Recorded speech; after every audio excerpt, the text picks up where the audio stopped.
A volley of rifle fire tore through the quiet air over the Kentucky River, and the man they called Bad Tom Baker fell. The one-armed king of Clay County, a figure whispered about with a mix of terror and awe, disappeared into the murky water. History calls it the end of a feud. But was it just a family squabble over a stolen pig or a stray card game? Or was it the assassination of a tyrant who had turned the law into his personal weapon and ruled an entire county through sheer brutal force? Today, we dig past the headlines to find the truth behind Appalachia's most feared family dynasty. To understand the Bakers, you have to understand the land that shaped them. Clay County, Kentucky, after the Civil War, was a world unto itself. Carved by deep, misty valleys the locals call hollers, it was a place where the modern world's grip was weak. The people here, mostly descendants of tough Scottish-Irish settlers, lived by a code much older than any state constitution. Family wasn't just important, it was everything. Your clan was your nation, your church, and your army, all rolled into one. Life was hard, scraped from thin soil and dense forests. Logging and salt mining were the only real industries, and in a place with so little power wasn't measured in dollars, but in influence. The most coveted prize was the sheriff's badge, because whoever held it didn't just enforce the law, they were the law. They controlled taxes, settled disputes, and decided who prospered and who starved. It was a king's throne in a kingdom of log cabins and dirt roads. This isolated world was a powder keg waiting for a spark. The Civil War had split communities down the middle. Neighbor fought neighbor, and those wounds never truly healed. The Bakers had largely sided with the Union, while many of their future rivals, like the Howards, had fought for the Confederacy. They returned from the war not as countrymen, but as vanquished foes and bitter victors, forced to live side by side in these tight, unforgiving hollers. Every day was a fragile truce. Men worked their land with a rifle never far from reach. They gathered at the county seat of Manchester with pistols tucked in their belts, their eyes constantly scanning for the face of an old enemy. They were proud, stubborn people, steeped in a tradition where an insult to one was an insult to all, a debt that could only be paid in blood. They didn't know it yet, but their way of life was standing on the edge of a cliff. The world of quiet mountain self-reliance was about to be shattered by a feud so brutal it would become a legend. A small grudge, born from this soil steeped in hate, was about to grow into a war that would drench the courthouse steps in red and leave a legacy of fear that would echo for 100 years. History loves a clean starting point, a single gunshot, a stolen kiss, one insult that tips the world into chaos. But in the mountains, feuds rarely have a single beginning. They fester. They grow in the dark like mold, feeding on old wounds and whispered grudges. The Baker-Howard feud was no different. Some old-timers swear it started over a card game when a Baker accused a Howard of cheating, and words gave way to fists, then knives. Others say it was something as simple and as serious as a stolen boar. The truth is, it doesn't matter which spark lit the fuse. The whole county was a powder keg that had been sitting since the Civil War, just waiting for any reason to explode. And the man who struck the match was Thomas Baker, known to history as Bad Tom. He wasn't just another brawler in a long line of them. He was different. There was a cold fire in his eyes, a charisma that drew men to him, and a ruthlessness that made them fear him. He'd lost an arm in a sawmill accident, but this only added to his mythic stature. With one hand, they said, he could handle a rifle better than any two-handed man in the state. He was the living embodiment of his family's pride and their rage, and he didn't just join the simmering conflict, he became its heart. The feud might have remained a series of back-alley brawls and drunken shootouts, if not for one thing: politics. Bad Tom saw that true power wasn't just in the barrel of a gun, but in the sheriff's badge that could legitimize its use.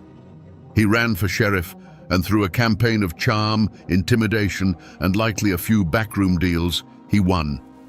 This was the point of no return. The law was no longer a neutral force in Clay County. It was now a weapon pointed directly at the heart of the Howard clan and their allies. Suddenly, the game had changed. This was no longer just about family honor. It was about survival. For the Howards, facing a sheriff who was also their sworn enemy, there was no court of appeal, no neutral ground. Their only path was to fight back with the same ferocity. The threats, once muttered in saloons, became open declarations of war. A loaded cartridge might be left on a windowsill, a silent promise of what was to come. A rider might gallop past a Howard cabin in the dead of night, firing a single shot into the darkness, not to kill, but to remind them that they were never safe. The time for talking was over. Under the reign of Bad Tom, the streets of Manchester, the county seat, became a theatre of war. Court days were the most dangerous. The air would grow thick with tension as the armed clans gathered, their eyes locked on each other across the town square. It wasn't a matter of if violence would erupt, but when. And one day, it did, in a way that would be seared into the county's memory forever. As the Howards and their allies stood on the courthouse steps, the world exploded in a deafening roar of gunfire. From concealed positions, the Bakers unleashed a coordinated volley. For a moment, there was only the thunder of rifles and the acrid smell of gunpowder smoke. Then came the screams. Men who had been standing tall moments before crumpled to the ground. The white columns of the courthouse, symbols of law and order, were stained with something other than rain. When the gunsmoke finally cleared and a ringing silence fell, the ground was littered with the fallen. The law hadn't just been broken, it had been executed in broad daylight. But the horror wasn't confined to these public spectacles. The war followed people home. It crept onto their porches in the dead of night, leaving a single bullet on a windowsill, a silent promise. Or worse, a small, crudely carved coffin, a message more chilling than any spoken threat. A family would be sitting down to supper, and a shot would ring out from the darkness, shattering a window pane. The bullet wasn't meant to hit anyone. It was meant to shatter their peace, to remind them that they were never safe, to exhaust their nerves until they broke. The mountains, once a source of comfort, became an enemy. Every bend in the road, every dense patch of woods, could be hiding an ambush. The Bakers knew these hills like the back of their one remaining hand. They would strike from the trees like ghosts and melt back into the forest, leaving behind only chaos and fear.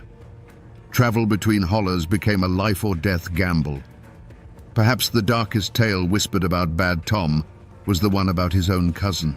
The story goes that the man showed a moment of weakness, a flicker of cowardice in the face of the enemy. For Bad Tom, this was a betrayal worse than any other. He summoned the man to the family home, and as the cousin stood on the doorstep, a single shot echoed through the holler. It was a message to everyone, friend and foe alike. In the Baker clan, loyalty was absolute, and the price for breaking the code was paid on the spot, without hesitation. After the smoke cleared from the courthouse steps, a new kind of silence fell over Clay County. It wasn't peace, it was the suffocating quiet of absolute fear. Doors were bolted, windows were shuttered, and the streets of Manchester emptied as if a plague had swept through. The only ones who moved freely were the Bakers and their allies, who walked with the swagger of conquering heroes. The law, which had bled out on the town square, was now whatever Bad Tom Baker said it was. For the survivors of the Howard clan, grief quickly hardened into a cold, unbending resolve. They carried their dead back to their family plots in the quiet hollers, but they weren't just burying their kin. They were burying any hope of conventional justice. To appeal to Sheriff Baker to investigate a crime committed by the Bakers was not just futile, it was a death sentence. They knew then that the war would not be won in a courtroom or on a ballot. It would only end when Bad Tom Baker was in the ground. The fear was a poison that seeped into every corner of life. Neighbors who had known each other for generations stopped speaking, their eyes averting in the street lest a friendly word be misinterpreted as taking a side. Business ground to a halt. The mountains that had once been a sanctuary became a prison, and the legend of Bad Tom grew with every whispered story. People said he couldn't be killed, that he'd made a deal with the devil for his one-armed marksmanship. In the flickering firelight of their cabins, people began to believe that he wasn't a man at all, but a spirit of vengeance sent to punish the county for its sins. But the gunshots in Manchester echoed far beyond the hills of Clay County. Newspapers in Frankfurt and Louisville began to run sensational stories about bloody Clay, painting it as a savage land ruled by a one-armed tyrant. The state government, long content to let the mountain counties manage their own affairs, could no longer ignore the anarchy. The governor was embarrassed. Rewards were quietly offered for information, and the first whispers of sending in the state militia began to circulate. The outside world was finally starting to peer into the heart of darkness that Clay County had become. This external pressure, combined with the desperation of his enemies, sealed Bad Tom's fate. His opponents realized they couldn't outfight him, and they couldn't outvote him. They had only one option left. In secret meetings, deep in the woods, a plan was forged. It wouldn't be a fair fight, because a fair fight with Tom Baker was one you lost. It would be an ambush. They began to watch his movements, learning his routines, waiting for the perfect moment to cut the head off the snake and end his bloody reign for good. With Bad Tom Baker's body lost to the Kentucky River, you might think the story was over, but it wasn't. His death wasn't an act of law, it was an assassination. And now, the law of men finally came to Clay County. The state, embarrassed and angry, sent in troops and prosecutors. The war of ambushes and shootouts was over. The war of witness stands and gavels was about to begin. The courthouse, once a battlefield, was now to be a place of judgment. The trials that followed were a spectacle, a clash of two entirely different worlds. Armed state militiamen stood guard, their faces grim, watching a crowd that was divided by an invisible line of hatred. On one side sat the remaining Bakers, on the other, the Howards and their allies. In the middle were the city lawyers in their pressed suits, trying to apply abstract legal principles to a conflict fueled by generations of raw, personal vengeance. For the mountain folk packed into the gallery, it was a strange and foreign circus, where truth seemed less important than procedure. The men in the dock were a study in defiance. Whether Baker or Howard, they showed little remorse. They sat with a stoic dignity, their faces carved from the same hard Appalachian rock as their homes. To them, this wasn't a trial for murder. It was a trial of survival. They looked at the judge and the jury, not with the eyes of guilty men, but with the weary gaze of soldiers who had fought a long and brutal war, only to be judged by outsiders who had never spent a single night in the trenches. They didn't plead for mercy, because mercy wasn't a currency they understood. The verdicts, when they came, were as messy and complicated as the feud itself. Some men were convicted, sent away to rot in a Frankfurt prison, becoming martyrs to their families. Others, even those known to have pulled a trigger, were acquitted. Witnesses suddenly couldn't remember faces. Juries of local men who had to live in these hollers long after the judge went home delivered verdicts that defied the evidence.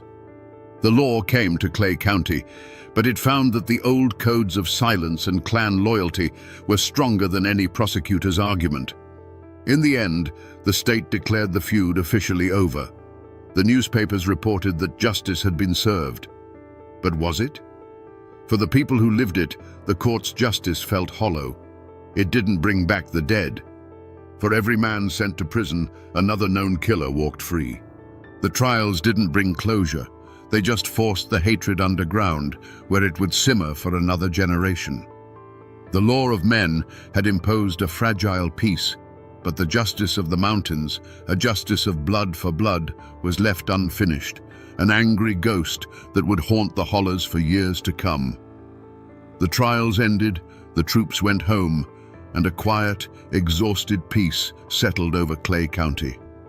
The Baker dynasty, once a force that could command a private army and bend the law to its will, crumbled. Without the iron fist of Bad Tom to hold it together, the clans scattered like ashes in the wind. Some of his sons and lieutenants went to prison. Others moved away, changing their names to escape the shadow of their family's bloody reputation. The name that once inspired terror now became a quiet mark of a past best left buried. But the past is never truly buried in these mountains. It just sleeps. If you go to Manchester today, you'll see a modern town. The courthouse that once ran with blood has likely been renovated, its columns scrubbed clean. But if you look closely, the real story is still there. It's in the small, forgotten family cemeteries hidden up in the hollows, where weathered headstones bear the names of young men who didn't die of old age. The dates tell a silent story of a war that history books barely mention. The land itself seems to hold the memory. And if you find an old man sitting on his porch and you ask him about the feuds, you'll see a change in his eyes. The stories are still told, not as history, but as cautionary tales whispered on long winter nights. They'll tell you about Bad Tom, the one-armed king, and how he ruled this county with fear. The official records are sparse, but the oral history, passed down from grandfather to grandson, is rich and terrifying. The name Baker is no longer a threat. It's a legend, a ghost that haunts the local memory. Most of the cars that drive the winding roads of Clay County are just passing through, their drivers unaware of the ghosts that linger in the shade of the trees. But the mountains remember everything. They remember the gun smoke and the screams. The Kentucky River still flows, the same dark water that swallowed the body of Bad Tom Baker, taking his secrets with him. The feud is over, but its echo remains, a permanent part of the landscape, a whisper in the Appalachian wind. So we return to where we began, with the body of Bad Tom Baker sinking into the Kentucky River. Was his story just another bloody chapter in a family feud, born from a stolen pig or a crooked card game? The truth is, it was so much more than that. It was the story of how a man, forged in the fires of isolation and clan warfare, took the ancient mountain code of honor and twisted it into a crown. He wasn't just a feudist, he was a king, and Clay County was his brutal, bloody kingdom. His death wasn't just an act of revenge, it was a regicide, the only way his subjects knew to end a tyrant's reign. The story of the Baker dynasty is a dark mirror held up to the heart of Appalachia. It's a testament to the indomitable spirit of its people, their fierce loyalty, their stubborn pride, and their refusal to bow to any authority but their own. But it's also a terrifying lesson in what happens when that spirit is poisoned by poverty and old hatreds. It shows us how thin the line is between a man protecting his family and a man destroying his community, between justice and vengeance. This isn't just a tale of outlaws and shootouts, it's a story about a forgotten America, a world where the only law that mattered was the law of blood. The men who fought and died in these hills weren't simple villains. They were complex, desperate men, living by the only code they'd ever been taught. Their legacy is a reminder that the past is never as clean or simple as the history books would have us believe. And that is why we must keep these stories alive, pulled from the shadows of the misty hollows. Because they remind us of the fire and the blood that shaped this land, and of the ghosts who still walk here. And now, my friends, you know the rest of the story. They say that on misty nights, when the moon is just a sliver over the Appalachian peaks, the ghost of a red-haired man can be seen wandering the old Cherokee lands. He walks through the ghosts of towns he himself burned to the ground, Chota, Tellico, Chilhowie, forever hearing the cries of those his campaigns left to starve in the winter cold. This restless spirit, they say, is Arthur Campbell, a man his own people called the Red Fox, a celebrated founder of southwestern Virginia and a protector of the frontier. Was he the necessary guardian of a fledgling civilization, forced into brutal acts to save his kin? Or was he a monster of ambition who used total war to carve out an empire from the ashes of another people? Today, we're going to untangle the legend from the man. We will follow the trail of the Red Fox, from his capture as a boy to his reign as a political king, to understand how one person could become both a revered pioneer and the eternal, haunting spectre of the lands he conquered. To understand the Red Fox, you have to understand the world that made him. The late 1700s in Augusta County, Virginia, was not a place of gentle living. It was the absolute edge of the known world, a raw frontier where life was measured in seasons and survival was a daily struggle. Arthur Campbell was born into this world in 1743, the son of Scots-Irish immigrants. These weren't people who bowed to kings or coastal aristocrats. They were clannish, stubborn, and fiercely independent, and they had pushed into the mountains seeking land that they could hold by the strength of their own hands. This environment was a forge, and it hammered boys into hard men. But for Arthur, the true crucible came when he was just 15 years old. During the French and Indian War, while out on a mission, the boy was captured by a party of Wyandot warriors. For most, this was a death sentence, or a life of brutal servitude. For Arthur Campbell, it became a dark and transformative education. He was taken hundreds of miles away, deep into the Ohio country near the Great Lakes, and for nearly 3 years, he lived as they lived. He wasn't just a captive, he was a student of survival. He learned their languages, he learned to track game and to move through the forest without a sound. But most importantly, he learned their way of war. He saw firsthand the art of the ambush, the psychological terror of the raid, and the supreme value of cunning over brute force. He watched how they used the very landscape as a weapon, melting into the woods like ghosts. These were lessons that could not be taught in any European army. Then, after almost 3 years, he made his escape. It was a harrowing journey, hundreds of miles through a hostile wilderness with nothing but the skills he had learned from his captors. He survived on nuts, roots, and an iron will. The boy who was captured in that mountain pass was gone forever. The one who stumbled back into the Virginia settlements was a young man, but with the cold, ancient eyes of a survivor. He was harder, sharper, and infinitely more dangerous. The wilderness had tried to swallow him whole, and in the process, he had swallowed a piece of it right back. The man who returned from the Ohio wilderness was not the same one who had left. With his shock of red hair and a new, unsettling stillness in his eyes, he quickly earned the nickname that would follow him to the grave, the Red Fox. He settled in the Holston River Valley, a beautiful but dangerous stretch of land that would become the heart of his domain. Here, in a time of relative quiet, the Red Fox built a life. He married Margaret Campbell, a cousin, and together they began to raise a family that would eventually number 13 children.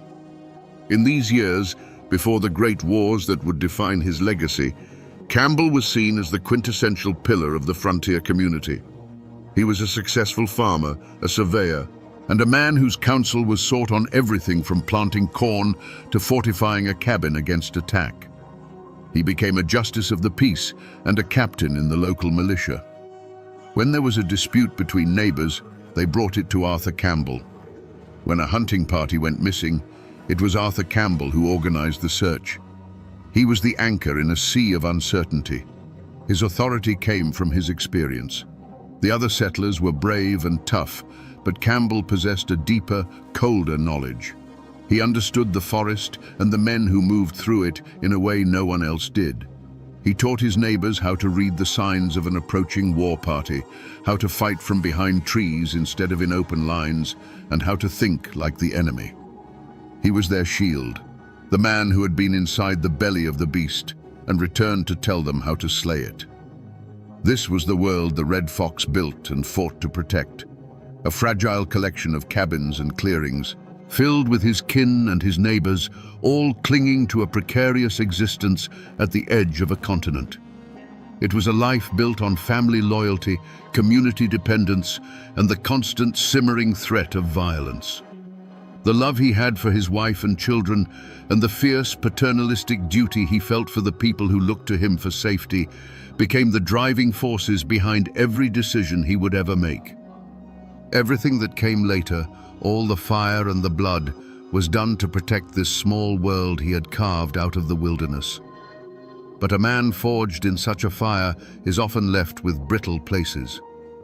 Arthur Campbell's greatest strength, that unyielding will to protect his family and his domain, was inextricably bound to his fatal flaw, an absolute, unshakable belief that his authority was the only authority that mattered. He had survived where others had perished. He had brought order to a land of chaos, and in his mind, this gave him a right to rule. He saw himself not as a leader, but as the patriarch of the entire region, and any challenge to his will was not a simple disagreement. It was a threat to the natural order of things. There's a story that perfectly illustrates this. A few years after the revolution, a new family of settlers arrived with a land grant signed and sealed by the authorities back in Richmond. The tract of land they claimed overlapped with pasture that one of Campbell's sons had been using. By the letter of the law, the new family had the stronger claim.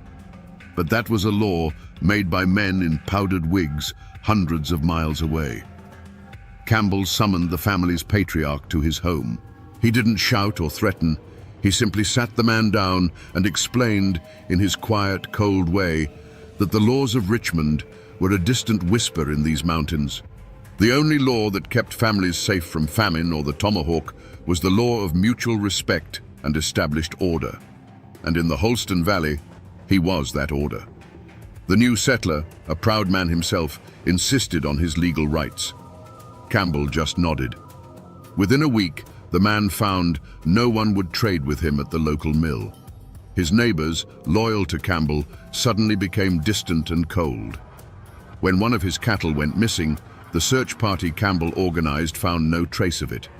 There was no violence, no open threat, just a slow, suffocating isolation. The family was gone within the month, their legal grant worthless against the silent, absolute power of the Red Fox. For Campbell, this wasn't about a piece of pasture land, it was about precedent. He believed that compromise was weakness, and weakness invited chaos. He could not bend, he could not yield, because to do so would be to admit that some other power, be it the government in Richmond or a rival on the frontier, had a say in the survival of his people. His authority had to be as solid and immovable as the mountains themselves. This towering pride, this inability to brook any rival or share any power, was the crack in his armor. It had served him well when crushing the will of his enemies or intimidating a lone settler. But it was a flaw that was bound to lead him into a conflict he couldn't control with a quiet word or a silent shunning. It would eventually put him face to face with men as proud and as stubborn as himself, and in the unforgiving calculus of the frontier, such a collision could only be settled with fire and blood. The ink on the treaty that ended the revolution was barely dry, but peace never lasts long in the mountains. The new conflict, however, wouldn't be fought with tomahawks and rifles, but with petitions, politics, and the threat of civil war. Just south of Campbell's domain, in the settlements along the Watauga and Nolichucky rivers, a storm was brewing. These lands, technically part of North Carolina, were populated by the same hardened over-mountain men Campbell had fought beside. When North Carolina, in a political move, ceded these western lands to the federal government, the settlers felt abandoned, left without laws or protection. So they did something unthinkable. They did what mountain people have always done when ignored by a distant government. They formed their own. In 1784, they declared themselves an independent state, writing a constitution and electing a governor. They called their new nation the State of Franklin. From his home in the Holston Valley, Arthur Campbell watched this unfold, not as a distant observer, but as a predator watches a rival enter its territory. This wasn't some far-off tax dispute. This was a new center of power, a new government, rising on his very doorstep. For a man whose entire identity was built on being the supreme, unchallenged authority of his region, this was the ultimate affront. The existence of Franklin, led by the popular war hero John Sevier, was a direct challenge to his throne. It siphoned away influence, it offered an alternative to his leadership, and it threatened to make him a secondary figure in the story of the West. It violated the core principle of his being, that in these mountains, his will was law. This new state was a living, breathing rejection of that idea. Campbell's reaction was immediate and visceral, but it wasn't born of simple anger. It was born of pure, cold ambition. A lesser man might have sided with Virginia and tried to crush the upstart state. But the Red Fox saw a different path. His fatal flaw, his absolute belief in his own authority, saw this not as a threat to be destroyed, but as an opportunity to be seized. If there was going to be a new kingdom on the frontier, he would not be its neighbor. He would be its king. He made a fateful choice. He began to scheme, using his vast influence to convince the citizens of his own Washington County, Virginia, to secede from their state and join the state of Franklin. It was a breathtaking act of treason. He was willing to betray the Commonwealth he served, to risk being hanged as a traitor, all for the chance to absorb this new rival power and weld it into a larger domain under his control. This was the point of no return. He had looked upon the challenge to his authority and, driven by his unyielding pride, decided not just to meet it, but to escalate it into an all-or-nothing gamble for absolute power. News of Arthur Campbell's treasonous scheme traveled fast, like a fire in the dry grass of autumn. It didn't take long for it to reach the capital in Richmond and the ears of a man who knew a thing or two about rebellion, Governor Patrick Henry. The governor's response was swift, a letter that was both a velvet glove and an iron fist. He praised Campbell for his past service to Virginia, acknowledging him as a hero of the Revolution. But he also demanded, in no uncertain terms, an explanation for the rumors of secession. It was a calculated move, a political off-ramp offered by one of the most powerful men in the country. It was a chance for the Red Fox to bow, to claim it was all a misunderstanding, and to pull back from the brink without losing face. But Arthur Campbell did not see a lifeline. He saw an insult. Who was Patrick Henry, a man of speeches and cities, to tell him how to govern his mountains? Campbell replied with a letter of his own, a masterpiece of political deflection. He assured the governor of his loyalty to Virginia, while simultaneously arguing for the natural right of frontier people to determine their own governance. He was playing a dangerous double game, trying to placate Richmond with words while continuing his secessionist machinations in secret. He was convinced that the state government was too weak and too distant to stop him. His pride blinded him to the reality that he was no longer fighting a disorganized tribe or a local rival. He was challenging the authority of a sovereign state. The warnings didn't just come from Richmond. They came from his own people, from the men who had stood with him at Point Pleasant and shivered through the winter campaigns against the Cherokee. Old allies, men whose loyalty he had never had to question, came to him privately. They spoke not of treason, but of practicality. They warned him that he was splitting the county, pitting families against each other who had once stood united against a common foe.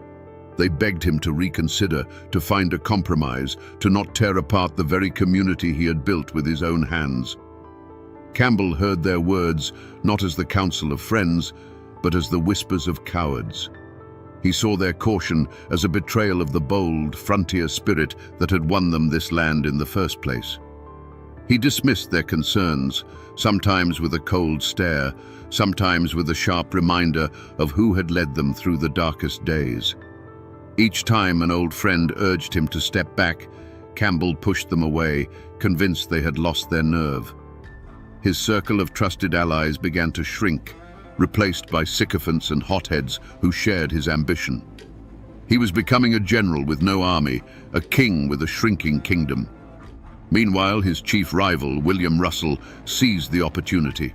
Russell saw Campbell's treason not just as a danger to Virginia, but as the perfect weapon to finally destroy the Red Fox. He became the leader of the Loyalist faction in Washington County, organizing opposition, holding his own militia musters, and sending a steady stream of reports to Governor Henry, detailing Campbell's every move. The political feud had now escalated into a Cold War fought in the cabins and courtrooms of the Holston Valley. Every choice Campbell made to further his secessionist plot only strengthened Russell's hand and drove a deeper wedge into the heart of the community. The Red Fox was walking a path of his own making, and it was narrowing with every stubborn step. A violent collision was no longer a possibility. It was a certainty. The Holston Valley had become a powder keg, and everyone could smell the fuse. Militias were drilling on both sides, the Loyalists under William Russell on one green, and Campbell's secessionists on another. Old friends now crossed the road to avoid each other's gaze. Families were split down the middle. The air was thick with the tension of impending civil war. It was in this moment, with the region teetering on the brink of bloodshed, that Arthur Campbell was given one last clear chance to choose a different path. And it came not from a governor or a rival, but from the one person who knew the man behind the legend. One evening, as he sat alone by the fire, poring over maps and lists of men loyal to his cause, his wife Margaret came to him. She was a strong frontier woman, no stranger to hardship or danger, but he could see a profound weariness in her eyes. She carried no political arguments or legal warnings. She carried the weight of their world. She sat beside him and spoke quietly of the fear she saw growing in the community. She told him of the women who stopped her by the creek, asking if it was true that their husbands and sons would soon have to fight their own neighbors. She didn't speak of Virginia or the state of Franklin. She spoke of their own home, of their own children. She asked him to look at the life they had built, the peace they had earned through so much struggle and loss. Was this ambition, this new title in this new state, worth the blood of the very people they had sworn to protect? Was it worth their own sons having to aim a rifle at a cousin or a childhood friend? It was the most direct plea imaginable, a choice between the abstract lure of power and the tangible reality of the family and community he claimed to be serving. For a long moment, the Red Fox was silent. The firelight played across his face, and in the shifting shadows, one could almost see the war raging within him. He looked at his wife, the mother of his children, the woman who had stood by him through everything. He saw the truth in her words. He saw the precipice, the dark chasm of violence that lay just one step ahead. He could pull back. He could send a rider to Russell, call a truce, and begin the hard work of mending what he had broken. He could choose his family over his pride. But then his eyes hardened. To back down now, after going so far, felt like the ultimate defeat. He pictured William Russell's smug satisfaction. He pictured his authority, the very foundation of his identity, crumbling to dust. In his mind, retreat was not a path to peace. It was an invitation for his enemies to destroy him utterly. He turned to Margaret, and the warmth had gone from his voice. "Peace is bought with strength, Margaret," he said, his tone leaving no room for argument. "To show weakness now is to lose everything we have ever fought for." With that, he turned back to his maps.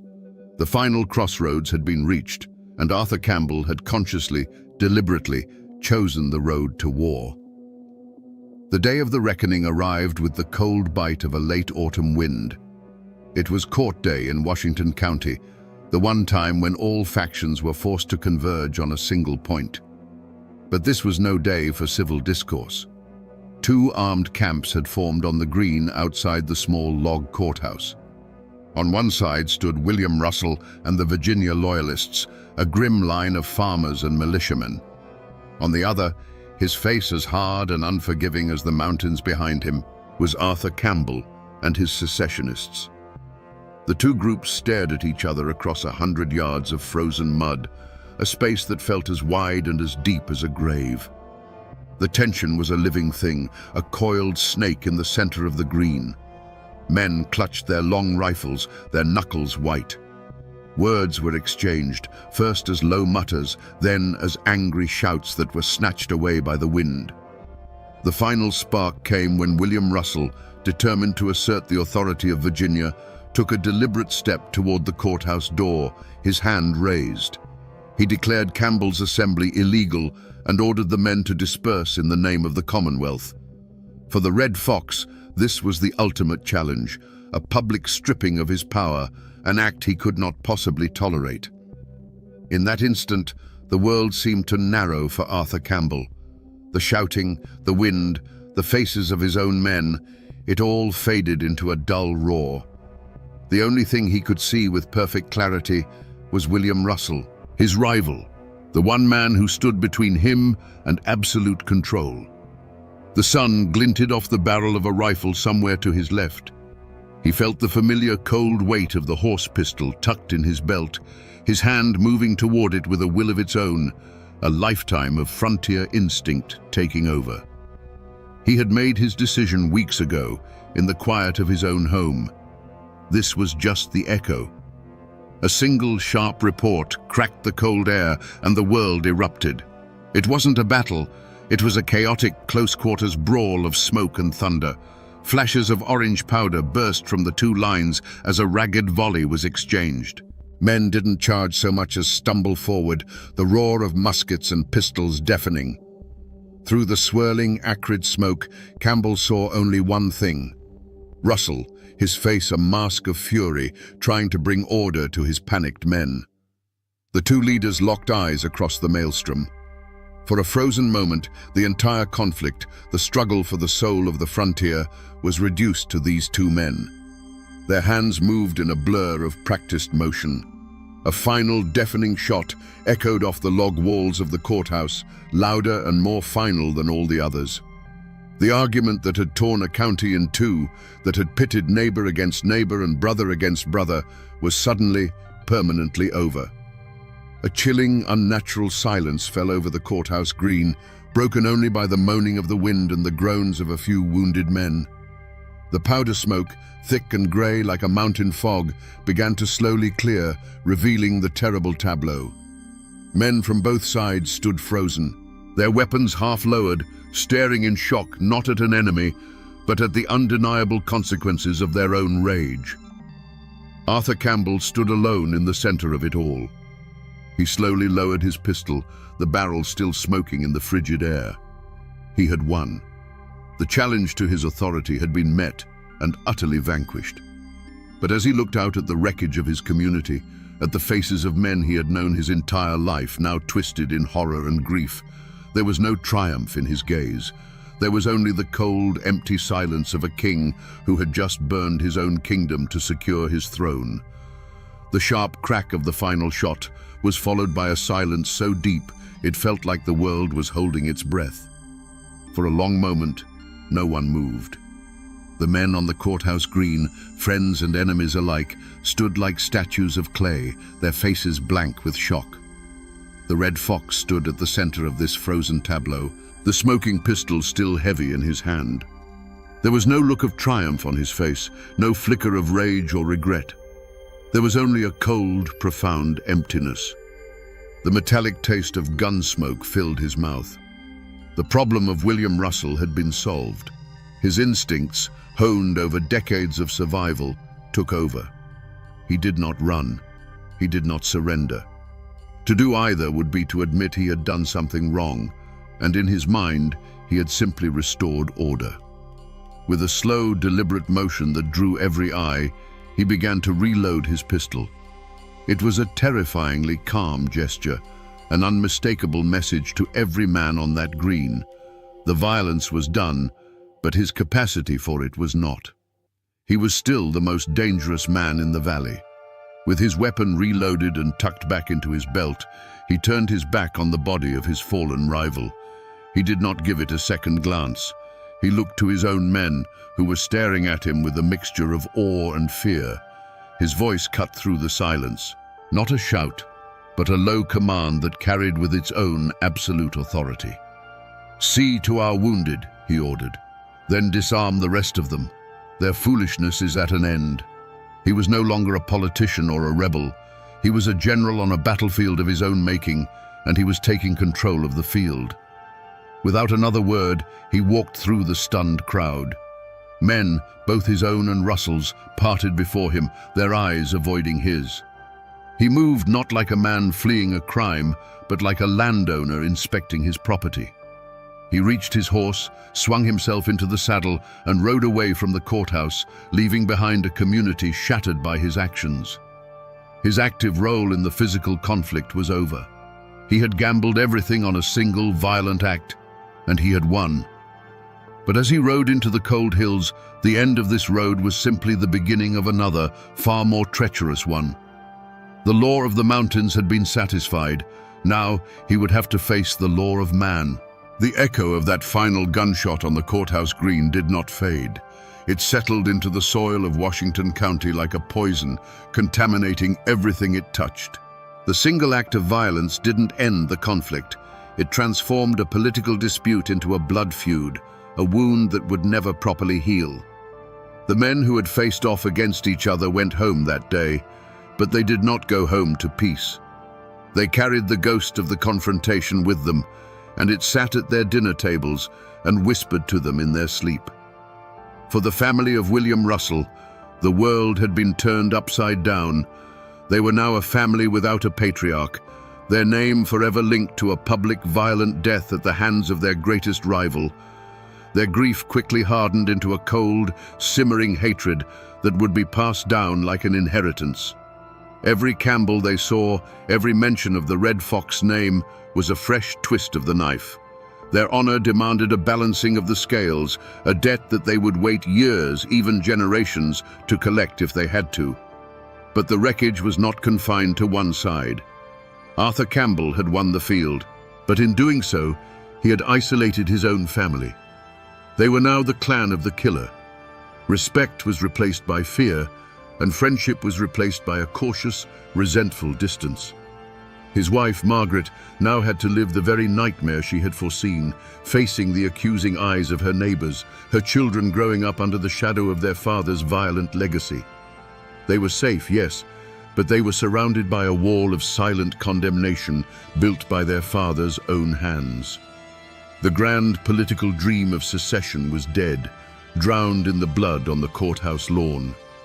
The state of Franklin, seeing the fratricidal violence Campbell's ambition had unleashed, wanted no part of Washington County. Campbell had broken his own community for a prize that no longer existed. The energy of the frontier, once directed outward against the wilderness and external threats, was now turned inward. The project of building a civilization ground to a halt, consumed by suspicion and bitterness. The tragedy of that day wasn't just the death of one man, it was the death of trust. The Red Fox, in his obsessive quest to protect his community's order, had shattered its soul. The news of William Russell's death and the armed insurrection at the courthouse galloped all the way to Richmond, and this time, Governor Patrick Henry could not respond with a mere letter. The Commonwealth of Virginia had been openly defied, its authority challenged by one of its own. A charge of murder was drawn up against Arthur Campbell, and the slow, heavy machinery of the law began to grind its way toward the mountains. But this would be no ordinary trial. It was a clash of two worlds, set to play out in the very log courthouse where the blood had been spilled. The trial was a spectacle of tension. On one side stood the prosecutor from Richmond, a man of books and statutes, who spoke of malice aforethought and seditious conspiracy. He laid out a clear, legalistic case. Arthur Campbell, in his lust for power, had raised a private army, defied the state, and murdered its loyal representative. To the world outside the mountains, the case was open and shut. But the prosecutor wasn't speaking to the world. He was speaking to a jury of 12 grim-faced frontiersmen, men who had known both Campbell and Russell their entire lives. When Arthur Campbell spoke in his own defense, he did not plead or make excuses.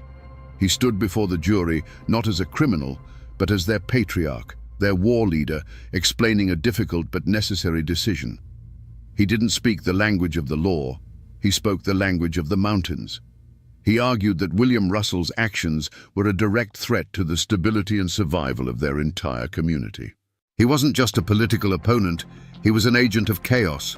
In the unwritten, brutal constitution of the frontier, a direct challenge to the established leader in a time of crisis was a declaration of war. He framed his act not as murder, but as a battlefield necessity, the regrettable but unavoidable removal of a threat to prevent a wider, bloodier conflict. He looked into the eyes of the jurors, many of whom he had led through fire and snow, and silently asked them, "Which law do you truly live by? Theirs or ours?" The community, and the jury with it, was ripped in two. The Russell clan and their allies saw a cold-blooded murderer on trial and demanded the gallows. But many more saw something else. They saw the Red Fox, the man who had kept their families safe for decades, being judged by a distant, alien set of rules that didn't understand their world. The jurors were caught in an impossible position. To convict Campbell would be to defy the most powerful man they had ever known, a man whose clan could make their lives a living hell. To acquit him would be to sanction a killing and invite the eternal vengeance of the Russell family. In the end, after a tense deliberation, the verdict was read in the silent, crowded courtroom. Not guilty.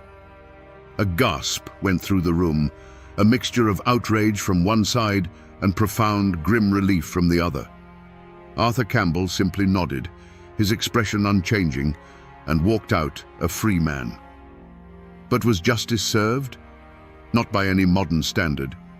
The verdict was not a statement of innocence, it was a verdict of fear and loyalty. It was a declaration that in the Holston River Valley, the law of Virginia was merely a suggestion. The true law was the will of the Red Fox.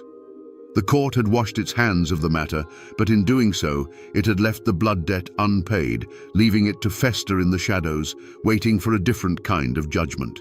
William Russell's story, of course, ended on that frozen patch of ground outside the courthouse. He paid the ultimate price in his feud with the Red Fox, his life cut short by a pistol ball. But it would be a mistake to remember him as a simple martyr, a righteous man cut down by an unhinged villain. The truth, as it always is in the mountains, is far more complicated. Russell was no saint. He was a formidable rival, cut from the same hard, ambitious cloth as Campbell himself. Their feud was a clash of two mountain lions fighting for the same territory. When Campbell began his treasonous plot, Russell didn't just see a threat to Virginia. He saw his ultimate opportunity to finally break the Red Fox's power. He was not just a patriot defending his state. He was a political predator moving in for the kill. And in a bitter twist of frontier justice, William Russell achieved in death what he could not guarantee in life. His violent, public end became a symbol of Campbell's tyrannical overreach. The sheer brutality of the act horrified the very people Campbell was trying to lead. Any romantic notions of creating a new frontier republic were washed away in the blood of a neighbor. The state of Franklin, witnessing the fratricidal chaos, recoiled from the idea of admitting Campbell's fractured county into their union. The secession movement died right there on the courthouse green alongside the man who had opposed it. So, who truly won that day? Arthur Campbell walked away a free man, but his grand political scheme was left in ashes, and his reputation was forever stained with a kinsman's blood. He had won the personal duel, but lost the political war. William Russell lay in a cold grave, but his cause, the cause of keeping Washington County tethered to Virginia, had triumphed. His death ensured the very outcome he had fought for. It was a messy, unsatisfying, and tragic end for both men, proving that on the frontier, sometimes even the victor loses everything that matters. Arthur Campbell lived for another 2 decades after the trial, a wealthy and powerful old man who died in his bed in 1811. He was, by all accounts, a success. He had built a dynasty, amassed a fortune in land, and outlived nearly all his enemies. But the victory he had secured on the courthouse green was a bitter one, and its poison seeped into the long years that followed. He was no longer the beloved patriarch of the Holston Valley. He was its feared and isolated king, ruling over a kingdom of silent resentment. The community did what mountain communities always do after a deep trauma. They buried it under a blanket of silence. The courthouse shooting was not spoken of in public. It became a dark secret that everyone knew, but no one acknowledged. A ghost at every wedding and funeral. People had to live together, to raise barns and fight fires side by side, so they forced a fragile peace. But the trust was gone. The old bonds of unquestioning loyalty had been severed, and in their place grew a quiet, watchful suspicion. The legacy of that day was carried most heavily by the next generation. The Campbell children inherited their father's land and influence, but also the stain of his name. They had to navigate a world where many of their neighbors saw them not as friends, but as the offspring of a tyrant. The Russell clan, meanwhile, became the keepers of the grudge. The story of William Russell's death became their family's founding myth, a tale of martyrdom that fueled a quiet, patient hatred that would simmer for generations, waiting for any opportunity to settle the score. As the years passed, the world changed around the aging Red Fox. The frontier pushed further west, and the Holston Valley became a more settled, civilized place. New leaders emerged, men who fought their battles in legislative chambers and courtrooms, not with pistols on the lawn. Campbell's brutal personal style of authority became a relic of a bygone era. The very civilization he had bled to establish was now making him obsolete. He had won the right to rule his mountain, but in the end, the mountain had simply grown past him, leaving him a lonely, feared figure, forever haunted by the silence of the community he had broken. If you travel today through the mountains of southwestern Virginia, you can still find the tracks of the Red Fox. The land he claimed is still there, crisscrossed by roads and dotted with towns he never could have imagined. Near the town of Marion, you can find the site of his home, Campbell's Choice. And in the old Royal Oak Cemetery, you can lay a hand on his weathered tombstone. These are the cold, hard facts of his life, carved in stone and written on deeds. But the true ghost of Arthur Campbell doesn't live in the graveyards or the history books. It lives in the whispers. Over the centuries, the man has been consumed by the myth. The stories told about him in the hollows are not about land deals or legislative votes. They are about the uncanny cunning that no ordinary man should possess. The old folks say that during his captivity, he didn't just learn to hunt like the Wyandot. He learned their magic. They say a shaman taught him how to walk between the worlds, to move like a shadow through the woods, and know an enemy's plan before it was even formed. How else, they ask, could he appear from nowhere to strike the Cherokee, or anticipate every move of his political rivals? The darkest legends, of course, are told by the descendants of those he destroyed. They still tell the story of a Cherokee medicine man who laid a curse upon the Red Fox. He decreed that Campbell's spirit would never know peace, but would be forced to wander the ruins of the towns he burned for all eternity, his fiery red hair blazing in the gloom, forever hearing the ghostly cries of the starving and the slain. It is this story that gives the hook its power, the idea that a man's violence could so profoundly scar a landscape that his spirit is forever trapped there. Arthur Campbell is more than a historical figure now. He is a cautionary tale, a boogeyman, a local legend. He is the human face of the brutal bargain that was struck to settle these mountains. His name is whispered to remind children of the darkness that lies in ambition, and to remind adults that the foundations of their peaceful homes are built upon acts of terrible, unforgiving violence. The man is long dead, but his spirit, the embodiment of that ruthless, brilliant and terrifying frontier will, still haunts these mountains. For better or for worse, the shadow of the Red Fox is a part of the land itself. So we return to the question we asked at the beginning. Sitting here in the long shadow of the mountains, was Arthur Campbell a hero or a villain? The truth is, he was something far more complicated and far more human. He was a founder. He was one of those hard, uncompromising men who carved a civilization out of a wilderness. Such work is never clean. To his people, he was a shield. To the Cherokee, he was a specter of destruction. To his rivals, he was a tyrant. The Red Fox was the human embodiment of the frontier itself, creative and destructive, magnificent and terrible, a force of nature that built a new world by clearing away the old with fire and with fear.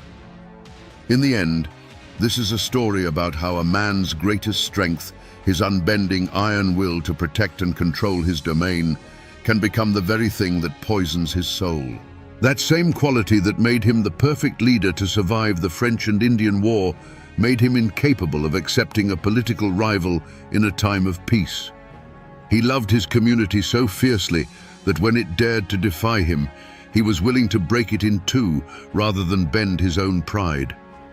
He was a man who looked at the untamed wilderness and saw a home for his children, and was willing to commit any sin to secure it. He looked at a rival and saw not a neighbor with a different opinion, but a threat that had to be eliminated. His story is a timeless, tragic lesson written into the very bedrock of these mountains, a reminder that the line between a protector and a predator is often nothing more than a single, irrevocable choice made in a moment of anger. And that, my friends, is the ballad of the Red Fox, a man who built a kingdom for his family, but loved his own crown just a little bit more.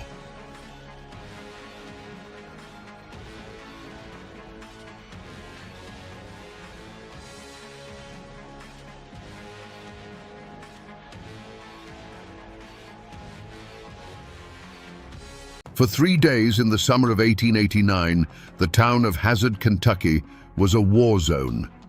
The courthouse wasn't a place of law, but a brick fortress under siege. An army of nearly 100 men, led by a hired killer known only as Bad Tom Smith, had come to take the town by force, and the streets echoed with the constant crack of Winchester rifles. The newspapers called it the bloody end of a clan feud over money and power. But the old-timers in these mountains knew the truth was deeper, rooted in honor, betrayal, and a code of justice written in blood. Today, we're going to separate the gun smoke from the legend. We'll find out how a political dispute exploded into open warfare, and how one man's death on the gallows marked the end of an entire era in Appalachia. Before the bullets flew, Hazard, Kentucky, was a world unto itself, nestled deep in the rugged heart of Perry County. This wasn't a peaceful mountain hollow, it was a powder keg waiting for a spark. The hills were rich with timber and the black promise of coal, and the man who controlled the town controlled that wealth. Here, power wasn't held by a mayor in a starched collar. Power was the sheriff who was your kin, the judge who owed you a favor, and a rifle that never missed its mark. The air was thick with the tension of a storm that had been gathering for years. On one side stood the French clan. They were the old guard of Appalachia, people whose roots ran as deep as the ancient oaks. They lived and breathed the unwritten laws of the mountains. Honor was more valuable than gold. An insult to your family was an act of war, and you settled your debts yourself, blood for blood. Led by Joseph C. French, they saw Perry County as their birthright, a sacred trust passed down through generations. To them, the coming of new laws and outside money felt like an invasion. Challenging them were the Eversoles and their powerful allies, the Combs family. They were the new force, more ambitious, more connected to the changing world beyond the mountains. Their unofficial leader, Josiah Combs, was a shrewd politician who saw a future paved with railroads and fueled by coal money. They believed the old ways of the French clan were holding the county back. They wanted to bring in progress, even if it meant tearing down the old world to build their new one. There was no middle ground in Hazard. You were either with the French or you were with the Eversoles. Every election for sheriff became an armed standoff. Every court case was a test of loyalty. The town was split down the middle, a simmering cauldron of suspicion and whispered threats. You chose your side, and you prayed it was the winning one. The official story says their feud was born of politics and greed, a fight for control of the county's resources. But the mountains remember things the official records leave out. Old folks still whisper the other stories around the fire. Some say it all started when an Eversole man publicly shamed a woman from the French family, an unforgivable sin. Others talk of a high-stakes poker game where a deed to a valuable piece of land was lost on a crooked hand, and the argument that followed was settled with a pistol. Whatever the first spark was, it no longer mattered.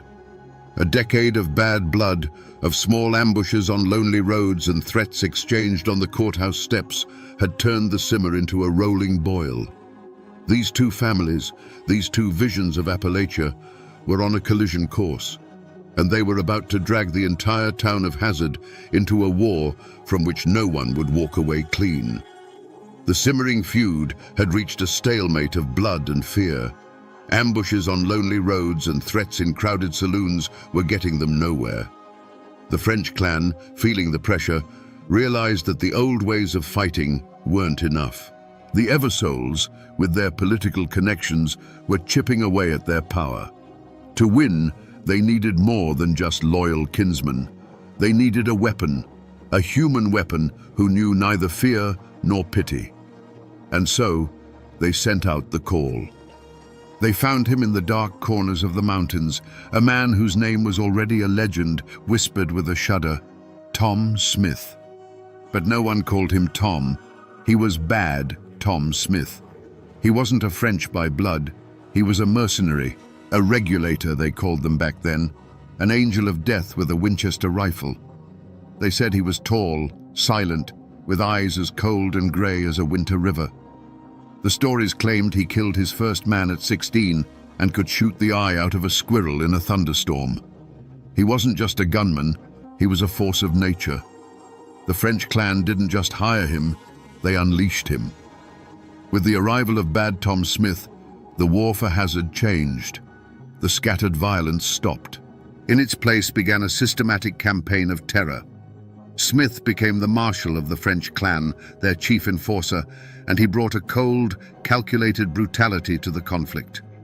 Their primary target was the heart of the Eversole power structure, Sheriff Joe Eversole and his deputies. The feud was no longer about honor, it was about extermination.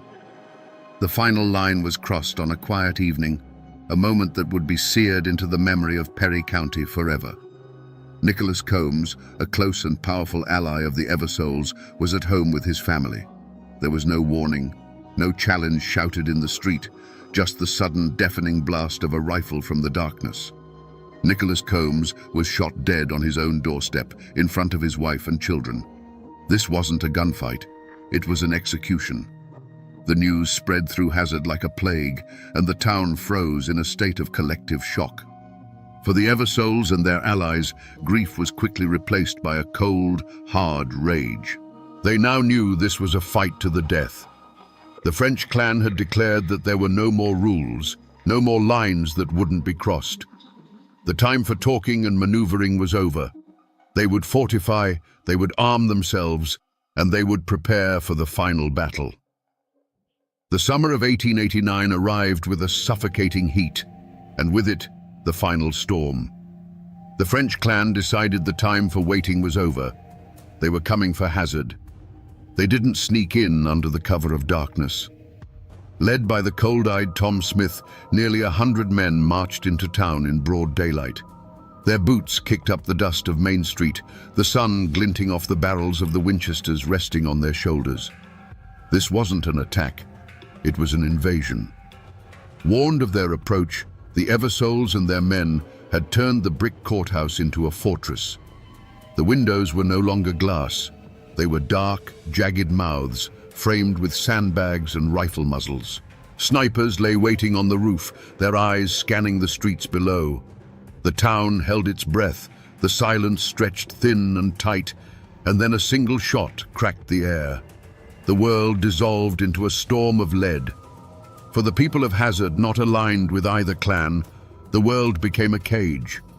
Women dragged their children into root cellars, their hands pressed over their children's ears as if they could block out the sounds that would haunt them forever. The constant whine of bullets, the splintering of wood as a stray round tore through a porch railing, the sharp metallic clang of a slug embedding itself in a cast-iron stove. A farmer, caught on the wrong side of the street when the shooting began, made a desperate run for home. He didn't make it. His body lay in the dusty road, a grim testament that in this war there were no innocent bystanders. Through the haze of gunsmoke, across the bullet-scarred square, two men found each other. Bad Tom Smith, using a wooden post for cover, and Sheriff Joe Eversole, firing from a shattered courthouse window. It became a personal duel in the heart of the chaos. Bullets tore splinters from the wood, inches from Smith's head. Brick dust exploded from the courthouse wall just beside the sheriff's face. This wasn't just a clan war anymore. It was a battle of two wills, two warriors deciding the fate of the town with every pull of the trigger. Day bled into night, and the shooting never truly stopped. The air grew thick with the acrid smell of burnt black powder. Inside the courthouse, the last of the water was gone. Thirst became an enemy as deadly as the rifles outside. The French clan controlled the streets, but they couldn't breach the brick walls. The Eversoles held the fortress, but they couldn't break the siege. Hazard was a town held hostage by its own sons, a stalemate of iron and lead, where every sunrise brought the certainty of more death. The war had come, and it had consumed everything. It wasn't a bullet that ended the war.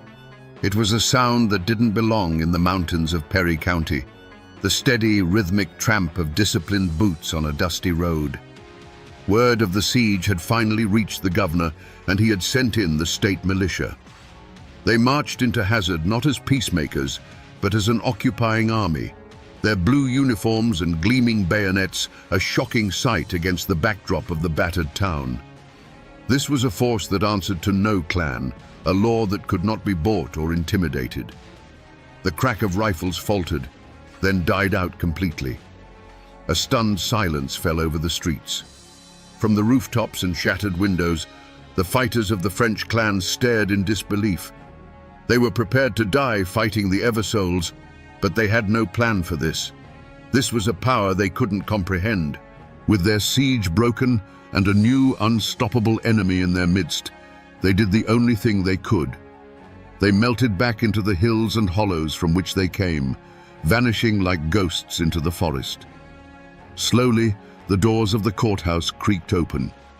The Eversoles and their men emerged, blinking in the harsh sunlight, their faces grimed with sweat and gunpowder. They were the victors of the siege, but they surveyed their town with the eyes of defeated men. The streets were scarred, buildings were pocked with bullet holes, and in the silence, the cost of their victory was all too clear.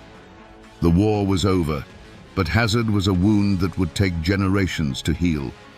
The state militia didn't care about old grudges or who fired the first shot. They came to restore order, and their justice was swift and impartial. Warrants were issued for men on both sides. The local law, which had been a tool of the clans for so long, was swept aside. One by one, the men who had turned Hazard into a battlefield were rounded up, their rifles replaced with iron shackles. The era of mountain law was being extinguished right before their eyes. But there was one man the state wanted more than any other. One name that became the symbol of the entire bloody feud: Bad Tom Smith. He was the hired gun, the merciless enforcer. To the state, he wasn't just a participant, he was the disease. A massive manhunt was launched, with a price on his head that echoed through every corner of Kentucky. The war for Hazard was over, but the hunt for Bad Tom Smith had just begun. Bad Tom Smith was finally captured, not in a blaze of glory, but quietly, cornered and out of options. The authorities knew a trial in Perry County would be a farce. No jury would dare convict him.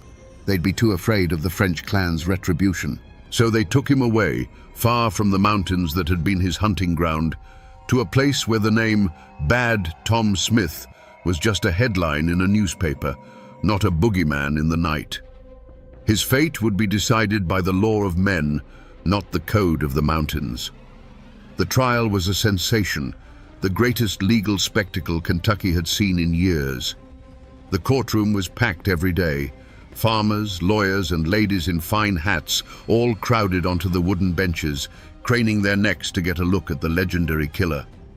Armed guards stood at every door, a visible sign that even here the fear of clan warfare lingered. This wasn't just a trial, it was a public dissection of the wild, violent world of the feuds, and the whole state was watching. But the man who sat in the defendant's chair was not the monster the crowd expected to see. The cold-eyed killer was gone. In his place sat a quiet, somber man. The stories that trickled out of the jail were bizarre. Bad Tom Smith, the terror of Hazard, had found God. He spent his days reading the Bible and praying with a preacher. Some in the courtroom smirked, calling it a desperate ploy for sympathy. But others who looked into his eyes saw not a cunning act, but a man wrestling with the ghosts of his past, a man preparing his soul for a final judgment.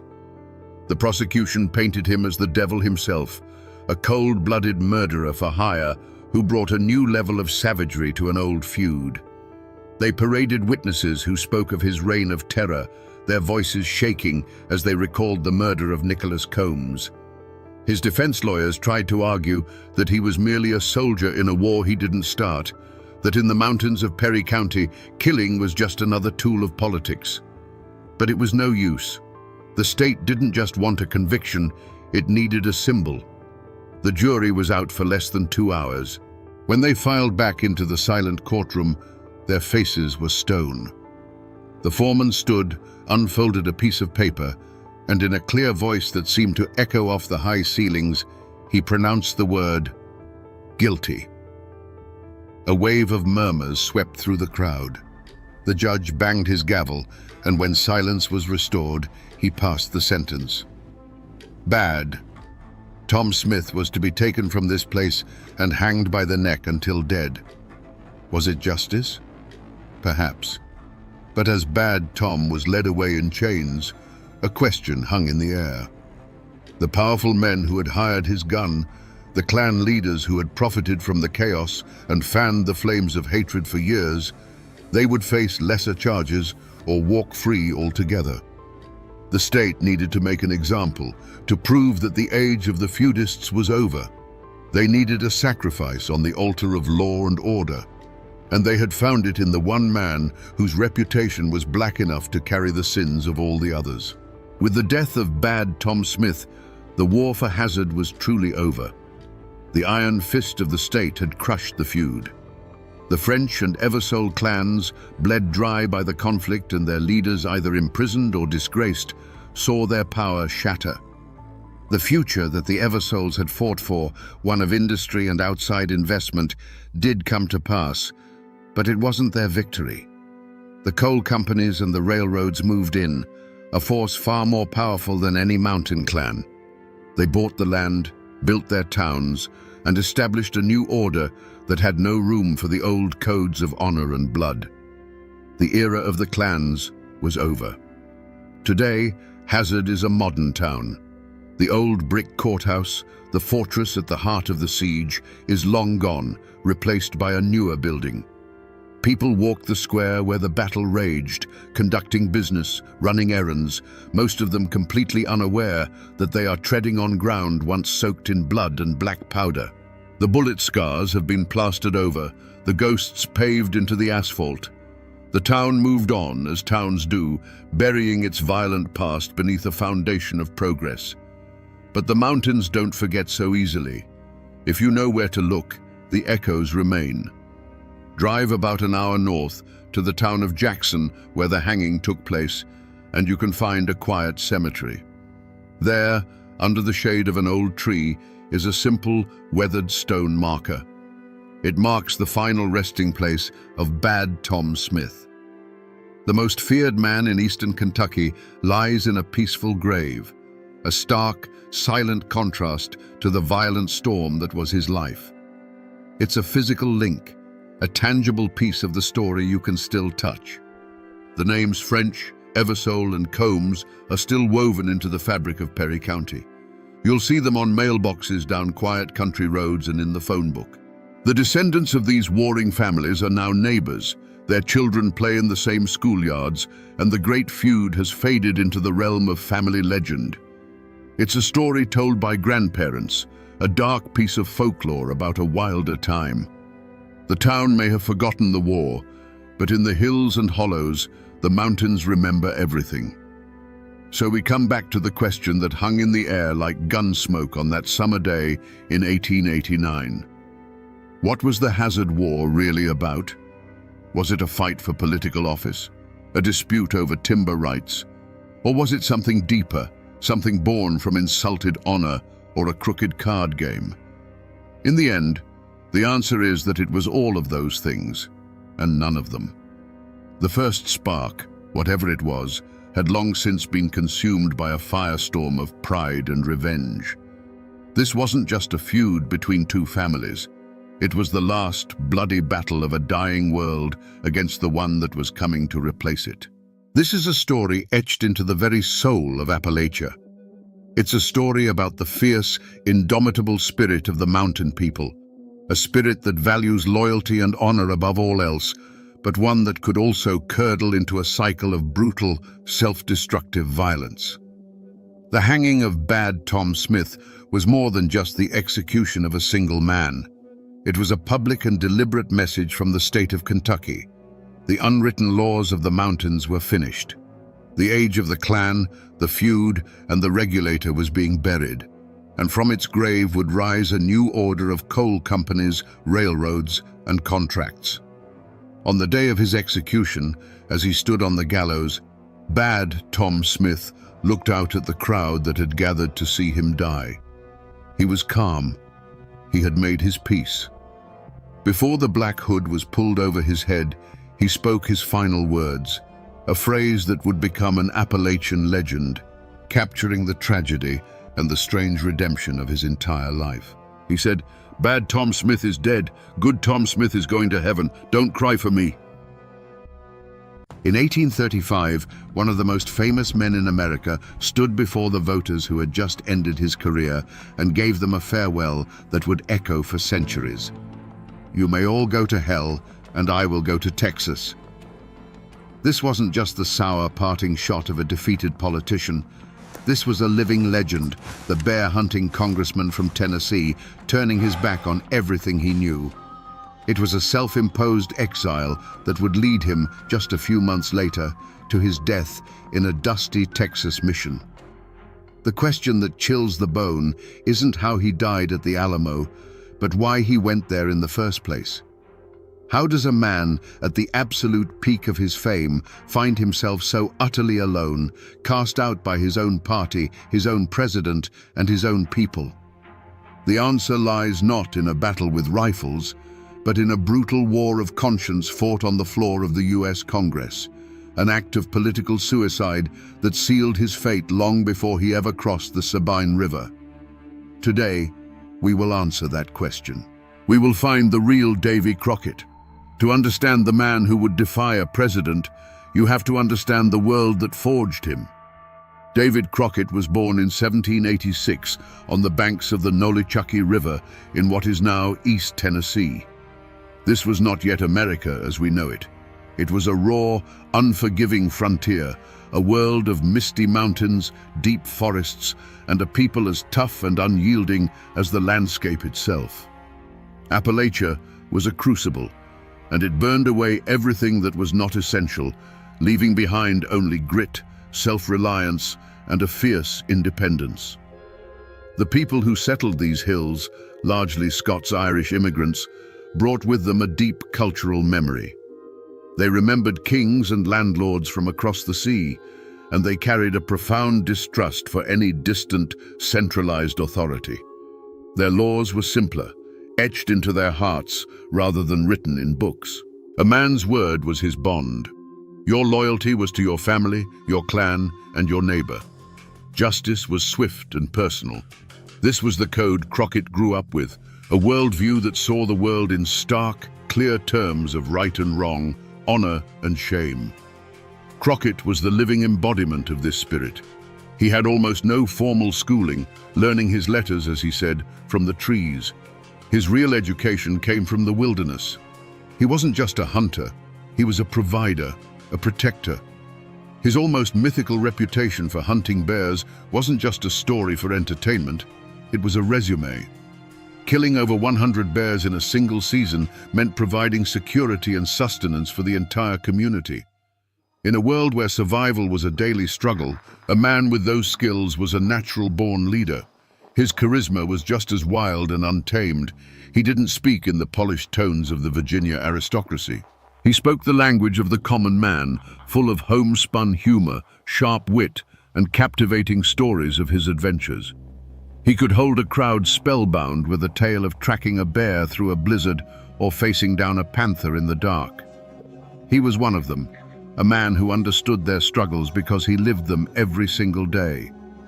But this very world, the source of all his strength, also contained a fatal vulnerability.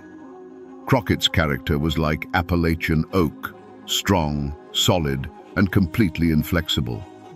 He was governed by that simple frontier code of honor. He believed a promise was a promise, whether made to a white settler or a Cherokee chief. He believed that a man's integrity was his most valuable possession, worth more than land, title, or political power. This man, this living piece of the American frontier, was about to be transplanted into the serpentine world of Washington, D.C. He was taking his mountain code of honor into an arena of backroom deals, party loyalties, and brutal political calculus. He didn't know it yet, but the very principles that made him a hero in Tennessee would make him a target in the nation's capital.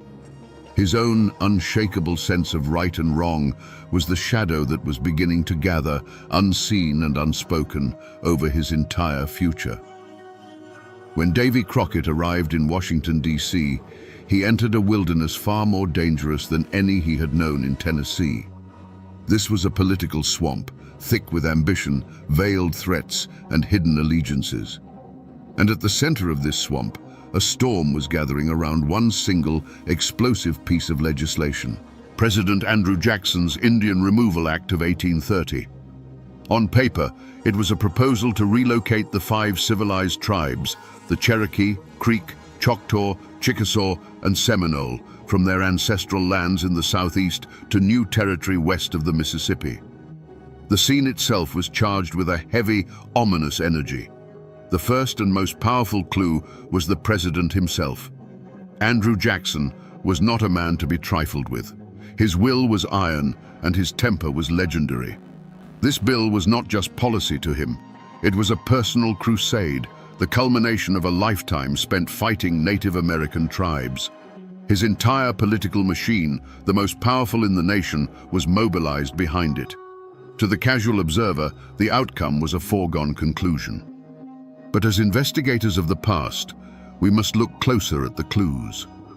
In the taverns and boarding houses where congressmen gathered, the whispers were not of national security or manifest destiny. The whispers were of land. Fertile, black soil in Georgia and Alabama, perfect for cotton. Land that was legally owned by the Cherokee and Creek, but desperately coveted by white settlers and wealthy speculators. The air was thick with the scent of greed, a motive far older and more powerful than any political ideology. The initial findings pointed to an open and shut case. The president wanted the land, the party wanted to please the president, and a powerful coalition of land-hungry states demanded action. The political mathematics were simple and brutal. There was no room for dissent. The scene spoke of an unstoppable force, a political juggernaut that would crush anything in its path. And yet, this is where the mystery truly begins. The wilderness of Washington offered no easy answers, only a multitude of unsettling questions. Chief among them, who in their right mind, and especially who from Jackson's own party, would be foolish enough to stand in the way?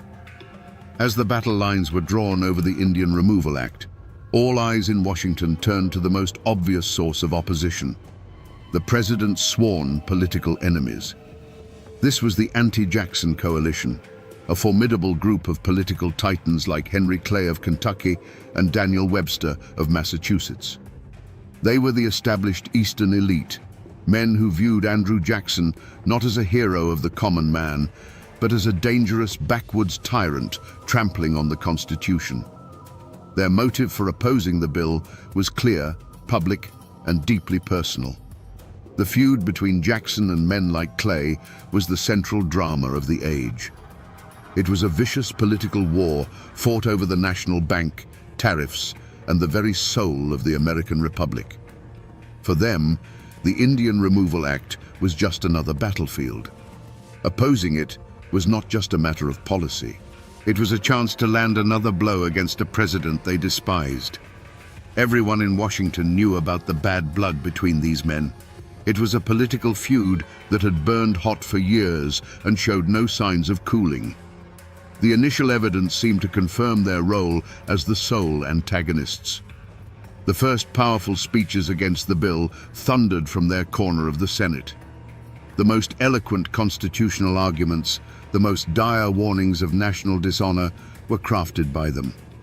Whispers quickly spread from their closed-door meetings, and friendly newspapers began printing editorials that painted the president's plan as a moral abomination. To any observer, the story was simple. This was Andrew Jackson versus his political rivals. It was a straightforward, predictable fight. No one, least of all the president, was looking for an enemy within his own ranks.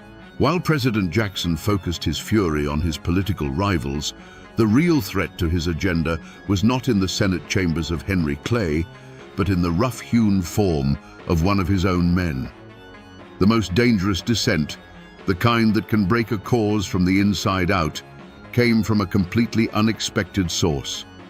Congressman David Crockett of Tennessee. No one suspected him. He was a Jackson man, through and through, a fellow Tennessean, a veteran of the Creek War who had served under Old Hickory himself, and the living embodiment of the frontier spirit that had swept the president into office. He was trusted like a brother in arms. But Crockett carried a secret, a motive that was utterly invisible to the political operators in Washington. It wasn't greed, jealousy, or a hidden ambition for higher office. His motive was his conscience. He had lived too close to the land and the people Jackson sought to remove. He had seen the Cherokee Nation firsthand, with their farms, their written language, and their constitution. He had fought alongside Native Americans and against them, and he respected them as people, not as obstacles on a map. For Crockett, this wasn't about clearing land for cotton. It was about a promise being broken, a treaty being trampled, and an act of profound injustice being committed in the name of progress.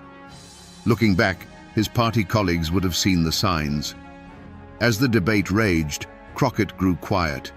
His usual booming laughter and endless supply of tall tales were replaced by a grim-faced contemplation. He was seen speaking not with party bosses, but with missionaries who had lived among the Cherokee. His questions in the cloakrooms became pointed, not about political advantage, but about morality and honor. His grief, if you could call it that, wasn't theatrical. It was a deep, simmering anger that his colleagues mistook for backwoods confusion. They saw a simple frontiersman struggling with complex policy. They failed to see a man whose entire moral compass was screaming that his own side was wrong. Beyond the personal rivalries and internal betrayals, a third, far more powerful force was at play. This was not a single man or a political party, but a vast, impersonal economic juggernaut with an insatiable appetite, the Cotton Kingdom. The real pressure for Indian removal wasn't coming from the White House alone. It was coming from the relentless thrum of textile mills in Manchester, England, and Lowell, Massachusetts.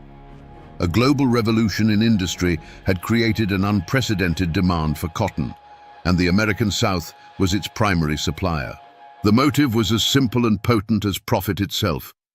The old cotton lands of the Carolinas were becoming exhausted, and the planters looked westward with hungry eyes. The fertile, well-watered lands of the Cherokee, Creek, and Choctaw in Georgia, Alabama, and Mississippi were the prize. This wasn't a local squabble. It was a matter of economic destiny for the entire Southern establishment. The value of the land wasn't measured in tradition or ancestral right, but in dollars per acre and bales per season. This massive, faceless entity had a single, overriding interest: acquire that land by any means necessary. This external threat created a suffocating climate of inevitability. Long before the bill was debated in Congress, the pressure was being felt on the ground. Land speculators, the quiet agents of this economic empire, were already appearing in the valleys. They were not local men, and they carried an air of quiet menace. They brought maps and surveying chains, making offers that were more like warnings. Their presence sent a clear message to everyone, including the Cherokee and politicians like Crockett. This was no longer a negotiation. A tidal wave of money and power was coming, and it intended to wash away everything in its path. In the beginning, the opposition to the Indian Removal Act pursued what seemed to be a clear and righteous path. The first great charge was a legal one, led by the sharpest constitutional minds in the country. They brandished copies of treaties signed in good faith by the United States government that explicitly guaranteed the Cherokee and other tribes their lands forever. On the floor of the Senate, men like Daniel Webster laid out a powerful, logical case. A treaty was the supreme law of the land, and to break it was to break the nation's honor. This seemed like the most promising lead, a direct trail to defeating the bill. But they were tracking a ghost through a legal wilderness. The Jackson administration, with ruthless efficiency, argued that they were not dealing with truly sovereign nations, but with domestic dependent nations living within the borders of the United States. It was a brutal legal sleight of hand, a way of saying that all those promises, all those sacred oaths, could be erased by a simple act of Congress. The trail of constitutional law, which seemed so clear and bright, vanished into the thickets of raw political power. The opposition's most potent weapon had proven to be a dud. Another trail seemed far more promising, the path of simple human decency. Missionaries and religious leaders who had lived among the tribes came to Washington, painting a vivid picture of the civilization Jackson sought to destroy. They spoke of the Cherokee's alphabet, their written constitution, their neat farms and Christian churches. Surely, they argued, a moral nation could not uproot a people who had done everything asked of them to assimilate. This appeal to conscience was aimed directly at the heart of the American people. But this lead, too, evaporated like morning mist on a hot summer day. Against the deafening roar of progress and the siren song of free land for white settlers, the quiet voices of conscience were drowned out. The narrative of the savage Indian, holding back the tide of civilization, was a far more powerful story for many Americans. The moral high ground turned out to be a swamp of public indifference and racial prejudice.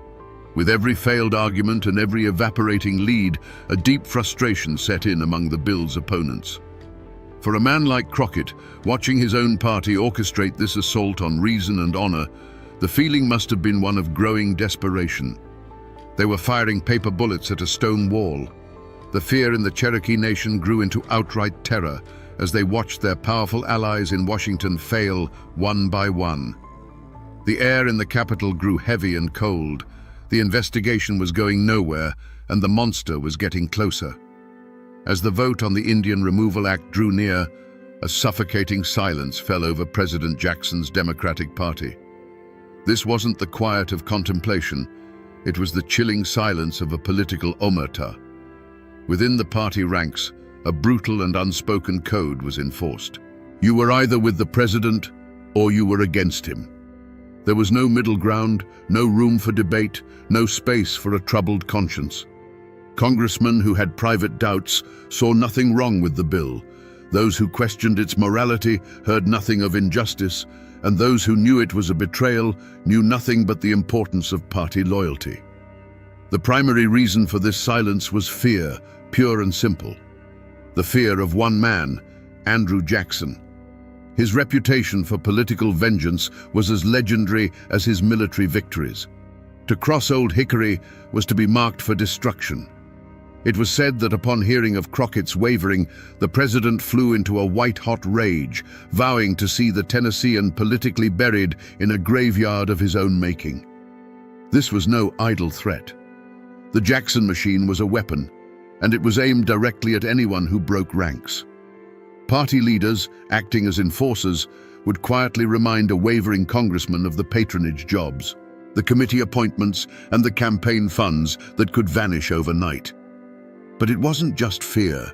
For many, it was a deep-seated loyalty to their own kind and a profound suspicion of the opposition. The men arguing against the bill were the Eastern elites, Henry Clay, Daniel Webster, the very establishment figures Jackson had been elected to fight. For a Western Democrat to side with them against their own president felt like a betrayal of the entire frontier movement. It was seen as siding with the bankers against the farmers, with the city lawyers against the common man. They believed their form of justice was to secure a future for white settlers, and the Indian Removal Act was the necessary tool. In this atmosphere, Davy Crockett became a pariah. The psychological toll was immense. Former friends and allies, men who had swapped stories and shared drinks with him just weeks before, now averted their eyes in the hallways of the capital. He was shunned like a man carrying a plague. Private messages were sent, begging him to reconsider, warning him that he was throwing away a brilliant career for a lost cause. Every handshake he was denied, every conversation that stopped when he entered a room was a reminder of his isolation. Like old Martha in the mountains whose barn was burned for speaking the truth, Crockett was about to have his entire political life burned to the ground. And still, he refused to be silent. The political battle had been fought to a standstill. Arguments had been made, threats had been whispered, and loyalties had been tested. The Jackson machine, confident in its power, believed it had crushed all meaningful dissent.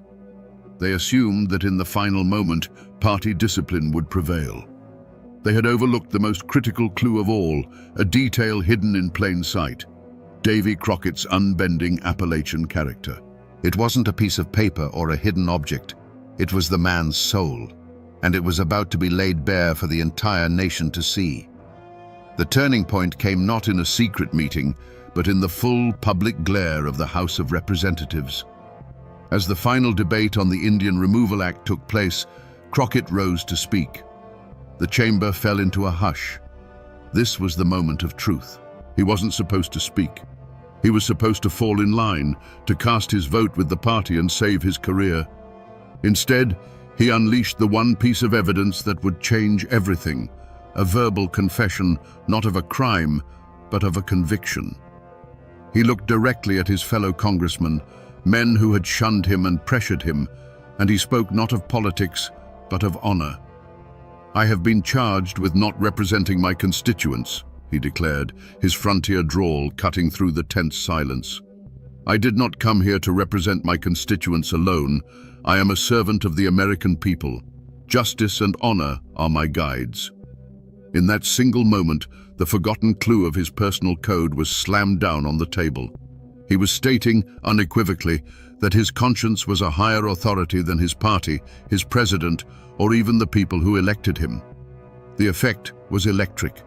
It was a stunning public rebuke of the president from within his own ranks. Suddenly, the perception of Davy Crockett shifted dramatically. He was no longer just a quirky backwoodsman. He was a rebel. The words he spoke were more damning than any secret diary or misplaced letter. They exposed the truth not of a conspiracy, but of one man's solitary, defiant stand. For the Jacksonians, the revelation was horrifying. Their simple story of party unity was shattered. And with that speech, a new and urgent mission began: the complete and total political destruction of Davy Crockett.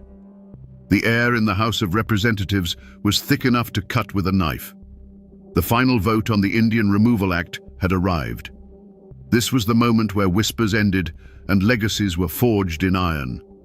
The roll call began, a death march of names echoing in the tense, silent chamber. One by one, Jackson's men, many with visible reluctance, answered yea. They chose their party. They chose their careers. They chose their president. The wall of silence was holding. Then the clerk's voice cut through the air. "Crockett." For a heartbeat there was nothing. Then a voice clear and steady filled the room with a single defiant word: nay. It was more than a vote. It was the sound of a political career committing suicide. It was the roar of an Appalachian conscience that refused to be silenced. In that instant, every man in the room understood the price Crockett had just willingly paid. But it was not enough. The bill passed by a razor-thin margin, just 5 votes. Davy Crockett's personal honor was intact, but the fate of the 5 tribes was sealed. And with the smoke of that final battle still clearing, the true culprits behind this national tragedy were finally and irrevocably unmasked. The mastermind was, and always had been, President Andrew Jackson. His motive was not a fleeting political whim, but the culmination of a lifetime of frontier warfare and a chillingly clear vision of an expanding white America built on the ashes of broken treaties and displaced peoples. His was the iron will that drove the entire affair, the hand that held the dagger. The weapon he wielded was his own Democratic Party. Their motive was not malice, but a toxic combination of fear and ambition. They were not evil men, but they were terrified men, bound by a pact of loyalty that demanded they sacrifice their own morals for the sake of political survival. They were the ones who held the victim down, their silence the most damning testimony of all. But the true dark heart of the matter, the motive that fueled both the president's vision and the party's fear, was the vast, impersonal hunger of the Cotton Kingdom. It was not a feud, not a personal vendetta, but the cold, relentless logic of profit. The land was valuable, and the people living on it were in the way. That was the simple, horrifying truth that had been unmasked. In defying all 3, Davy Crockett had not just lost a vote. He had made an enemy of the most powerful forces in America, and they would now see him destroyed. The passage of the Indian Removal Act was not a sudden explosion.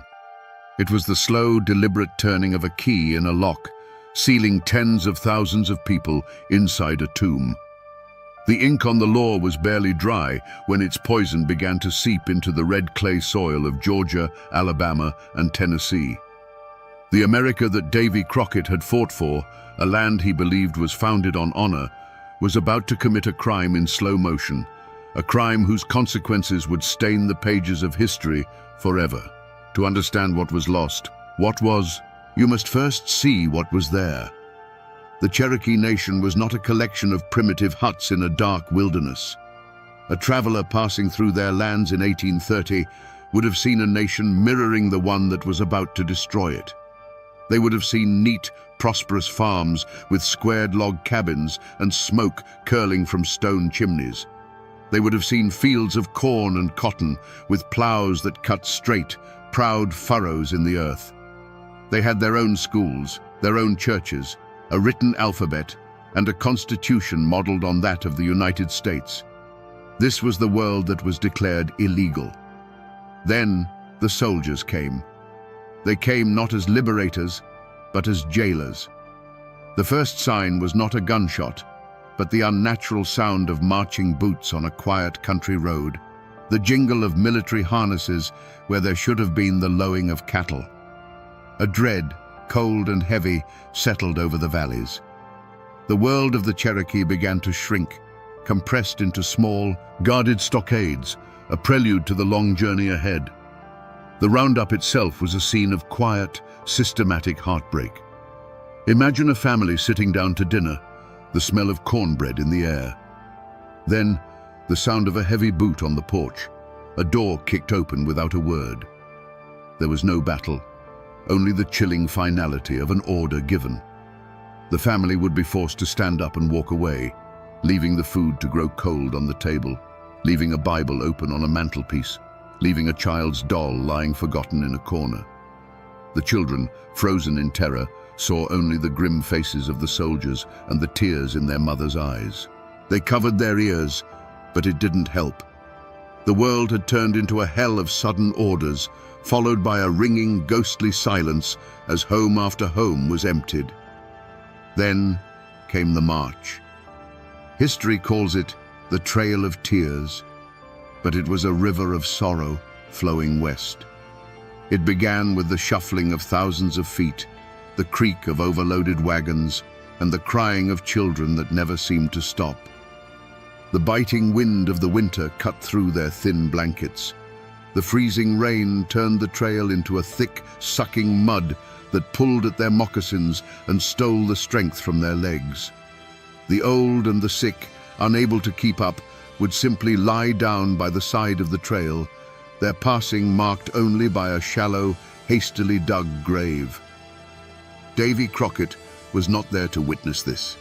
He was in Washington, a political ghost haunting the halls of the Capitol. But this horrifying procession was the physical embodiment of his every warning. This was the vision that had kept him awake at night, the nightmare he had sacrificed his entire career to prevent. Each snap of a twig under a soldier's boot was an echo of the speaker's gavel.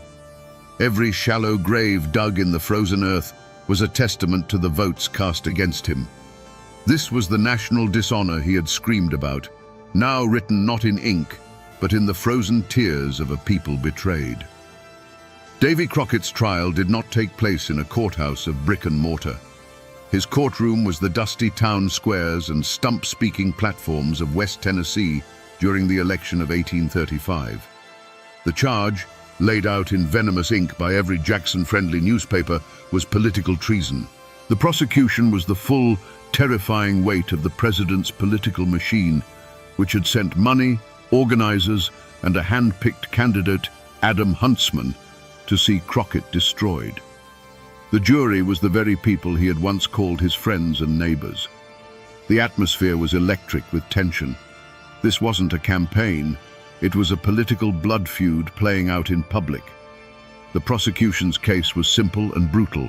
Crockett had betrayed them. He had sided with the Eastern elites against their president, their party, and their own interests. His vote on the Indian Removal Act was painted not as an act of conscience, but as a direct assault on the dreams of every poor farmer who wanted a piece of that land. They branded him an arrogant traitor who had forgotten the common man.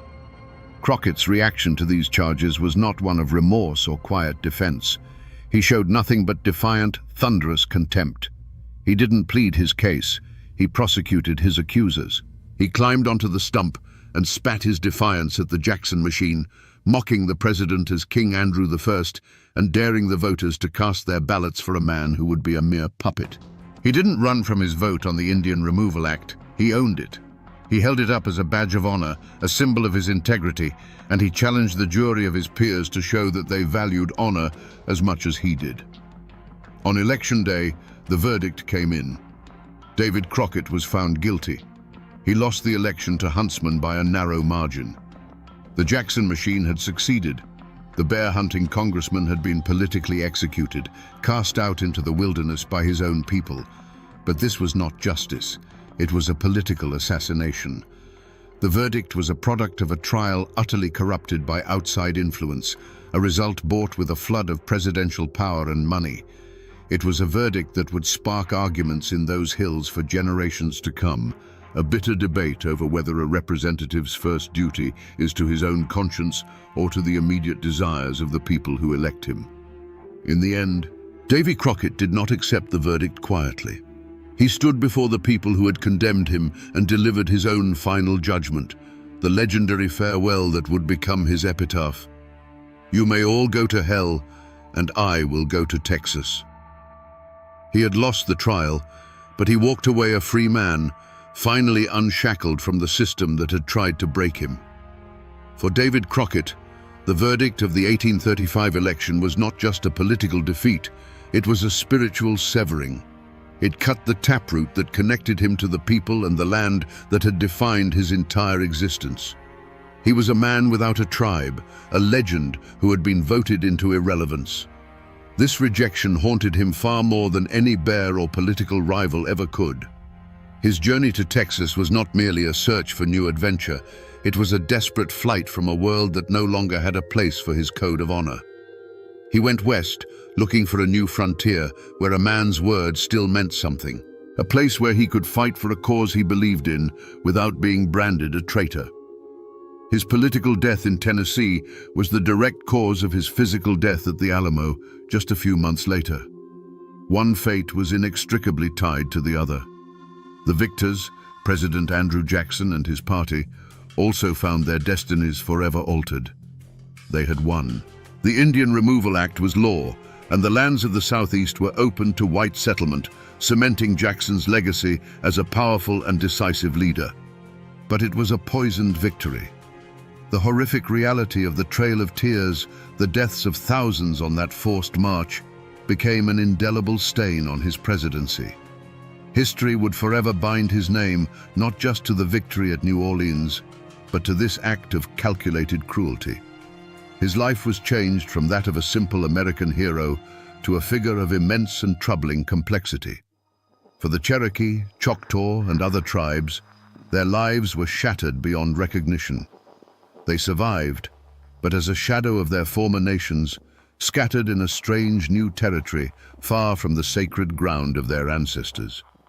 They carried with them the trauma of the stockades and the ghosts of those lost along the trail. The political decision made in Washington became a wound carried in the hearts of their people for generations, a story of betrayal and loss that would be told around their own campfires for a century to come. And what of the people of Tennessee, the voters who had cast Crockett out?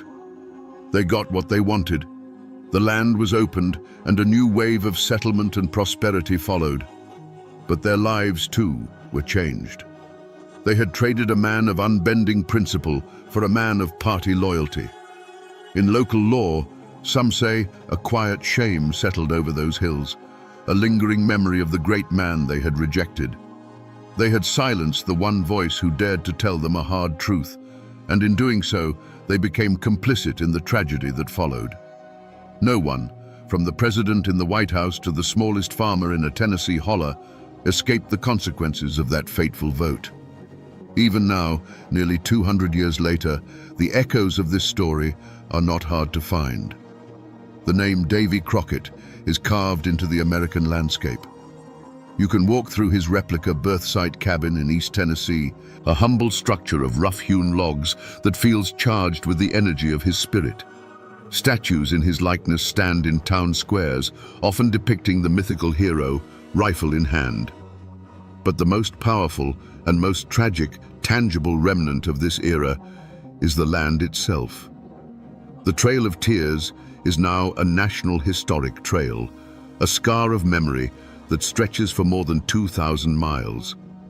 It is marked by quiet roadside plaques, preserved segments of old roads, and lonely, often unmarked graves that lie just beneath the surface of the modern world, silent witnesses to an epic of sorrow.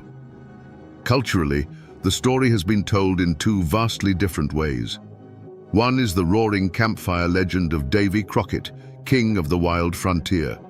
It's a story immortalized in song and on screen, a comforting myth of a simple, grinning hero in a coonskin cap. That legend, powerful as it is a shadow. The true story, the one we have told today, is the one whispered in the halls of Congress and preserved in the dry, brittle pages of the official record, the story of a man's lonely, costly stand for his own conscience. For the descendants of the 5 tribes, the story is not a legend. It is a living memory, a foundational trauma that has shaped their identity for generations. It is told not in folk songs for entertainment, but in their own languages, passed from grandparent to grandchild as a testament to their resilience and survival.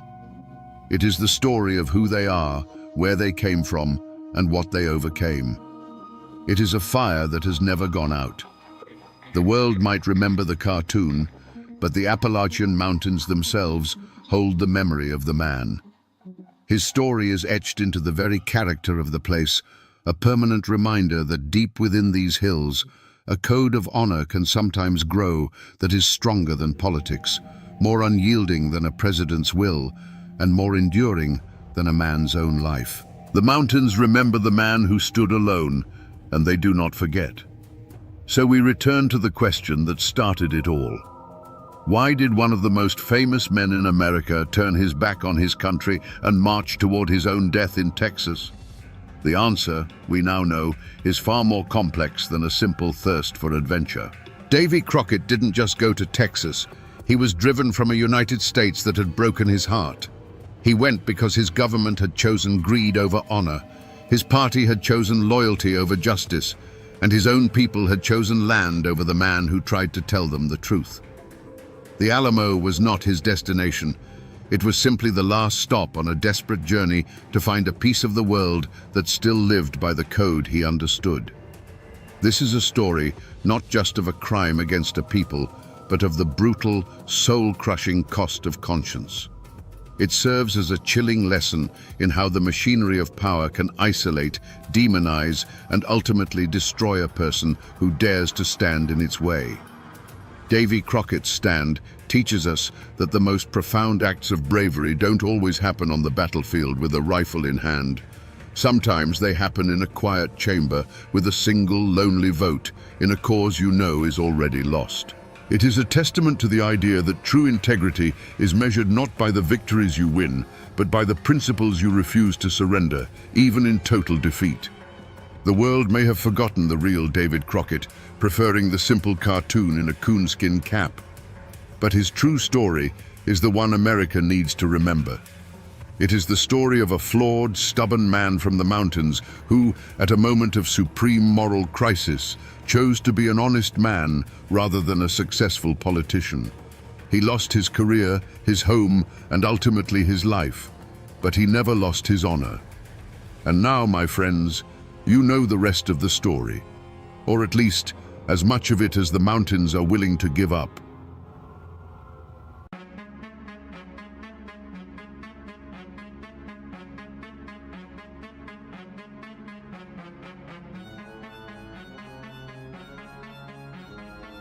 In the coal-dusted hollows of eastern Kentucky, whispers followed Luana Mooney like a cold mountain fog. Death was her constant companion. One husband died in a fiery car crash. Another, from a gunshot wound, ruled a suicide. A lover was consumed by a house fire that left her miraculously unscathed. Was she the unluckiest woman in all of Appalachia, cursed by some dark mountain hex? Or was the simple, tired-looking woman a calculating predator, collecting insurance policies like funeral bouquets? Today, we separate the chilling facts from the folk legend to uncover the truth behind the woman they called the Black Widow. To understand the darkness that followed, you first have to understand the world that Luana and her first husband, Jim Muncie, inhabited in the early 1970s.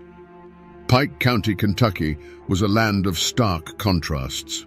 Breathtaking mountains, ancient and stoic, cradled valleys choked with the grit of the coal industry. The air itself seemed heavy, a mix of damp earth, wood smoke, and the ever-present metallic tang of the mines. Life here was carved out of the rock, and it was just as unyielding. Jim Muncie was a product of this world.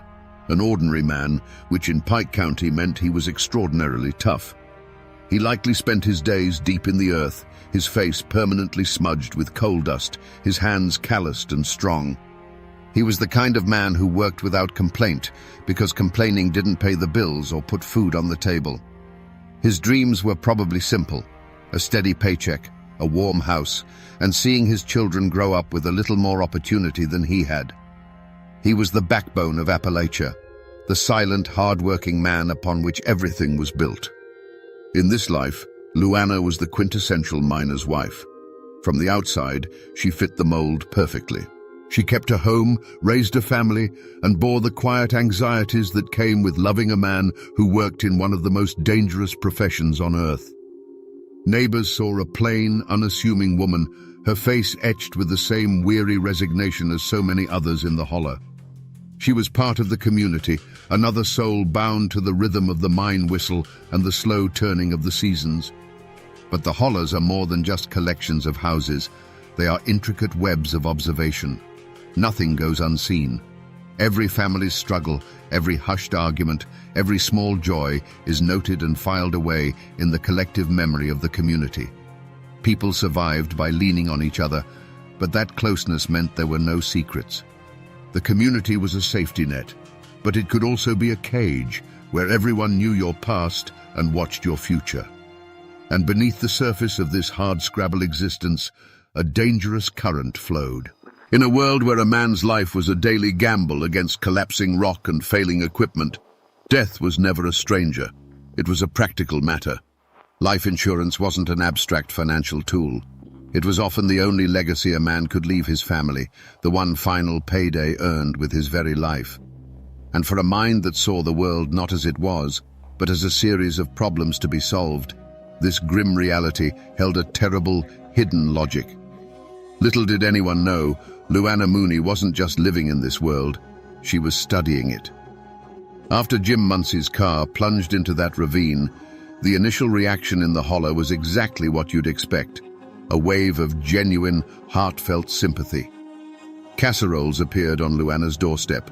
Neighbors offered to watch the children. The church ladies spoke in hushed, sorrowful tones about the poor widow. In Appalachia, community is the bedrock of survival, and when one of their own falls, everyone feels the tremor.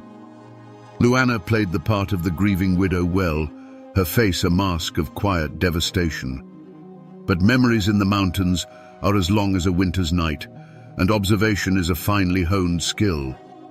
The first whispers weren't accusations, they were just questions.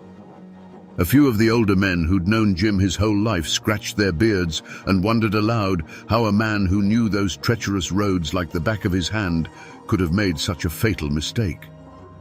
The talk was quiet, confined to front porches after sundown, but it was there. Then came the matter of the insurance. No one begrudged a widow her due, but the speed with which Luana settled the claim raised an eyebrow or two. It seemed too efficient, too businesslike for a woman supposedly crippled by grief. The most potent silence came from the Muncey clan itself. Families in these parts are fiercely loyal, woven together by blood and shared hardship. They closed ranks, supporting Jim's children, but a subtle coldness was directed at their mother. Perhaps they remembered old arguments over money, or the way Luana seemed to pull Jim away from his kin. They never said a word against her publicly. That wasn't the way, but their support felt obligatory, their embraces lacking warmth. They watched her, their gazes heavy with an unspoken history that only they knew. This fertile ground of quiet doubt was all it took for rumors to take root and grow like kudzu. Whispers began to slither through the community, each retelling adding a new, darker detail. I heard they were fighting something awful the night before the crash, someone might say at the general store. Heard he was talking about leaving her, another might add. There was no proof, no evidence for any of it. But in a place where gossip travels faster than a telephone call, truth and speculation soon became hopelessly entangled. The sympathy began to curdle into suspicion. Every word was another dry twig laid carefully at Luana's doorstep, just waiting for a spark. A few years passed, and the quiet murmurs about Jim Muncey's death might have faded into the background hum of mountain life. But Luana made a move so audacious it snapped the community to attention. She found comfort, and then a new husband, in the arms of Norman Muncey, her late husband's cousin. In a place where bloodlines are sacred and certain boundaries are never crossed, this union was a scandal. It felt wrong, a violation of memory and respect that sent a jolt through the Muncey clan and the entire holler. Norman, however, seemed blissfully unaware of the shadow he was stepping into. He was a man clearly smitten and perhaps a little naive. He started talking, bragging to his buddies over a beer after a long shift. He told them how Luana had taken out a new life insurance policy on him, a policy for a sum that was staggering by Pike County standards. He'd laugh it off, saying, "She just loves me so much, she's terrified of losing me." To his friends, hearing those words, a cold dread began to settle in. It sounded less like a term of endearment and more like a valuation. Then came the day the laughing stopped. Norman Muncey was found dead in their trailer. The official report delivered a verdict that was clinical, simple, and to everyone who lived there, utterly unbelievable. Suicide.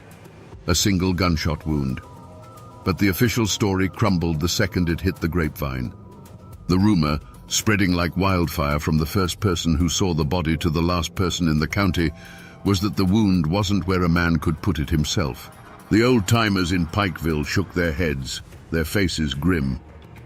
"A man don't shoot himself in the back of the head," they'd say, their voices low and certain. This was the point of no return. The death of Jim Munsey had been a question mark. The death of Norman Munsey was an exclamation point. The community's unspoken verdict was delivered. Luana was no longer just an unlucky widow. She was something else, something to be feared.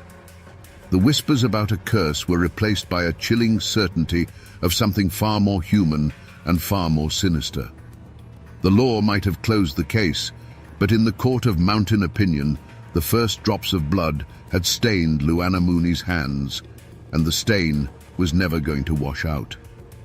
By the time Luana took up with Curtis Copley, the cloud of suspicion around her had grown dark and heavy. They lived together in a dilapidated house on the edge of town, a place that seemed to sag under the weight of its own decay.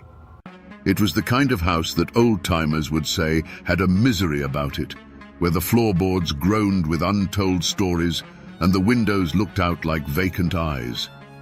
For Curtis, it was just a place to live. For Luana, it was a stage for her next and most terrifying act. On the afternoon before the fire, a neighbor saw something strange. Luana was making trips from the house to an old shed out back, carrying boxes and bundles wrapped in blankets. The neighbor didn't think much of it at the time. Maybe she was just cleaning out some old junk. But the image stuck in her mind. The methodical way Luana moved, her face a blank, unreadable mask. It wasn't the hurried work of spring cleaning. It was the careful, deliberate action of someone salvaging valuables from a sinking ship. That night, the house didn't just catch fire, it exploded. One moment, there was the quiet dark of the holler. The next, a roar as the old, dry wood surrendered to the flames. The house went up like a paper lantern soaked in kerosene, tearing a furious orange hole in the night sky. Windows burst, sending showers of glass into the yard. The heat was so intense it buckled the tin roof, which peeled back with a scream of tortured metal. It wasn't just a fire, it was an erasure. And then came the figure running down the dirt road, a woman in a nightgown, her silhouette framed against the inferno. It was Luana, her voice a piercing shriek, crying for help, for someone to save Curtis. She was the picture of terror and desperation, collapsing into the arms of the first neighbors to arrive, her body racked with sobs. She told a frantic story of waking up to smoke and heat, of barely managing to jump from a window as the floor gave way behind her. A miraculous escape. When the volunteer fire truck finally arrived, there was nothing they could do but watch the structure collapse in on itself, hissing and spitting into a smoldering pile of black bones. They poured water on the glowing embers, the steam rising into the night like departing ghosts. It took hours for the scene to cool enough for them to search the ruins. Inside, amidst the charred timbers and ash, they found what was left of Curtis Copley. He was discovered in the remains of his bed, a blackened shape that was barely recognizable as human. The question hung in the smoky air, unspoken, but felt by everyone there. Why didn't he run? Why didn't he even try to get out? The fire had been a monster, but it hadn't been silent. Yet Curtis had never moved. The whispers that followed were no longer whispers. They were spoken aloud, in tones of dread and certainty. People remembered the boxes Luana had moved. They replayed her frantic performance on the road, and it now seemed hollow, rehearsed. The talk of the evil eye returned, the legend of the woman who brought death to any man who shared her bed. Luana Mooney was no longer just a woman followed by tragedy. She was the tragedy itself, a walking, breathing folktale of Appalachian horror. The sun rose on a black, jagged wound in the heart of the holler. Where Curtis Copley's house had stood was now just a steaming skeletal ruin. The smell of wet ash and finality clung to the morning air. Investigators, what few the county had, poked through the debris, their faces grim. They found the remains of a wood stove, some twisted bed springs, and the charred remnants of a simple life. The fire had been too hot, too complete. It had consumed everything, including any shred of concrete evidence. The official explanation, when it came, was a shrug of the shoulders in paper form. Faulty wiring, perhaps. A stray ember from the stove. In a land of old wooden houses and overworked wiring, it was a plausible and convenient conclusion. It was ruled a tragic accident. Case closed. The system, lacking the tools or the will to dig deeper, moved on. Luana Mooney collected another insurance payment, a modest sum for a house and a life that had been reduced to cinders. In the days that followed, Luana played her role to perfection. She was the shattered survivor, the woman haunted by loss, her voice a fragile whisper. But those watching her saw something else. They saw that her grief was a garment she put on in the morning and took off at night. Her eyes, when she thought no one was looking, were not filled with sorrow, but with a cold, clear focus. She was a woman with a plan, and the ashes of her old life were simply the foundation for her next one. The community rendered a different verdict. The whispers were over. Now there was a wall of silence. When Luana walked into the general store, conversations would cease. Mothers would pull their children a little closer. Men who might have once offered a polite nod now stared straight through her, their faces hard as granite. The silent shunning was a form of mountain justice, a way of casting someone out without ever laying a hand on them. She had become a ghost in her own town, a living pariah. She was now more legend than person.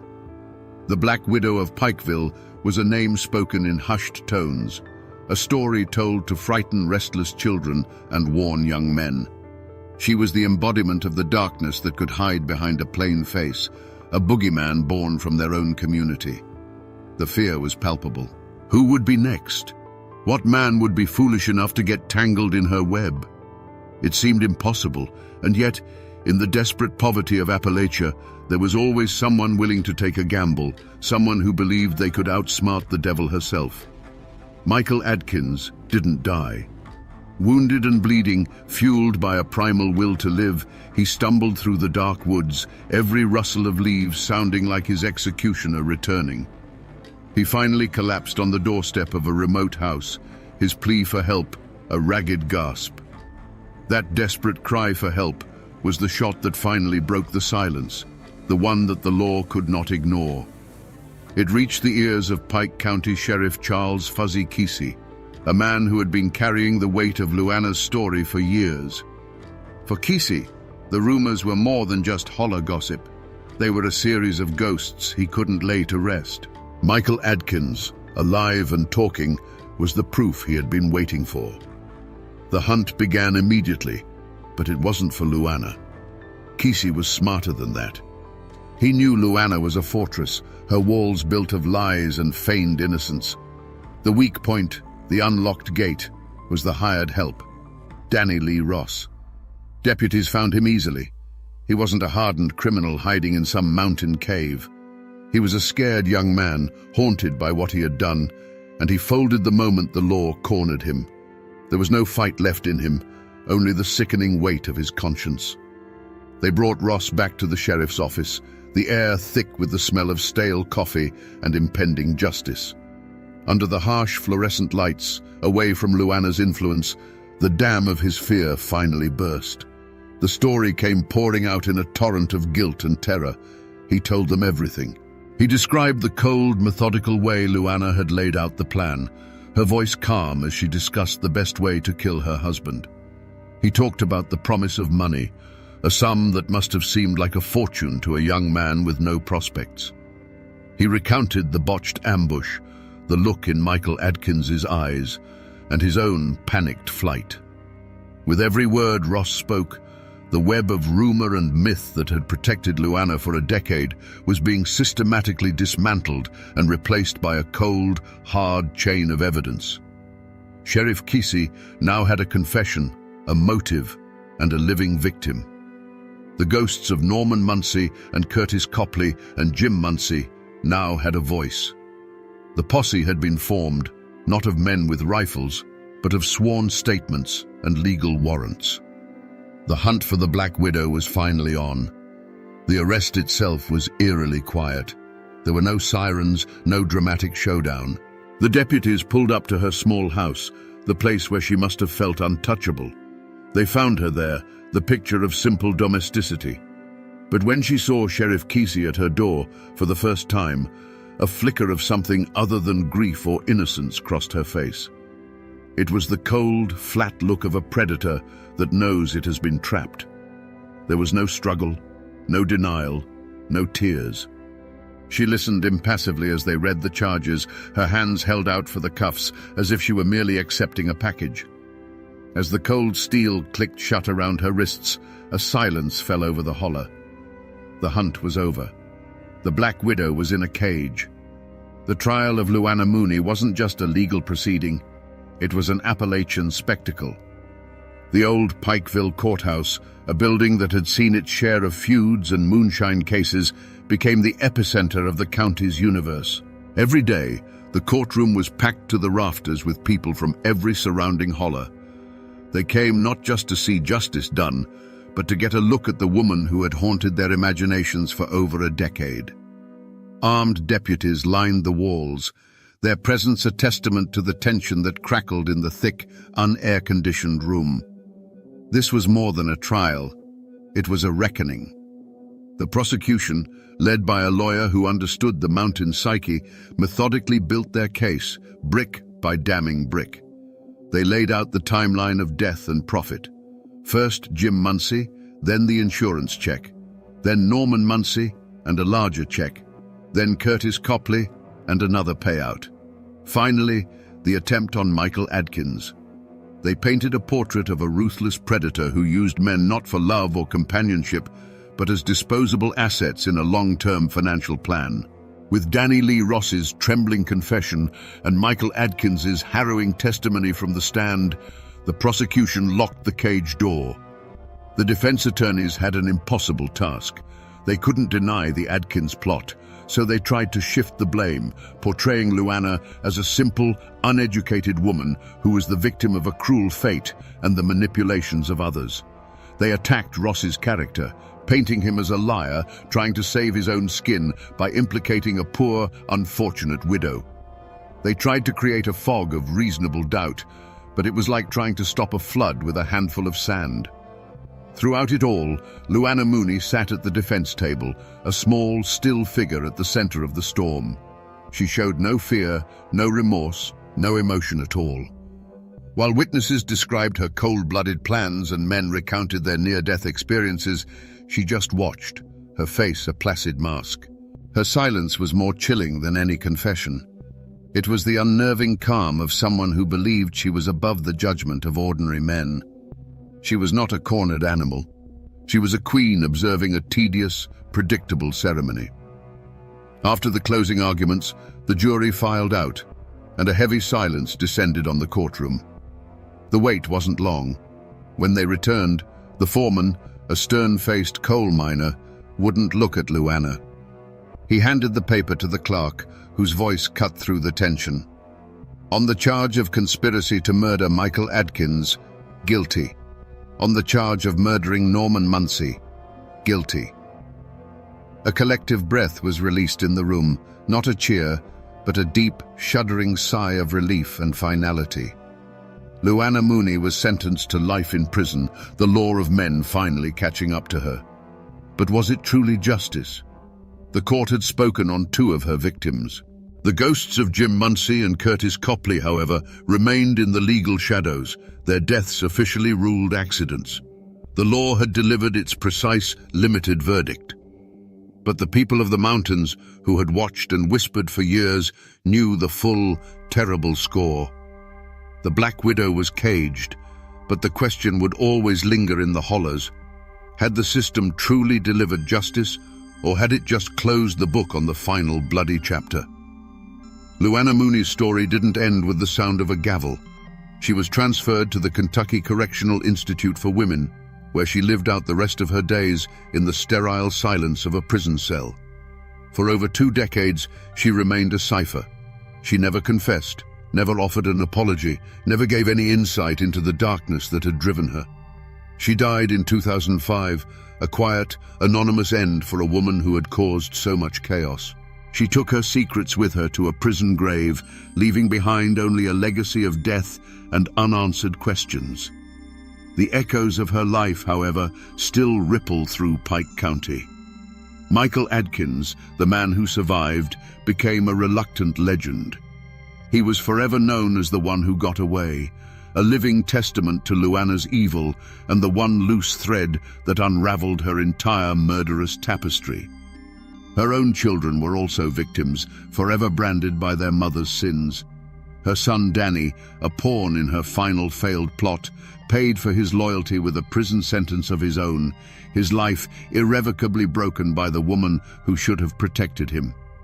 The physical scars on the landscape have faded, but they haven't vanished. The old courthouse still stands in the center of Pikeville, and people will still point to its windows and say, "That's where they finally convicted the Black Widow." The treacherous mountain road where Jim Muncie died still claims cars in the winter ice. And if you ask the right old-timer, they can still show you the overgrown, empty patch of land where a house once burned to the ground, a place that feels colder than the surrounding woods, even on a summer day. But the most indelible trace Luana left behind is her name. In the hollows of eastern Kentucky, Luana Mooney is more than just a name. It's a cautionary tale, a piece of modern folklore. It's a shorthand for a heartless woman, a boogeyman used to warn men about who they trust. Her name has been woven into the very fabric of the place, a dark thread in a rich tapestry of mountain history. And in the old cemeteries, you can still find the weathered tombstones of her husband's silent stone markers in a story of greed and murder.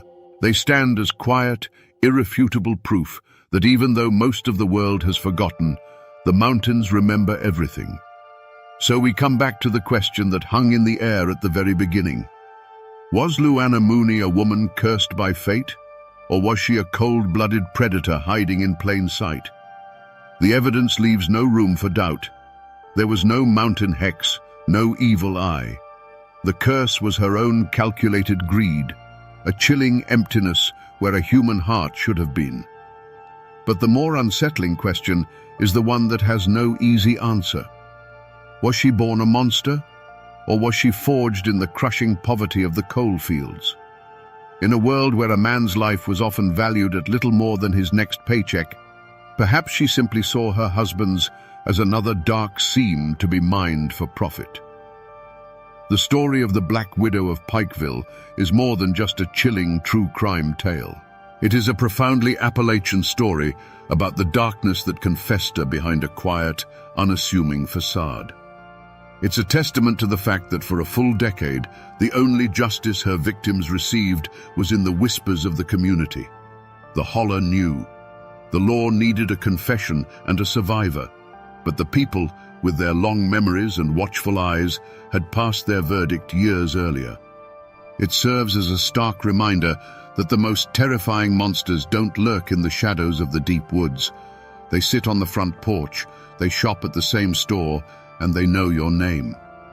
This is a story of cruelty, yes, but it is also a story about the resilience of a place and its people. It's a story that has been absorbed by the very mountains that witnessed it all. A cautionary tale that will be told as long as there are campfires to gather around and cold nights to whisper in. The names on the tombstones will fade, but the echo of Luana Mooney's reign of terror serves as a permanent warning. And now, my friends, you know the rest of the story.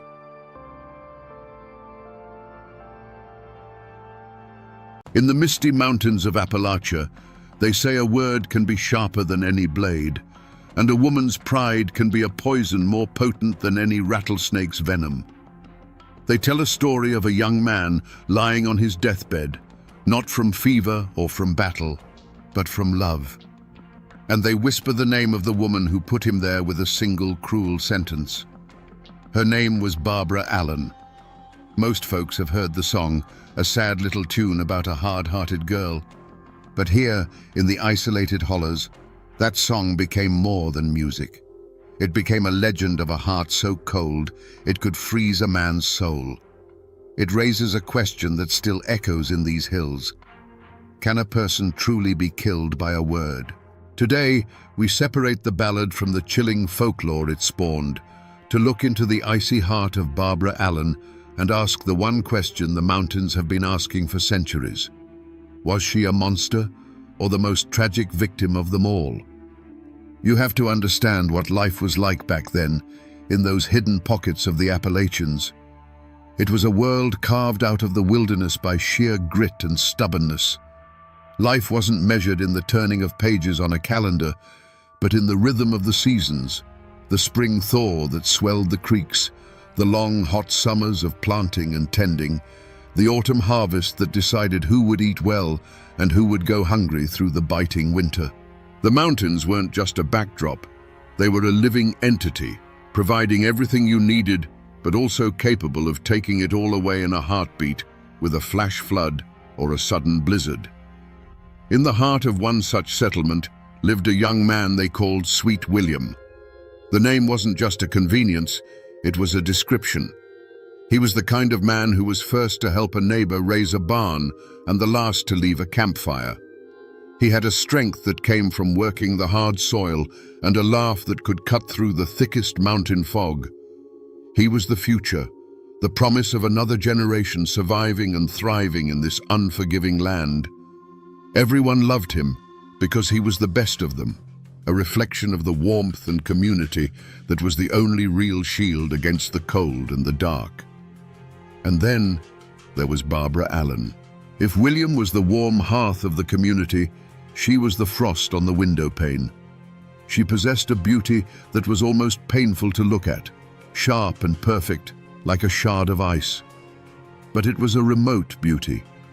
She lived with her mother in a small cabin, keeping to herself, her silence often mistaken for arrogance. The other girls whispered about her pride, and the young men who tried to court her came away feeling as if they'd tried to warm their hands on a marble statue. She was a mystery, an outsider in a community where there were no secrets. Yet, as it so often happens, the fire was drawn to the frost. William saw something in Barbara that no one else did. Not coldness, but a guarded sorrow, a strength that had hardened into a shield. And she, in turn, saw in his open-hearted nature a warmth she'd never known. Their courtship wasn't one of public pronouncements, but of stolen glances across the clearing during a Sunday service, of a wildflower left on her doorstep, of two people from different worlds circling each other like the sun and the moon. For a brief, hopeful season, it seemed that William's warmth might just be enough to melt her icy heart. But this world was as fragile as it was harsh. It was held together by unwritten laws of respect, honor, and pride. A person's reputation was their most valuable possession, more precious than land or livestock. And in a place where life was a constant struggle, a wounded pride could fester like a snakebite, turning the promise of love into the certainty of a grave.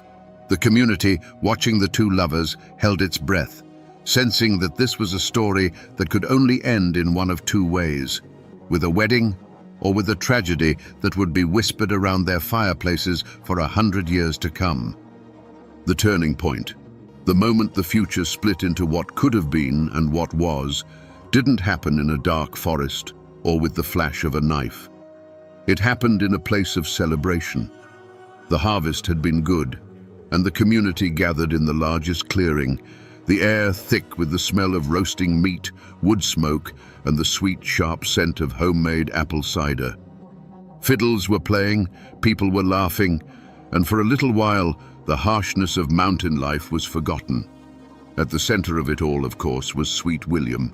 He was in his element, surrounded by friends, his voice booming over the music. Flushed with cider and the simple joy of the evening, he raised his wooden cup. "A toast!" he shouted, a wide grin on his face. "A toast to the beauties of this valley who make the work worthwhile and the winters warm." Men cheered, and the women, both young and old, smiled at the compliment. It was a simple, clumsy, heartfelt gesture from a young man who loved his home and the people in it. But in a shadowed corner, one pair of eyes didn't smile. Barbara Allen had watched him all evening, a rare warmth in her own heart. She saw him as hers, a private treasure. And in that moment, his toast felt like a betrayal. He hadn't toasted her. He had thrown her into the common lot with every other woman there. To his mind, it was a harmless, all-encompassing compliment. To her proud and guarded heart, it was a public declaration that she was nothing special to him at all. It was a careless flick of the wrist that to her felt like a slap across the face. She didn't scream or cry. Her pain was a cold, quiet thing. The light in her eyes simply went out, replaced by a glacial hardness. Without a word, she stood up, smoothed her dress, and walked out of the clearing, vanishing into the night. Her departure was so silent that at first only a few noticed. But a chill followed in her wake, and soon the whispers started. William, seeing her empty place, felt a knot of dread tighten in his stomach. The laughter died on his lips. He followed her, of course. He went to her cabin that night and the next day, but the door remained barred. He sent friends to plead his case, but they returned with shaken heads, speaking of a coldness they had never seen in a living soul. The community watched as a wall of silent, unforgiving pride rose between the two lovers. William's careless words had been the spark, but Barbara's wounded heart was the tinder. A fire had been lit, a slow, consuming blaze that wouldn't be put out with apologies. It was a fire that would demand a sacrifice. William's life wasn't being taken by disease.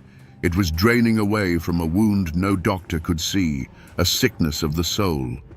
His servants, loyal and terrified, saw their master fading like the last embers of a fire.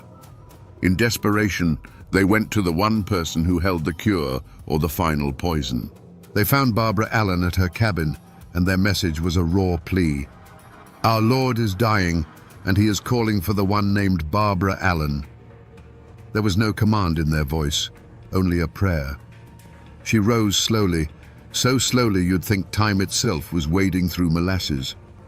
Every step she took from her cabin to his bedside was deliberate, a leisurely stroll towards a man's last moments.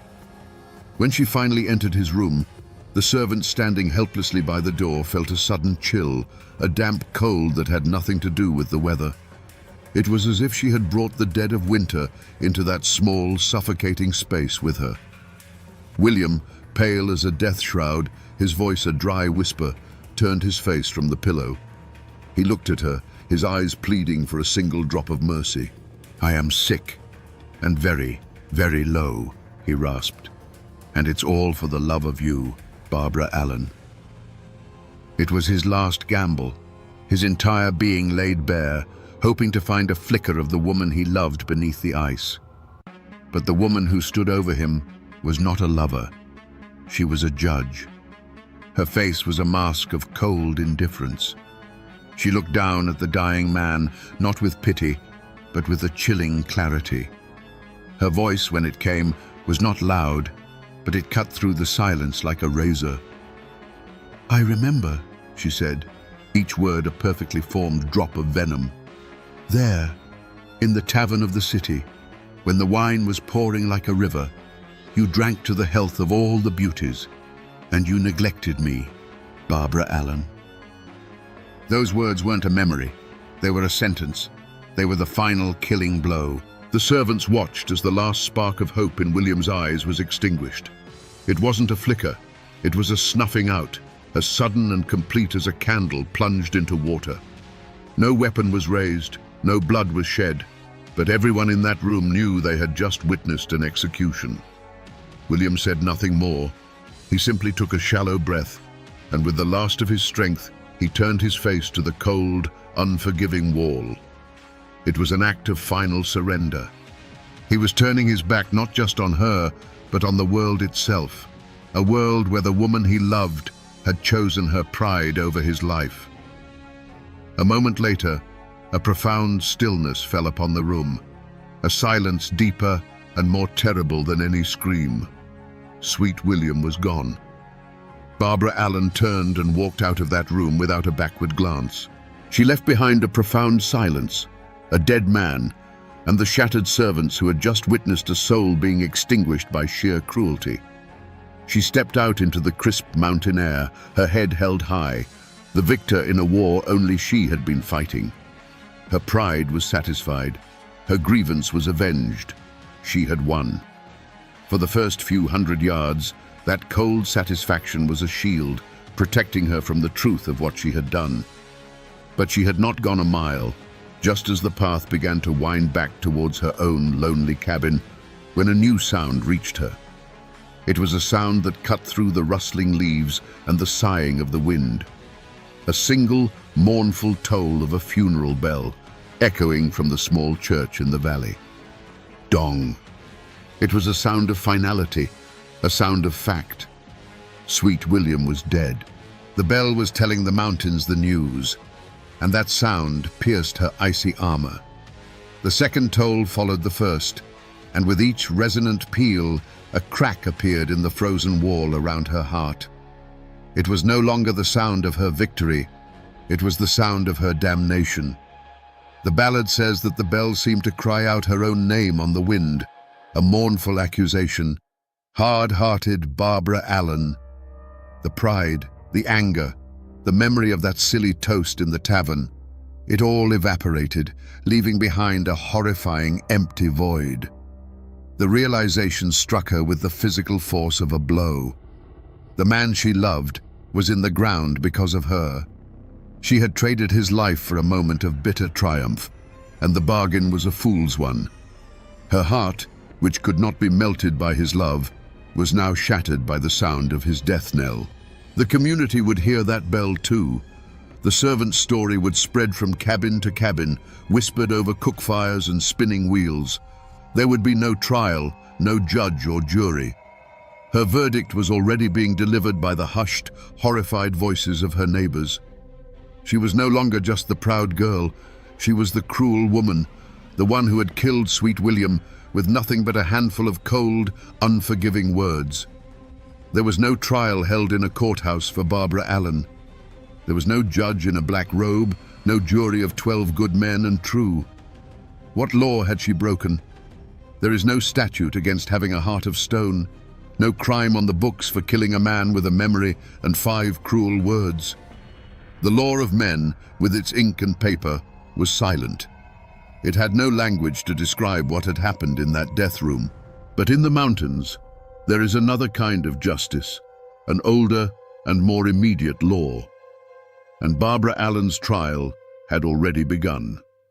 The courtroom was every cabin, every clearing, every fireside in the valley. The servants who had stood helpless at William's bedside were the sole witnesses, and their testimony, spoken in hushed, horrified tones, was the only evidence needed. The story spread faster than a forest fire, a tale of love turned to poison, of a pride so monstrous it could watch a man die and feel nothing. The community, which had once whispered about her coldness, now spoke of it as a fact, an unnatural blight on the world. The verdict was unanimous. She was guilty. But Barbara wasn't listening to them. She was a prisoner in a different kind of court, the one held in the echoing silence of her own soul. The funeral bell had been the prosecution's opening statement, and it had shattered her every defense. As she ran home, stumbling through the woods, she wasn't fleeing justice. She was rushing to accept her sentence. When she burst through the door of her mother's cabin, her face was a mask of terror and grief. She was no longer a cold-hearted killer. She was a condemned woman. Her confession was not a plea for mercy, but a final, desperate command. She cried out to her mother, the words tumbling from her in a torrent of unbearable guilt. "Mom, Mom, make my bed, make it softly and long. My darling died for me today, and I will die for him tomorrow."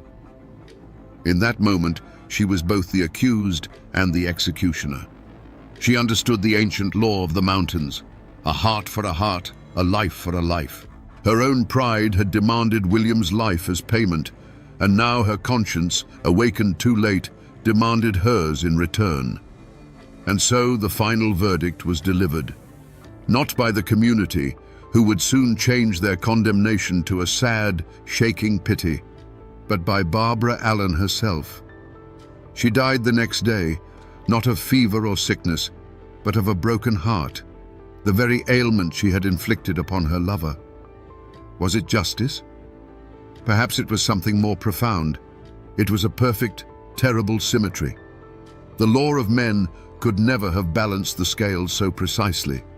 The mountains had rendered their own judgment, leaving 2 fresh graves as a permanent warning that a heart closed to forgiveness is a tomb waiting to be filled.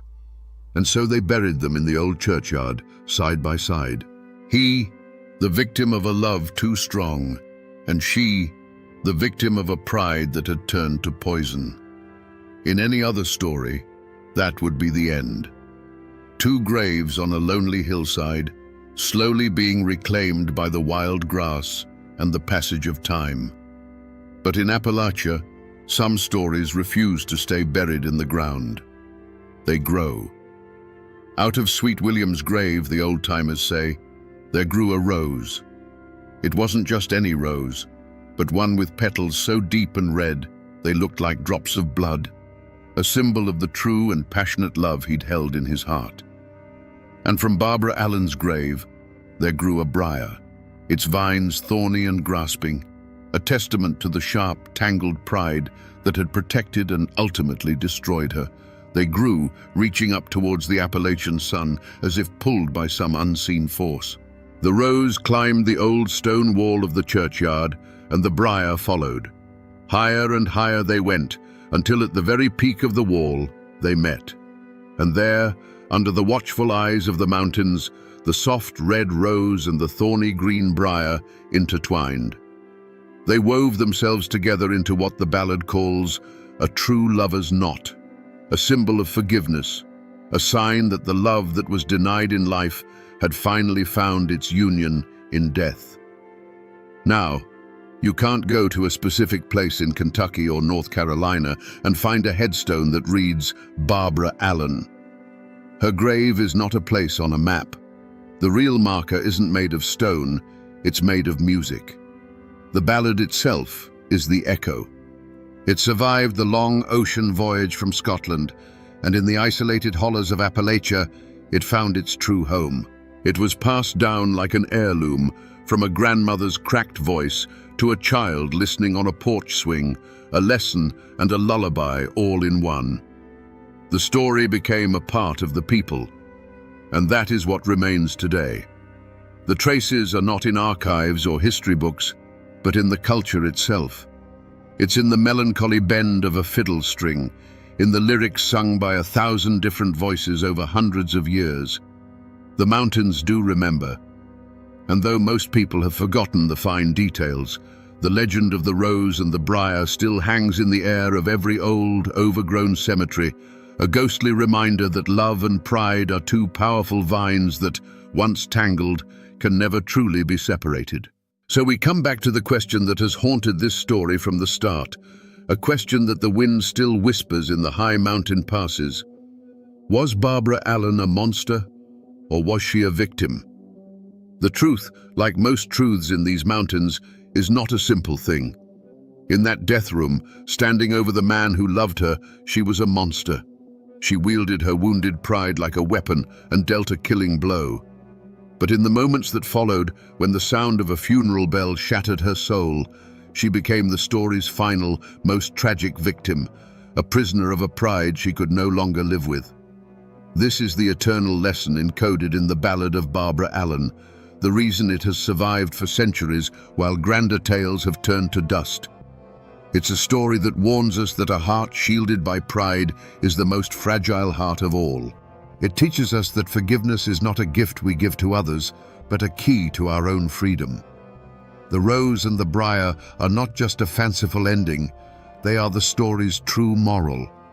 They tell us that even after a tragedy born of bitterness and spite, redemption is possible, that 2 souls torn apart by life can find their way back to each other in the end. This is more than just a ghost story or a sad old song. It is a piece of Appalachia's soul. It is a testament to the people who lived and died by a code of honor that could be both their greatest strength and their most fatal flaw. And even today, if you find yourself deep in the mountains when the fog is rolling in and the world grows quiet, you can almost hear it. A sad, distant melody on the wind and the mournful toll of a bell, forever crying out a warning and a lament. Poor Barbara Allen.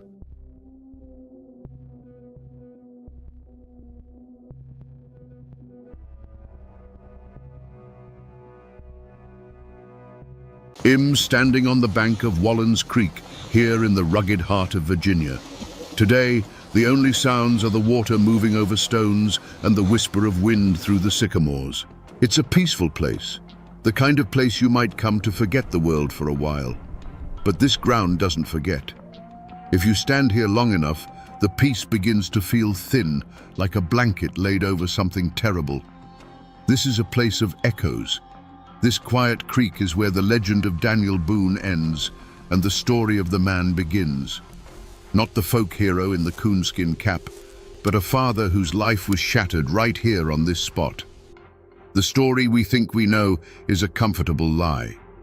The truth is soaked into this soil, a tale of such brutality it would redirect the course of a man's life and a nation's history. Today, we're going to listen to those echoes and uncover the story of the dark and bloody ground. In the autumn of 1773, this same wilderness was not a place of quiet solitude. It was filled with the sounds of a dream in motion, the groan of wagon wheels, the lowing of cattle, the shouts of men, and the laughter of children. This was Daniel Boone's grand gamble, the first organized attempt to bring settler families into the promised land of Kentucky. They were a small, rolling nation of about 40 souls, carving a path through a world that had, until now, belonged only to the Long Hunters and the native tribes. Daniel Boone wasn't the giant of folklore yet.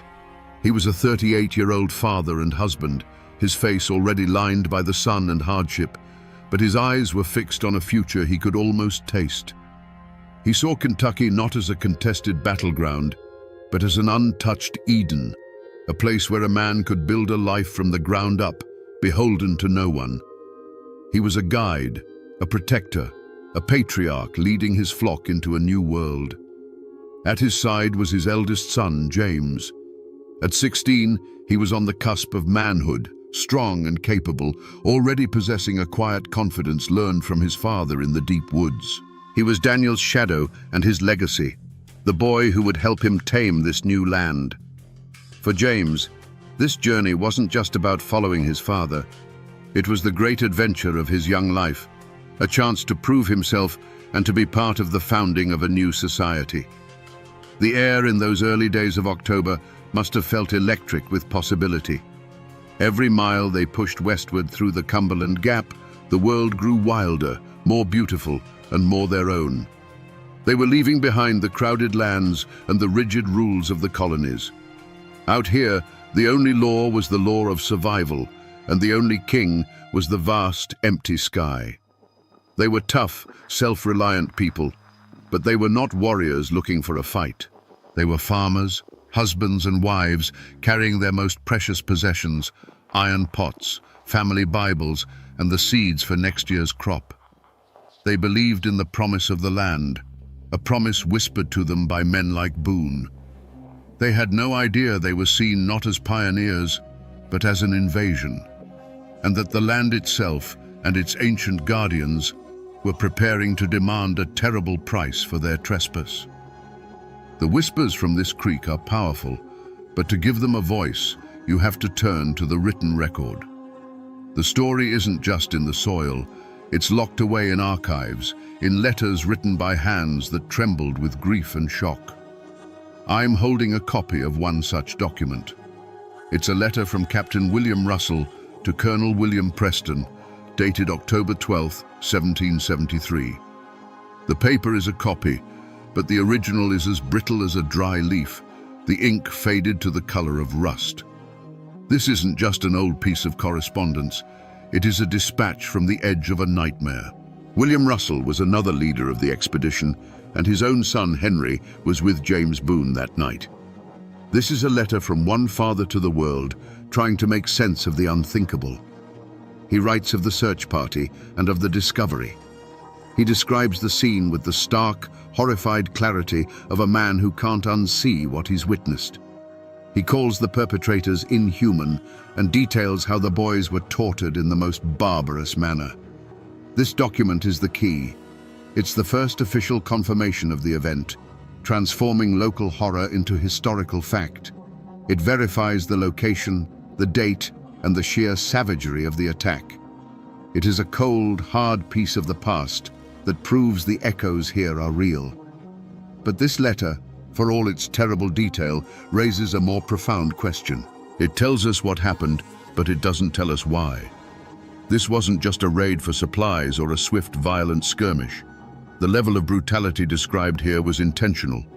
It was a message, written in blood. To understand that message, we have to look beyond the settlers' hopes and see this land through the eyes of the people who already called it home. To understand the horror described in that letter, you have to understand the land itself. To the Shawnee, the Cherokee, and the Delaware, Kentucky wasn't an empty paradise waiting for a master. It was Kentar-ten, the land of tomorrow, a sacred and vital hunting preserve. They didn't build their villages there, but it was their great commons, a shared cathedral of forest and meadow teeming with the buffalo, elk, and deer that sustained their people. Its borders were jealously guarded, and they called it the dark and bloody ground for a reason. When Daniel Boone's party of settlers snaked its way through the mountains, they were not seen as brave pioneers. They were seen as a plague. The Long Hunters had been one thing, solitary men who took some game and left. But this was different. This was a tide of axes and fences, of families and cabins. This was an army of permanence, an existential threat to a way of life that had existed for centuries. Every tree they felled, every patch of cane they cleared, was an act of war. Watching this slow-moving invasion was a war party, a coalition of Shawnee, Delaware, and Cherokee warriors. They were not a random band of marauders. They were the guardians of this land, men whose families depended on the game Boone's settlers were about to displace. They would have tracked the party for days, observing them with a mix of fury and contempt. The settlers' noisy, lumbering progress was an insult to the silence of the woods, a clear sign they did not belong. The decision to attack was a calculated one, and the decision to make it a spectacle of cruelty was a strategic one. They needed to send a message so terrifying that it would echo all the way back to the colonies in Virginia and Pennsylvania. They needed to turn the dream of Kentucky into a nightmare. When James Boone's small group separated from the main party, it offered the perfect opportunity. They weren't just going to kill the intruders. They were going to make their deaths a lesson. The barbarism Captain Russell would later describe in his letter wasn't mindless savagery.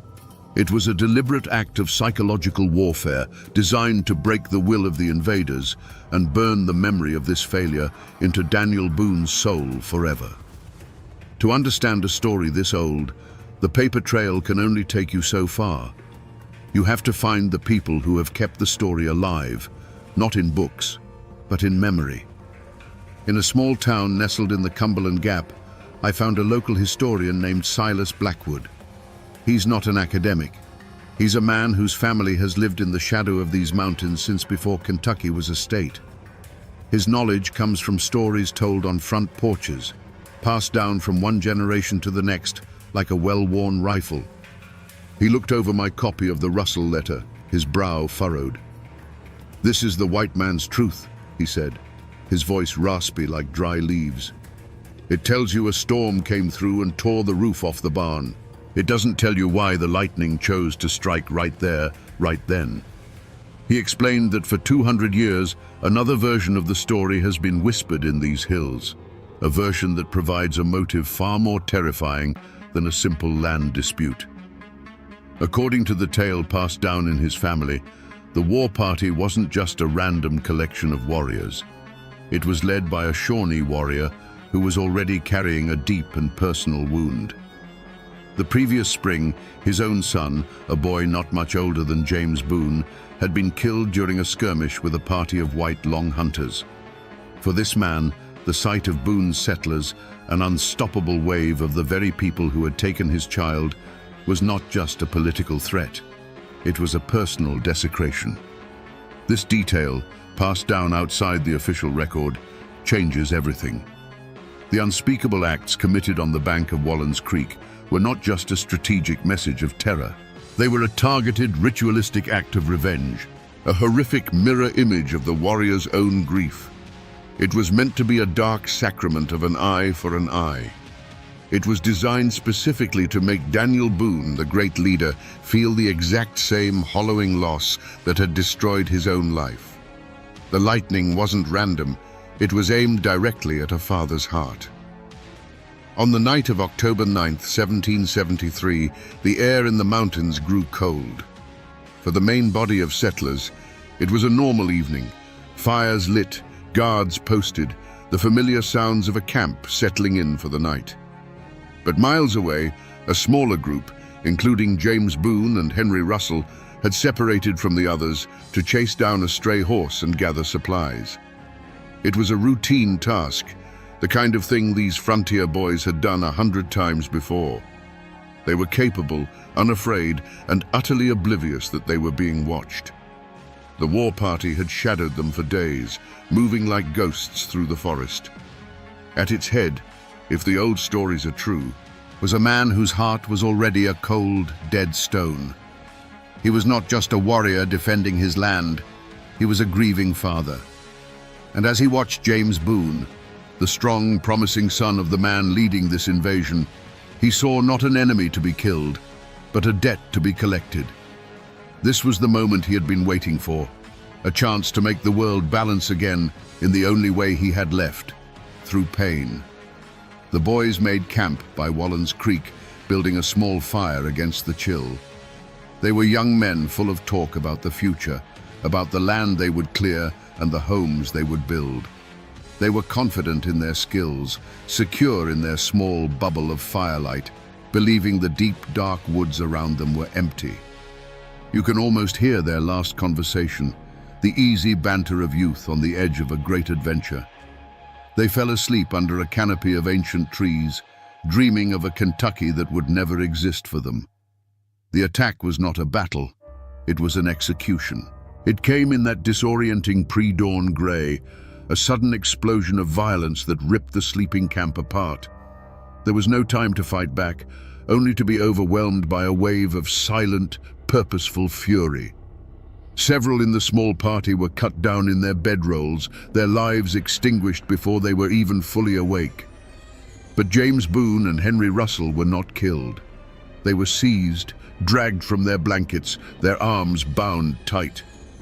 This was the moment that sealed their fate. The skirmish was over. The warriors had won.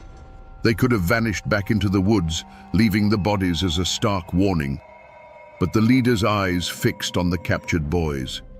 In that instant, the strategic goal of terrorizing the settlers merged with the raw personal need for vengeance. The son of the leader for the son of the leader. A life for a life, a wound for a wound. The decision was made. The remaining captives were quickly and brutally dispatched, but James and Henry were kept alive. They were shoved toward the creek bank, their pleas and struggles met with stony silence. The point of no return had been crossed. This was no longer about land or resources. It had become a dark ritual, a sacrifice to be performed on the altar of grief. And the dawn that was about to break would bring not light, but a descent into an unimaginable hell. Up on the highway, there's a historical marker, a simple metal sign that gives you the cold, hard facts, the names, the date, the event. It's an official scar, an attempt to nail down this ghost to a specific point on a map. But the sign is for passing cars and tourists. It sanitizes the story. The real marker, the real testament to what happened, isn't up there on the roadside. It's down here by the water. I'm standing on the creek bank now. It's a small, flat clearing, barely big enough for a few men and a campfire. The river stones are smooth and grey, worn down by countless years of flowing water. It's a perfect place to camp, naturally sheltered, which is exactly why the boys would have chosen it. This little patch of ground is the only physical evidence that's left. This is the stage. There are no monuments here, no weathered cross, no pile of stones to mark the spot. Nature has reclaimed it all. But standing here, you feel it. This isn't just a place. It's a crime scene. The silence is different. It's heavier. You can almost feel the weight of what this soil has absorbed. Right here. This is where it happened. And each of these smooth, silent stones is a silent testament to the chaos of that morning, a witness to an act so cruel that it would stain this ground forever. The fire on the creek bank was no longer a source of warmth or comfort. It had become a spotlight on a stage of unimaginable cruelty. James Boone and Henry Russell were bound, the last glimmers of hope extinguished from their eyes. Their captors moved not with the frantic energy of a raid, but with a chilling deliberateness, a sense of grim ceremony. This was not going to be a quick end. This was going to be a lesson. The work began. The first sound was not a scream, but a sharp, choked cry that was swallowed by the vast, indifferent wilderness. The violence that followed was methodical. It was not the hot-blooded rage of a battle, but the cold, patient work of men intent on deconstruction. The sounds that carried across the water were not those of a fight, but of something being systematically taken apart. The fire threw their silhouettes against the ancient sycamores, long, distorted shadows that flinched and writhed in a terrible dance. The sharp, clean scent of pine from the fire was soon corrupted by something else, a smell of scorching that was deeply, fundamentally wrong, an odor of violation that clung to the damp night air. It was the smell of something sacred being made profane. The boys' voices, which had pleaded and begged, had broken. Now, the only sounds were guttural, involuntary responses to a pain beyond the limits of language. It was the sound of humanity being stripped away, layer by layer, until only the raw nerve of existence remained. The warriors worked in near silence, their movements economical and precise, as if following the steps of a dark and ancient ritual. Then, a new sound. The heavy, rhythmic impact of wood against bone and flesh. It was a dull, percussive beat in the heart of the night, sickeningly methodical. A sound of absolute finality, repeated until it was no longer necessary. And then, the abrupt and total silence that followed was more horrifying than any of the sounds that had preceded it. The shadows detached from the trees and melted back into the forest as silently as they had come. They left behind a scene of profound devastation. All that remained was the whispering creek, the dying fire casting a weak orange glow, and two shapes on the ground that no longer resembled boys. A single leather moccasin lay on its side, yards from the fire, a small, lonely testament to a final, futile struggle. This was a story told with knives and arrows. Every wound was a word, every desecration a sentence, arranged to form a single, terrifying message. It was a message intended for one reader, Daniel Boone. When he and the search party finally arrived, they would not find the bodies of enemies slain in battle. They would find a carefully crafted monument to hatred, a masterpiece of revenge designed to do more than kill a son. It was designed to kill a father's soul. After the raw horror of a place like Wallen's Creek, you come inside. You go to the quiet, climate-controlled rooms of a historical society where the past is filed away in acid-free folders. You look for the official story. Here, the chaos of that October morning is flattened, pressed between pages, and tamed by the formal language of the 18th century. You find depositions, journal entries, and the same letter from William Russell, now treated as a piece of evidence. The language is always the same. It's stark, formal, and designed to strip away the emotion. A report might state that James Boone, deceased, was discovered by the search party. It lists the names of the dead as if taking inventory. It describes the state of the bodies with a detached, clinical precision that is almost as chilling as the act itself. The report simply lists the cause of death as injuries sustained during an attack by hostile natives. Injuries sustained. It's a phrase meant to create distance. It doesn't mention the fire or the deliberate, methodical nature of the violence. It doesn't capture the image of Daniel Boone kneeling in the dirt next to what was left of his firstborn son, a man whose heart was just ripped out of his chest. The official record has no language for that kind of grief. This is the fundamental conflict of telling these stories. The documents give us the bones, the names, the dates, the locations. But they are silent on the most important truths. They don't record the sound of a father's cry echoing through the woods. They don't capture the cold, calculating fury of a warrior seeking his own dark justice. They record an incident, but they miss the humanity. And for the men on that expedition, the official record wasn't nearly enough. The law of the settlements was slow and distant. The law of the frontier was about to be enforced. There was no manhunt, not in the way we think of one, with a determined posse riding out in a cloud of dust, crying for vengeance. The reality was far more grim. After Daniel Boone and his men buried what was left of their sons in the cold, hard wilderness, the spirit of the expedition was broken. The message of terror sent from the banks of Wallens Creek had been received, loud and clear. They turned back. The dream of Kentucky was drowned in blood, and the retreat back through the Cumberland Gap was a silent, shuffling funeral procession. But the story traveled faster than they did. It moved from one isolated cabin to the next, a spark in dry tinder. The cold, official language of Captain Russell's letter was transformed on the lips of the frontiersmen. Injuries sustained became torn to pieces. Hostile natives became devils from hell. The names of James Boone and Henry Russell became a rallying cry, a justification for a hatred that had long been simmering. The law's pursuit didn't come from a sheriff's office. It came from the governor's mansion in Virginia. Lord Dunmore, the royal governor, saw the massacre not just as a tragedy, but as an opportunity. The dry reports from the frontier were all the pretext he needed to unleash the full force of the colonial militia. There was no courtroom, no judge, no jury.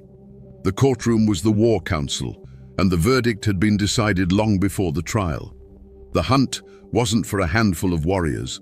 It was for the entire Shawnee and Mingo nations. The following year, in 1774, Lord Dunmore's War erupted, a brutal campaign to break the power of the tribes in the Ohio Valley and force them to cede their rights to Kentucky. Thousands of militiamen were mobilized, their resolve hardened by stories like the one from Wallens Creek. The pursuit was a scorched earth campaign. The verdict was delivered at the Battle of Point Pleasant, a bloody, day-long engagement that shattered the tribe's resistance. The law of the frontier had rendered its judgment not with a gavel, but with the butt of a long rifle. The price for James Boone's life was a war that would change the map of America forever. You might think a story this important, a sacrifice this foundational, would have a marker, a stone cross, a simple plaque by the creek. But you can search the woods around Wallens Creek all day, and you will find nothing. James Boone has no grave. He was buried where he fell, wrapped in a blanket, and returned to the cold, unforgiving earth of the wilderness he had come to claim. His only tombstone is this creek bank, and his only memorial is the story itself, a ghost that still haunts this patch of ground. The wilderness that promised him a future ended up swallowing him whole. His father, however, is not so hard to find. Travel 200 miles north to the Frankfort Cemetery, in the very heart of the Kentucky Daniel Boone opened to the world. There, on a high bluff overlooking the Kentucky River, is a grand, imposing monument. Carved stone panels depict scenes from his life, and a towering obelisk reaches for the sky. This is where they brought him back, decades after he died in Missouri, a man who had lost all his Kentucky land claims to lawyers and speculators. In death, the state he founded reclaimed him as its primary symbol. The irony is as deep as a mountain valley. The father rests in a place of honor, a tourist attraction where his legend is preserved in stone for all to see. The son, whose horrific death was the bloody price of that legend, has no resting place at all. One is celebrated, the other is anonymous, his bones long since surrendered to the roots of the sycamores. And what of the warriors who took his life? Their graves are scattered across a continent, the unmarked resting places of a people displaced by the very tide Daniel Boone unleashed. This vast distance between the father's monument and the son's lost grave tells its own story. It is the story of what came after the grief, the long, hard years of a man who had to carry the memory of that creek bank with him every day of his life. It raises the final, haunting question: what happens to a man who survives the unsurvivable? For Daniel Boone, the retreat from Wallens Creek was not an end. It was a vow. The grief from that day settled into him, not like a soft sadness, but like a hard piece of iron in his soul. It became the fuel that would drive him for the rest of his life. He had to go back. He had to finish what he started, as if conquering the land that took his son was the only way to quiet the boy's ghost. 2 years later, in 1775, he was back, blazing the wilderness road and raising the walls of a fort called Boonesborough on the banks of the Kentucky River. But the world he built was not the Eden he had dreamed of. It was a fortress. The hope of 1773 was replaced by the grim reality of survival in a war zone. Life was lived with one ear, always listening for a sound that didn't belong, the snap of a twig, the call of a bird that wasn't quite right. The long shadow of that massacre by the creek fell over everything. Every time a child strayed too far from the fort walls, the memory of what happened to James would have returned to Daniel like a fever. The Shawnee had been forced to cede Kentucky by treaty after Lord Dunmore's war, but a piece of paper meant nothing when their way of life was at stake. The fighting didn't stop. It just became more desperate, more personal. The shadow touched Boone's family again in 1776, when his own daughter Jemima was captured by warriors and dragged away from the fort. Boone led a frantic, relentless pursuit and rescued her, but it was a terrifying echo of the past, a reminder that the war was never far away. The ultimate proof of that long shadow came 9 years after James's death, at the disastrous Battle of Blue Licks in 1782. By then, Boone was a seasoned commander, a living legend.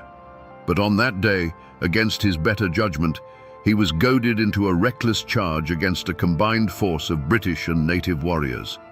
It was a slaughter, and in the chaos of the retreat, Boone's other son, Israel, who was fighting at his side, was shot from his horse. Daniel, under a hail of fire, tried to carry his son's body from the field, but it was too late. He had to leave another son behind on the dark and bloody ground. The cycle of violence that began on the banks of Wallens Creek had come full circle, claiming another of his children. The story of Boone in Kentucky is not one of triumph. It is a story of a man who won a country but lost a family, a man who lived the rest of his days under a shadow so long the sun could never truly reach him again. To most of America, the legacy that grew from that bloody creek bank is simple and clear. It's the story of Daniel Boone the Pathfinder, the brave frontiersman who faced down a savage wilderness to bring the light of civilization westward. In this telling, James Boone is a martyr, an innocent lamb sacrificed on the altar of manifest destiny. It's a clean, heroic narrative, the kind you carve into monuments and teach in school books. It's the story of a hero who persevered through unimaginable loss to found a state. But that's not the only story this land remembers. To this day, if you speak to descendants of the Shawnee, the people who were driven from their sacred hunting grounds, you will hear a very different legacy. In their story, Daniel Boone isn't a hero. He's the architect of an invasion. He wasn't a pioneer. He was the leader of a band of trespassers who ignored every warning to turn back. In this version of the story, the attack at Wallens Creek was not an act of random cruelty. It was a desperate, violent act of defense, a last-ditch effort to protect a way of life from being extinguished. And that's where the memory gets truly complicated, tangled up in the tale of the grieving warrior who may have led the attack. Was it an act of unprovoked savagery? Or was it a terrible symmetrical act of revenge, a wound for a wound? In one legacy, he is a nameless, faceless monster. In another, he is a father, driven to madness by his own loss, inflicting the very same pain that had been inflicted upon him. He becomes a dark mirror of Daniel Boone himself. So which story is true? The hero or the invader? The martyr or the trespasser? The hard truth is, the answer depends entirely on which side of the Cumberland Gap your ancestors stood. The truth is a matter of perspective. One man's pioneer is another man's destroyer. One man's tragedy is another man's last stand. The war for Kentucky didn't end when the shooting stopped. It continues to this day, fought not with rifles and tomahawks, but with the stories we choose to tell and the ghosts we choose to honor. A story this brutal can't live forever as just a set of facts. The human mind can't hold on to that much sharp-edged horror. Over time, it has to be reshaped. The pain has to be dulled, the events smoothed over, until the history becomes something else entirely. A legend. And that's exactly what happened here. The true, documented story of James Boone's death became the seed for 100 years of local ghost stories and cautionary tales. Locals will tell you not to camp by Wallens Creek, especially not in October. They say that if you come down here at dusk, when the light is failing and the mist starts to rise off the water, you have to be quiet and listen. They say you might hear something on the wind that isn't the wind, a thin crying sound. Some say it's the ghost of a young boy, forever lost, forever calling out for a father who came too late. Fishermen have talked for generations about a cold spot near the bank, a patch of air that stays chilled even on the hottest summer day. It's the haint of Wallens Creek, a permanent scar of sorrow left on the landscape. Over the decades, the story also became a tool, a boogeyman with a real name used by parents to keep their children close. Don't you wander off, a mother would warn, or what happened to the Boone boy will happen to you. The names might have gotten jumbled, the details blurred, but the core lesson remained. The wilderness is not your friend. Danger is silent, and it is always watching. The story became a fence, built of fear, to keep the next generation safe from the same fate. This is the final stage of a story's life. This is where history dissolves. The real James Boone, the 16-year-old boy full of hope for the future, is gone. In his place is a mournful spirit, a whisper in the trees. The complex, grieving Shawnee warrior is gone, replaced by a faceless shadow that stalks the woods. This is what happens when history is too painful to remember clearly. It gets turned into a haunting so that the community can forget the facts, but never, ever forget the feeling of that terrible morning. And so, we're back where we started, on the banks of Wallens Creek. The water still moves over the stones, and the wind still whispers through the sycamores. But it doesn't sound peaceful to me anymore. After peeling back the layers of history, of memory, and of legend, I understand what the echoes are saying now. The peace you feel here is a lie. It's just the silence that comes after a scream has finally faded. This isn't just the place where a boy died. This is the place where the myth of the peaceful frontier died with him. It's the place where Daniel Boone the man was forged, a man who would be haunted by this ground for the rest of his days. It's a story of grief, a story of revenge, and a story that reminds us that the history of this land wasn't a clean, heroic adventure. It was a messy, brutal, human tragedy, filled with fathers who lost their sons on both sides of the conflict. The next time you drive through these mountains and see a quiet little creek by the side of the road, or pass a forgotten historical marker, remember this one. Remember that these places aren't empty. They are libraries, filled with stories that are more terrible and more true than any legend you've ever been told. You just have to be willing to stop and listen to the silence. The boy is gone. The father's grief has long since turned to dust. The warrior's vengeance is forgotten. But the dark and bloody ground remembers. And the story remains.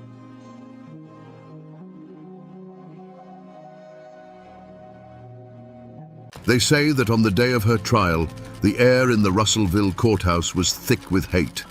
The good people of Kentucky wanted a hanging.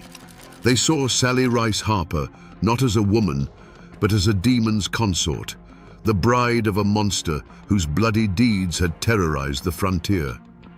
Yet when she spoke, frail and broken, her testimony of the horrors she'd endured was so chilling it swayed a jury sworn to convict her. She walked free, a survivor who looked a devil in the eye and lived. But the question that haunted the courtroom that day still echoes through the hollows. Was she the ultimate victim or the ultimate performer? To understand the woman in that courtroom, you have to travel back, before the blood and the fear, to the hard-packed dirt floor of a minister's cabin in Knox County, Tennessee. This was Sally Rice's world, a tiny island of order carved out of a vast, chaotic wilderness. Her father, John Rice, was a Methodist minister, a man who fought the frontier's savagery not with a long rifle, but with the Holy Bible. He built her a life fenced in by scripture and piety, where the days were measured by chores and prayer, and a woman's virtue was her most precious possession. Life on the edge of civilization was a brutal teacher. Every day was a lesson in hardship. Winters were lean, sickness was a constant shadow, and the threat of violence from man or beast was as real as the cold mountain wind. Sally was raised to be tough, resourceful, and obedient. She knew how to mend clothes, tend a garden, and stretch a meal to feed one more mouth.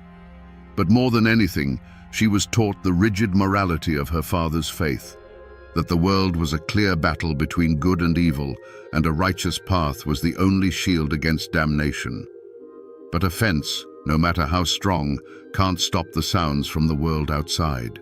Through the cracks in her father's rigid world, Sally would have glimpsed another life. She saw the rough-hewn hunters and trappers who passed through, men who lived by their own code, their eyes holding a freedom and a danger she couldn't comprehend. She heard the whispers of tavern brawls, of land disputes settled with a knife, of fortunes made and lost on the turn of a card.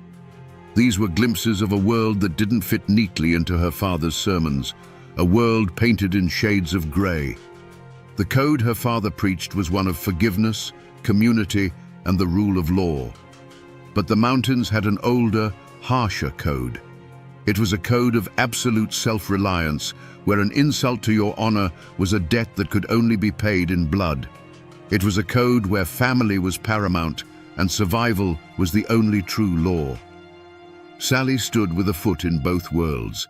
She was her father's daughter, raised in the light, but she was also a child of the frontier, surrounded by an encroaching darkness she was taught to fear, but must have also been secretly curious about.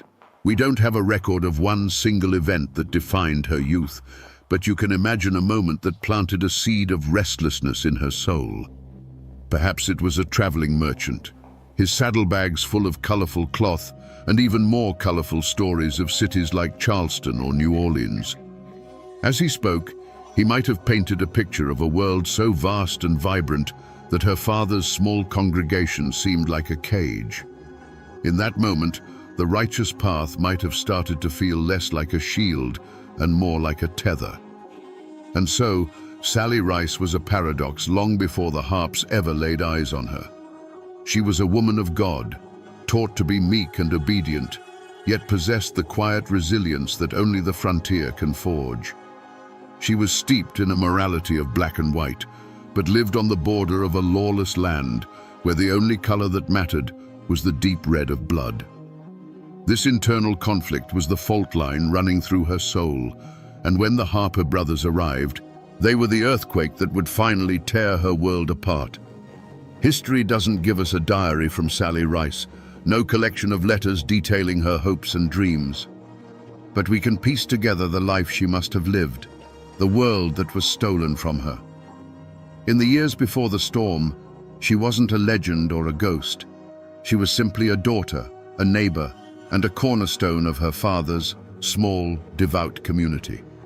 Her life was one of quiet, relentless purpose. Her hands were rarely still, whether kneading dough for the Sunday communion bread, stitching a quilt for a neighbor's newborn, or tending to the sick with a poultice of herbs her mother had taught her to find. In the eyes of her community, Sally was the very picture of respectable frontier womanhood, pious, diligent, and modest.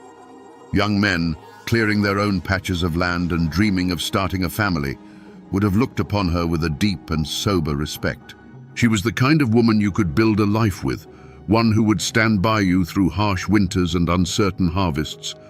She was a promise of stability in a world that offered very little of it. Her relationships were woven into the very fabric of this small settlement.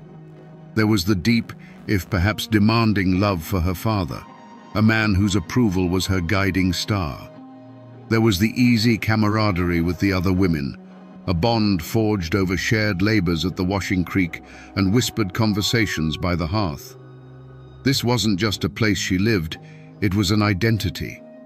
She was John Rice's daughter, a good Christian woman, a future wife and mother. Her name was clean, her path was clear, and her future seemed as solid as the Appalachian mountains themselves. This was the world at stake. Not a great fortune or a vast tract of land, but something far more precious. A good name, a place in her community, and a future unburdened by shame. It was a simple, fragile world, built on faith and mutual reliance, where the sound of hymns on a Sunday morning could, for a little while, drown out the howl of a wolf in the woods. This was the life Sally Rice knew, a world of simple decency and hard-won peace. And it was about to be burned to the ground. But in every fortress, there is a weak point, and in every soul, a hidden crack. For all her piety and obedience, Sally Rice harbored a fatal flaw, one common to so many people trapped in a life they did not choose, a deep and restless curiosity. It was a yearning for a world larger than the one she could see from her father's doorstep, a hunger for a story that wasn't already written for her in the pages of a hymn book. She was a good daughter, but a part of her spirit chafed under the bit of rigid righteousness. There's a story, a piece of local law that never made it into the official records, that speaks to this hidden side of Sally. They say that sometimes, when she was supposed to be gathering firewood or checking rabbit snares, she would instead climb the highest ridge behind her family's cabin. Up there, clinging to the rocky outcrop, with the wind whipping her hair, she could see the world unfold. Valley after valley, painted in shades of blue and green, stretching out to a horizon that seemed to promise everything and nothing all at once. It was a small, secret act of defiance, a moment of tasting a freedom her father would have called a sin. This hunger for the horizon was a double-edged sword. On the one hand, it gave her a resilience, an inner strength to endure the monotony and hardship of her daily life. But on the other, it made her dangerously naive. She craved experience so badly that she lacked the wisdom to judge its character. She could see the allure of the unknown, but she was utterly blind to its perils. Her father had built a wall of faith around her to protect her from the world's evils, but in doing so, he had left her with no weapons to fight them should they ever breach the walls. And so the crack in her armor was not malice or wickedness, but a deep and dangerous yearning. She was a bird in a well-made cage who spent her days dreaming of the sky, never once considering that the sky was also home to hawks. When the Harp brothers eventually rode into her life, they were not just men. They were the embodiment of that wild, untamed horizon she had only ever glimpsed from the top of a mountain. And her flaw, her desperate curiosity, would prevent her from seeing the shadow of the hawk until its talons were already sunk deep into her flesh. They didn't arrive like a storm, but like a low, unsettling rumble on the horizon. Two men emerging from the deep woods on horseback, their figures dark against the tree line. They approached the rice cabin, not with the caution of strangers, but with an unnerving ownership, as if the entire frontier belonged to them. The smaller man, Wiley, was wiry and watchful, but it was the giant Mikaja harp who seemed to suck the very air from the clearing. He was a mountain of a man, his face a mask of hardened leather and dark scowls, and he carried himself with the predatory grace of a bear. Minister John Rice, bound by the sacred frontier code of hospitality, met them at the door. He offered them water and a place to rest their horses, his voice steady with the authority of a man of God. But Big Harp's gaze passed right over him. His eyes, dark and possessing, settled on Sally. And in that moment, the unforgivable affront occurred. It wasn't a shouted threat or a drawn weapon. It was in the way Harp looked at her, not as a person, but as a prize, a piece of property he had just discovered and intended to claim. In his stare, all of her father's laws, all of God's commandments, were dismissed as meaningless. For Sally, this should have been a moment of pure terror. Her father's world was being challenged by a raw, masculine power that was its complete opposite. But her fatal flaw, that restless curiosity, flared to life. This man was not like the shuffling, deferential farm boys from the congregation. He was the wilderness given human form. He was dangerous. He was chaos. He was real in a way that felt more potent than any sermon she had ever heard. The fear was there, a cold knot in her stomach, but beneath it was a terrifying, exhilarating flicker of fascination. This was the spark. The choice that history has debated ever since wasn't really a choice at all. The myth says he seduced her with promises of adventure. The official record says he dragged her screaming from the cabin. The truth likely lies in the murky space between. Perhaps he spoke a few words to her, his voice a low growl that promised to show her that horizon she had always dreamed of. And perhaps for one foolish, fatal second, she listened. Her curiosity, for the briefest of moments, outweighed her fear. That hesitation was all the opening Big Harp needed. The seduction, if there ever was one, ended there. The instant she was within his reach, the mask of the charismatic rogue fell away to reveal the monster beneath. The affront that began with a look was completed with an act of brutal possession. He grabbed her, and the spell was shattered. The dream of the horizon instantly became the nightmare of a cage on wheels. Her father's shouts, her mother's screams, they became the fading sounds of a world she had just lost forever. The fuse had been lit, not by a grand battle, but by a single damning look and a young woman's naive hunger for a life she was never meant to know. The romance of the horizon, if it ever existed, died within the first mile. Sally Rice's new world was the sweaty flank of a horse, the hard ground at night, and the constant suffocating presence of Big Harp. The warnings were not whispered words from concerned friends, they were actions, each one a brutal lesson in the nature of the beasts who now owned her. The first time Big Harp backhanded her for being too slow to make camp, the shock of it was a deafening bell toll, signaling the end of her old life. This was not an escape. It was a new and more terrible cage. The first door to a life she might have salvaged slammed shut on the banks of a Kentucky river. They had fallen in with a traveler, a man named Langford, who shared his meager rations with them. For a few hours, the conversation was almost normal, a fleeting reminder of common decency. Sally might have felt a flicker of hope. Then, without a word of warning, little Harp's tomahawk came down. The sound, a wet, sickening crack, echoed in the sudden silence. Sally watched, paralyzed, as they looted his body and casually rolled it into the brush. In that moment, she learned the most important rule of her new life. Any kindness shown to her was a death sentence for the one who showed it. To cry for help was to murder the helper. Opportunities to flee must have presented themselves, each one a poisoned chalice. Perhaps one night, with the brothers passed out from a jug of stolen whiskey, she stood at the edge of the firelight, the dark woods promising escape. But where would she go? The wilderness that had once seemed a symbol of freedom was now an accomplice to her captivity. An endless maze of shadows filled with predators, both animal and human. To run was to choose a different, slower death. So she stayed, banking the fire, her inaction a choice made for her by the absolute certainty of what lay in wait, both in the woods around her and in the sleeping forms of the men behind her. With every passing week, her old self, the minister's daughter, began to die a quiet death. The path of no compromise was not a refusal to back down from a fight.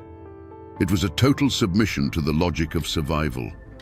She learned to read Big Harp's moods in the set of his jaw, to anticipate Wiley's twitchy violence.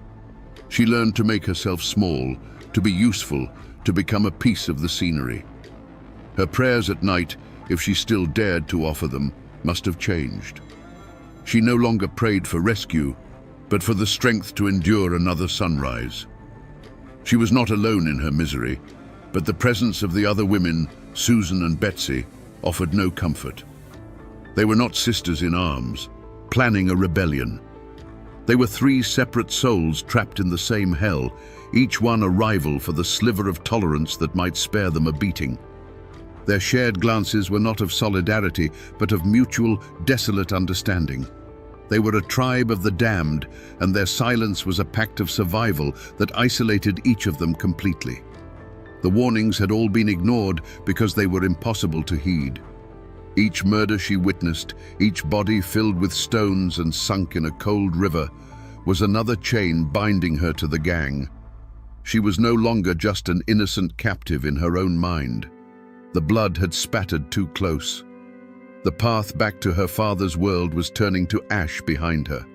To leave now, even if she could, would be to carry the stench of their crimes with her, branding her forever.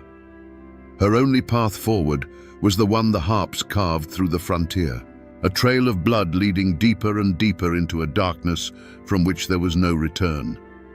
It came on a humid afternoon at a small, fly-blown trading post on the Green River. For a few brief hours, the world felt almost normal. The Harps were trading stolen furs for salt and lead, their violent energy momentarily focused on the simple act of commerce. Sally, Susan, and Betsy were allowed a few feet of freedom, lingering near a rack of iron pots.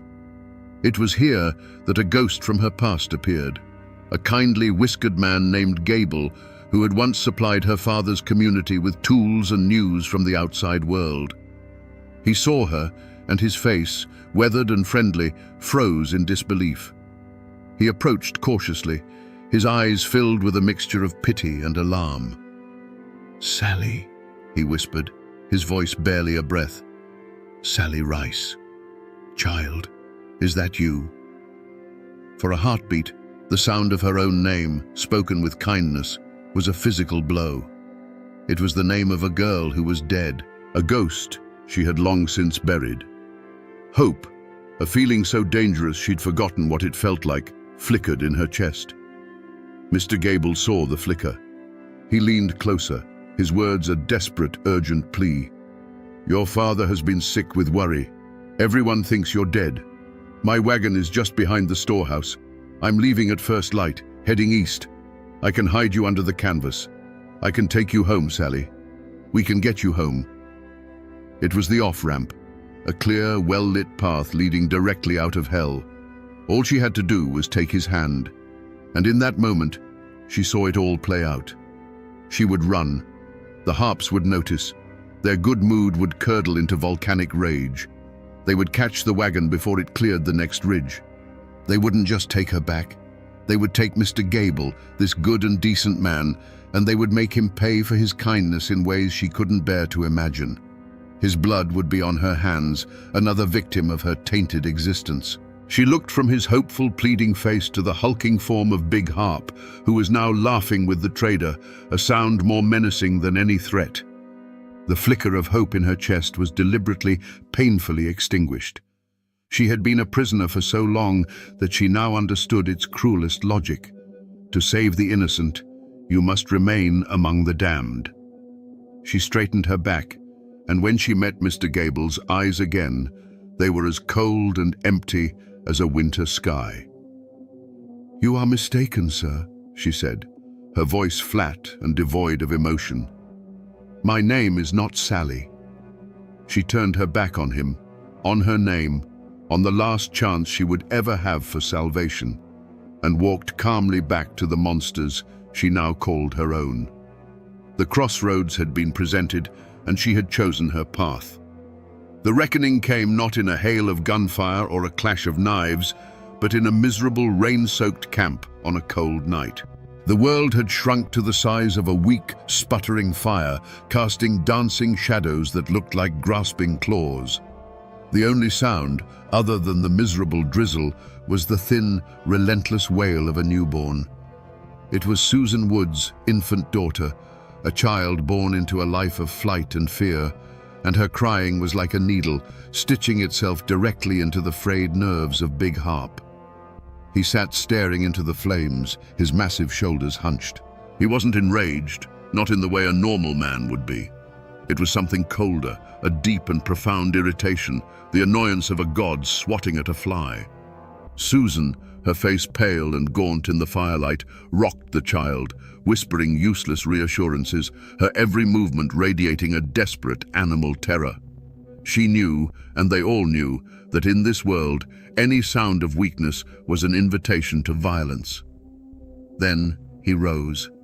He moved with a terrifying economy of motion, a hulking shadow detaching itself from the others. He walked over to Susan, not looking at her, but at the source of the noise. Sally's breath caught in her throat, a cold stone lodging itself in her chest. The world seemed to slow down, every detail sharpening into painful focus. The glint of firelight on his wet hair, the dead expression in his eyes, the way Susan flinched, trying to make herself and her child invisible. He reached down. A shot of motion, too quick to comprehend, cut through the night. The crying, which had been the constant pulse of the camp's misery, stopped. It didn't fade. It was just gone. It was replaced by a single sickening sound that the rain almost swallowed. And then, an absolute, profound silence that was 1,000 times louder than the baby's wail had ever been. In that silence, the world had fundamentally and irrevocably changed. Susan Wood's face, which had been a mask of fear, simply collapsed.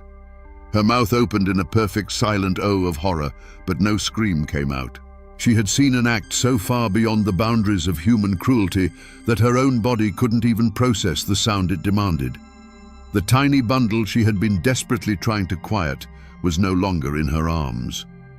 From her place across the fire, Sally watched, and a part of her soul turned to ice and shattered. This was the ultimate truth of her captivity. This was not a man driven by greed or revenge. This was a force of nature, a void where a soul should be. She understood then that there was no line he would not cross, no act too monstrous. The argument that had raged between a fragile new life and a world of pure malice was suddenly, permanently over. He turned and walked back to his spot by the fire, as if he had done nothing more than toss a log on the flames. The drizzle continued to fall, hissing in the embers, washing away the evidence of a life that had barely begun. The chilling silence that followed was the sound of a new law being written, one that Sally now understood completely. To survive, you had to be quieter than the dead. After the night of the silent baby, the world of the Harp Gang became a waking purgatory. The air was thick with a new kind of fear, a brittle, silent dread. The women moved like ghosts, their faces hollowed out, their eyes vacant. Even the harps seemed to feel it. Their brutal confidence was curdling into a cornered animal's paranoia. They were no longer hunters, they were prey. The entire frontier had become a vast posse, and every rustle of leaves, every distant dog's bark, was the sound of the world closing in. For Sally, the terror was no longer about what Big Harp might do to her, but about the violent end she now knew was coming for all of them. The final chase was a grim, exhausted flight through the dense canebrakes of western Kentucky. They were running not to escape, but just to delay the inevitable. Then, one hot August morning, the inevitable arrived. It came as a shout from the woods, followed by the thunder of hoofbeats and the crack of long rifles. The posse, led by the vengeful Moses Stegel, descended upon their camp like a righteous flood. Chaos erupted. Sally and the other women scrambled for cover, becoming spectators to the final bloody act of the drama they'd been forced to star in. She saw Big Harp try to make a stand, saw him leveled by a shot that shattered his spine. He fell not like a giant, but like a puppet with its strings cut. As the posse swarmed his crippled, roaring form, Sally watched with a profound and chilling detachment. There was no joy, no relief, only a vast, hollow emptiness. She saw Moses Stegel, his face a mask of cold fury, kneel beside the dying monster. She watched the slow, deliberate work of the knife. And when Stegel raised Harp's head by its matted hair, a gruesome trophy against the morning sky, Sally felt no horror. She had already witnessed the murder of an innocent. This, by comparison, was just the slaughter of a beast. Her state of mind in that moment was not triumph or regret. It was a complete and total exhaustion of the soul. The nightmare was over, but she was not awake. She simply stood by a sycamore tree, dirt-streaked and numb, as the men of the posse, their bloodlust sated, finally turned their attention to the women. A hand, rough but not brutal, took her by the arm. It wasn't the possessive, violent grip of Big Harp. It was the cold, impersonal grip of the law. And in that moment, her life on the run was officially over. She didn't fight. She didn't speak. She simply allowed herself to be led away. For 2 years, she had lived under the absolute tyranny of one man's will. Now, she was a prisoner of another system, one with courthouses and judges instead of campfires and tomahawks. The end of the road had come, but she knew, with a certainty that chilled her to the bone, that a new and perhaps even more difficult journey was just beginning. While Sally Rice Harper was being led away in chains, the news of her survival began its slow, cruel journey back to her father's cabin in Tennessee. The message was a paradox of relief and damnation. Your daughter is alive, but she is the devil's wife. For Minister John Rice, the man who had built his life on the bedrock of piety and reputation, this was a blow from which he would never recover. The shame was a physical presence in his home, a stain on the family name that no amount of prayer could wash out. His congregation looked at him with pity, but also with suspicion. How could such evil have sprung from the house of God? The wreck of Big Harp's life was not his alone. It had washed up on his doorstep and poisoned the well of his life's work. The damage radiated outward, far beyond one family's shame. The Harp's reign of terror had fundamentally broken the frontier's most sacred code, the code of hospitality. Before their rampage, a stranger at your door was a guest to be fed. After, a stranger was a potential murderer. The trust that held these isolated communities together was shattered. Families who had once shared tools and salt now barred their doors at night, their long rifles kept closer at hand. The Wilderness Road, once a symbol of hope and a pathway to a new life, became a 2-year-long funeral procession, and its reputation was now one of ambush and unmarked graves. The land itself seemed to bear the scars. A certain bend in the river was no longer just a good fishing spot. It was the place they'd sunk John Tully's body. A particular patch of woods was not just timber, it was where the posse had finally cornered the beast. And for years to come, a lonely crossroads in Kentucky would be known only for the grotesque, rotting head of Micajah Harp impaled on a pike, a landmark of frontier justice that served as a permanent reminder of the horror that had passed through. The geography of the region had been rewritten, its landmarks now serving as tombstones. And then there were the other families, the ones whose names were not tied to the killers, but to the victims.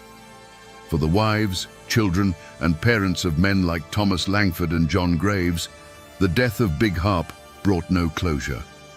It only cemented their loss. Their lives were now defined by an empty chair at the table, by a future that had been stolen by a moment of senseless, random violence. The Harps' legacy was not just in their own death and infamy, but in the countless quiet tragedies they left in their wake, in the dozens of families whose stories were now permanently rerouted down a path of grief and hardship. The tragedy of the Harper brothers, you see, did not end when a knife sawed through Big Harp's neck. That was simply the end of the killing. The true wreckage was in the survivors, in the communities paralyzed by fear, and in the shadow of suspicion that would fall over Sally Rice's family for a generation. The violence was a stone thrown into the placid pool of the frontier, and its ripples would disturb the waters for decades to come. The Russellville courthouse was little more than a log cabin with a judge's bench, but on the day Sally and the other women were brought to trial, it was the center of the universe. It was packed to the rafters with the husbands, sons and brothers of the Harps' victims, their faces grim, their hands resting on the butts of the pistols in their belts. This was not a crowd seeking justice. They were a congregation demanding a sacrifice. To them, these women were not captives. They were the devil's brood, witches who had lured good men to their deaths. The air was thick with a righteous, murderous hum. This was the ultimate clash of cultures. The court, with its powdered wigs and leather-bound books, operated on the principles of evidence and testimony, of a world governed by man's law. But Sally's defense was based on an unwritten, brutal code that no one in that room, save the other two women, could truly understand. The mountain code of absolute survival. The prosecutor's questions were logical, but to Sally, they were absurd. "Why didn't you try to escape?" he would thunder. How could she explain that escape meant a slower death by starvation or a quicker one upon recapture? Why did you not cry for help? How could she describe the cold certainty that her cry would be a death sentence for whoever was foolish enough to listen? Here, in the crucible of the courtroom, Sally Rice Harper gave the performance of her life. She did not stand tall and defiant. She was the very picture of a broken victim. Frail, emaciated, her voice a fragile whisper, she painted a picture of unendurable horror. She spoke of her abduction, of the constant beatings, of the soul-crushing fear that was her daily bread. She understood her audience perfectly, a jury of stern, patriarchal frontiersmen who believed in the inherent weakness and moral purity of women. She could not be their equal. She had to be their ward, a fallen dove in need of their protection. Her trump card, the story that would save her life, was the murder of Susan Wood's infant daughter. As she recounted the tale, a hush fell over the hostile courtroom.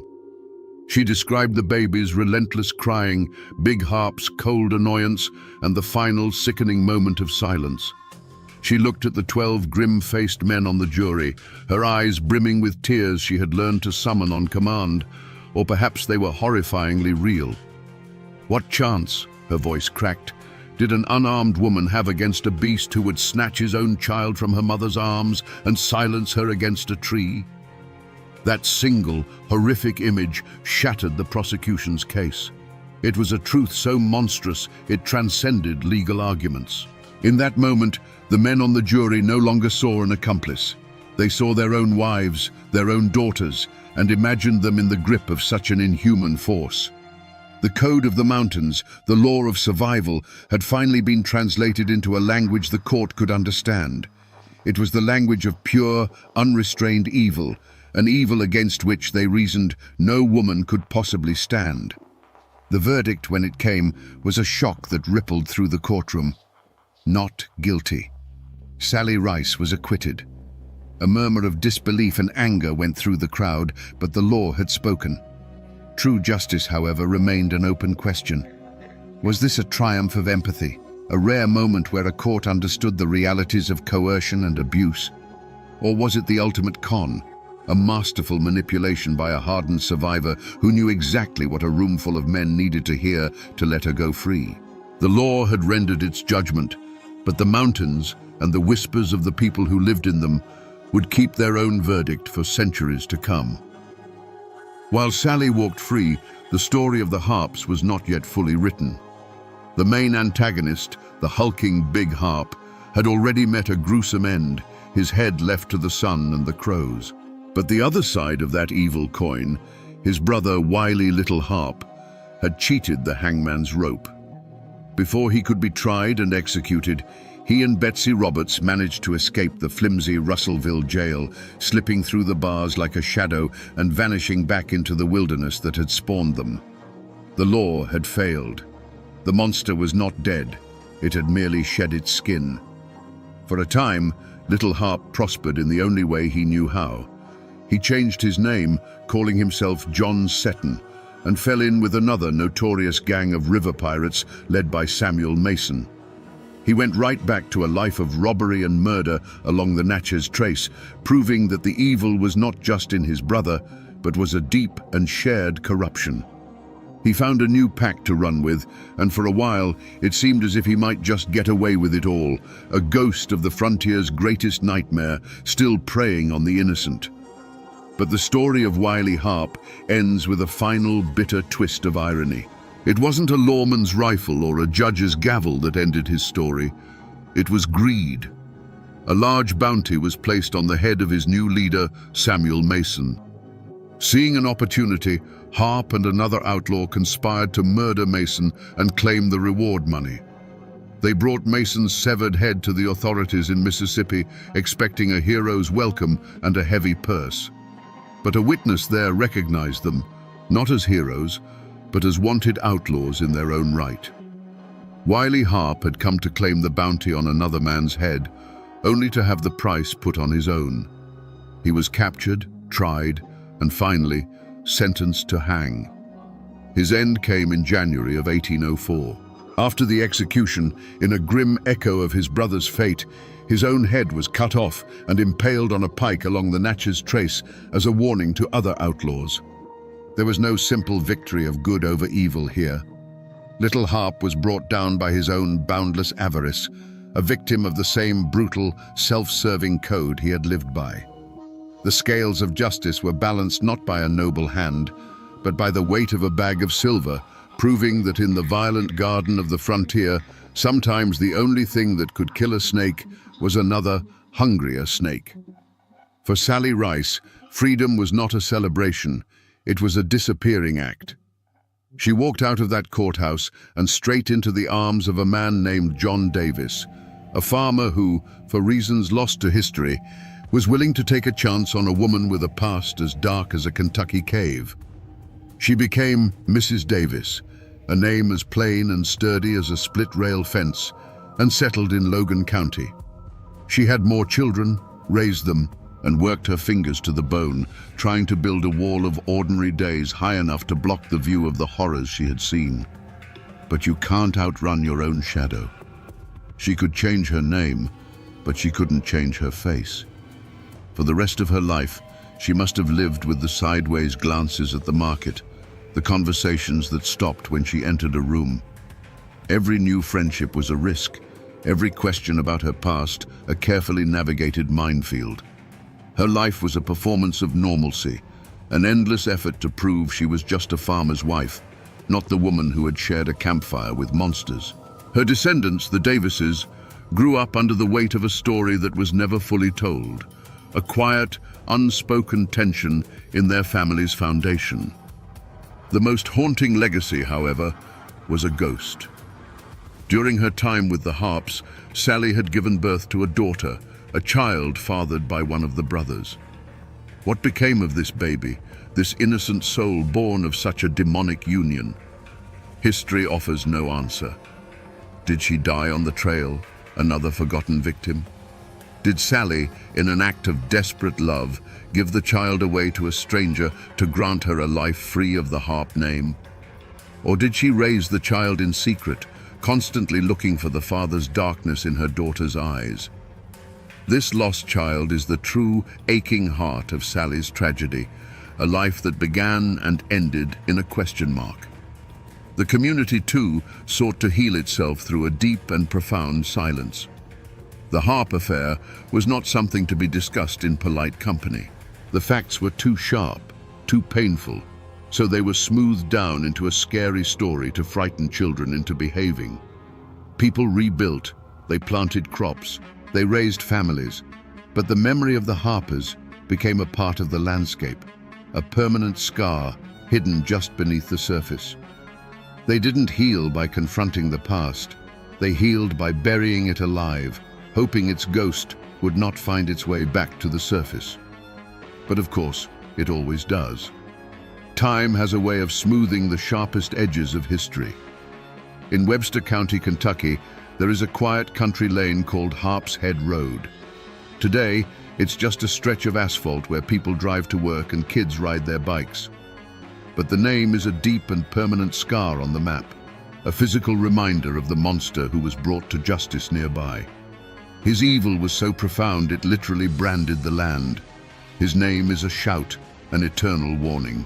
But if you go looking for a monument to Sally Rice Harper, you won't find one. There is no Sally's Ridge or Rice's Run. She is buried somewhere in Logan County under a simple weathered tombstone that likely bears the name Davis, a name that was not her curse, but her shield. Her greatest monument is her own successful disappearance, her deliberate fading into the background of history. She ran from her own name, and in a way, she succeeded. Yet her story never truly died. It didn't become a heroic ballad sung by firelight. It became something darker, a piece of grim local folklore, a cautionary tale told to young women about the charismatic danger that can hide behind a handsome face, or the terrifying speed at which a life can come undone. She became a ghost in the machine of the harp legend, the most haunting and ambiguous figure in a story filled with simple, brutal men. And so, her spirit haunts those mountains in a way that is far more subtle and unsettling than that of the harps. Their evil is a known quantity, a black hole of violence. Her ghost is the question that lingers in the quiet places. When you stand on a high ridge overlooking those old hills, you can almost feel it.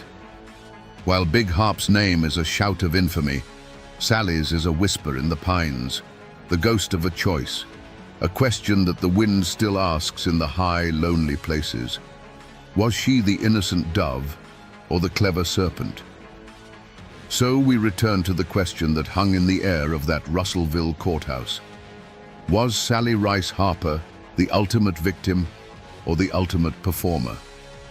The truth, as it so often does in these old mountains, refuses to be so simple.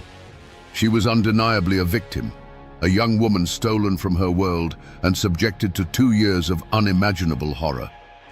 But to survive the judgment of men after surviving the cruelty of monsters, she had to become a performer. She took the most traumatic event of her life, the murder of an innocent baby, and fashioned it into a key to unlock her own cage. Her performance was not a lie, it was the horrifying truth, weaponized. In the end, this is a story about the terrible, soul-altering cost of survival. It's a lesson in what happens when an ordinary person is thrown into a world of absolute evil and is forced to learn its brutal logic to see another sunrise. To live, Sally had to bury a part of herself so deep it might never have returned. She had to learn to be silent when every fiber of her being screamed, to be still when her instinct was to run, and to turn her back on the last good man who offered her a hand. Her survival was not a clean triumph. It was a messy, painful, and morally ambiguous victory won on the monster's terms. The ghosts of the Harper brothers are loud and bloody. They are simple tales of butchery and frontier justice. But the ghost of Sally Rice is the one that lingers. It's a quiet, unsettling whisper that asks the most difficult question of all. She escaped the devil, yes, she even outlived him. But when you are known to history only as the devil's wife, can you ever truly be free of his shadow? And that, my friends, is the chilling ballad of Sally Rice Harper. A reminder that when you're forced to live with monsters, the most terrifying question isn't whether you will survive, but what part of you will have to die in order to do so.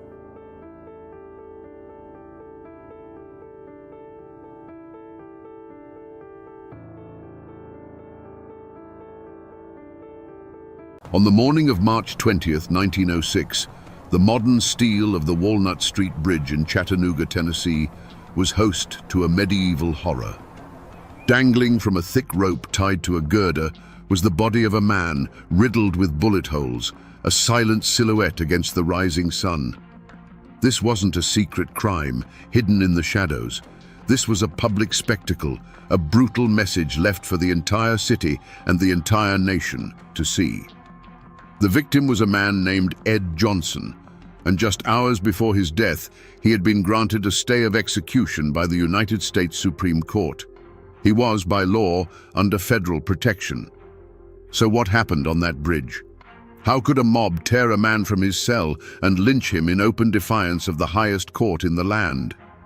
Today, we will answer that question. We will unravel a story of a city's rage, a sheriff's betrayal, and an injustice so profound it sparked an unprecedented legal battle for the very soul of America. Before he was a name in a Supreme Court case, Ed Johnson was just a man trying to find his way. He was 24 years old, a handyman, and a member of the Second Baptist Church. He wasn't a troublemaker. By all accounts, he was quiet, unassuming, and known for his steady work. In the segregated world of 1906 Chattanooga, a city trying to brand itself as a progressive hub of the New South, men like Ed Johnson lived a precarious existence. They were the backbone of the city's labor force, yet they were afforded none of its protections and lived under the constant unspoken threat of a racial hierarchy enforced by both law and tradition. His world was one of separate entrances, separate water fountains, and a carefully maintained social distance. He had hopes and fears like any other man, but his were filtered through the lens of Jim Crow. He sought stability, a bit of peace, and the quiet dignity of a life well lived within the narrow confines society had drawn for him. He was, in short, an ordinary man, which made him the perfect blank canvas onto which a city could project its deepest fears and hatreds. Miles away, in another part of that same city, lived Nevada Taylor. She was a young white woman, and her world was the mirror opposite of Ed Johnson's, defined by a different set of rigid expectations. Her life was meant to be one of protected virtue, of church socials, and a future promised within the safe confines of her community. She was a symbol of the Southern purity that the white power structure was obsessed with defending. The city they both called home, Chattanooga, was a place of deep contradictions. It boasted of its industry, its economic growth, and the grand Walnut Street Bridge that stitched the city together over the Tennessee River. But beneath this veneer of progress was a simmering cauldron of racial animosity. The memory of the Civil War was still fresh, and the rigid social order of the Jim Crow South was considered sacred. The slightest perceived transgression against that order, especially the ultimate taboo of a black man being accused of harming a white woman, was enough to make the city's civilized facade crumble into dust. In this tinderbox, Ed Johnson and Nevada Taylor were strangers, their lives running on parallel tracks that were never meant to intersect. But on a cold January night, in the darkness of a cemetery on the edge of town, those tracks would collide in a catastrophic event. One of them would become the victim of a brutal assault, and the other the victim of a city's ravenous, indiscriminate rage. Both of their lives and the world they knew were about to be destroyed. The crime scene was not a room with four walls, but a sprawling, cold expanse of earth and stone, the Forest Hills Cemetery. By day, it was a place of quiet reflection, but on the night of January 23, 1906, this sanctuary for the dead became a stage for a living nightmare. The air was still, the only sounds the rustle of winter leaves and the distant whistle of a train. It was in this profound and unnerving silence that Nevada Taylor was found, terrified and disoriented. There was no physical evidence to speak of, no footprints that could be trusted on the hard, cold ground, no discarded weapon, no clear signs of a struggle that told a specific story. The only evidence was Nevada Taylor's own harrowing account, a story pieced together from the fragments of trauma and the blackness of the night. She couldn't see her attacker's face, She couldn't describe his clothes. All she could offer was a voice in the dark and the terrifying assertion that her assailant was a black man. From the chaos, investigators clung to a single flimsy piece of information. Miss Taylor mentioned that she had grabbed at something during the attack, a small leather strap, which she thought might have come from her assailant's weapon. This tiny, ambiguous detail became the cornerstone of the entire investigation. It was not a clue that pointed to a specific person, but a desperate anchor in a sea of uncertainty. The scene of the crime quickly expanded beyond the cemetery gates and into the very heart of Chattanooga. Whispers turned to shouts, and fear curdled into rage. The city's white populace didn't see a mystery to be solved. They saw an outrage to be avenged. The lack of a clear suspect didn't inspire caution. Instead, it created a vacuum that was instantly filled with suspicion directed at every black man in the city. The investigation began not with a question, who did this, but with a conclusion. A black man was responsible, and he would be found. The wilderness of the cemetery had offered no easy answers, but the mob-minded certainty of the city demanded one, and it demanded one immediately. The hunt was on, not for a specific individual, but for any man who could be made to fit the crime. The city's fury needed a face, a name to attach to its collective rage. That pressure fell squarely on the shoulders of Hamilton County Sheriff Joseph F. Shipp. A man of his time and place, Shipp understood that justice in the Jim Crow South was often secondary to maintaining order, and order meant placating the white majority. His personal vendetta wasn't against any one man, but against the threat of chaos and the political damage an unsolved crime of this nature could do to his career. He needed a culprit, and he needed one fast. The investigation became a brutal dragnet. Deputies swept through the black neighborhoods of Chattanooga, rounding up men by the dozen. It wasn't about finding clues. It was about creating a lineup of potential sacrifices. And in this trawl, they found Ed Johnson.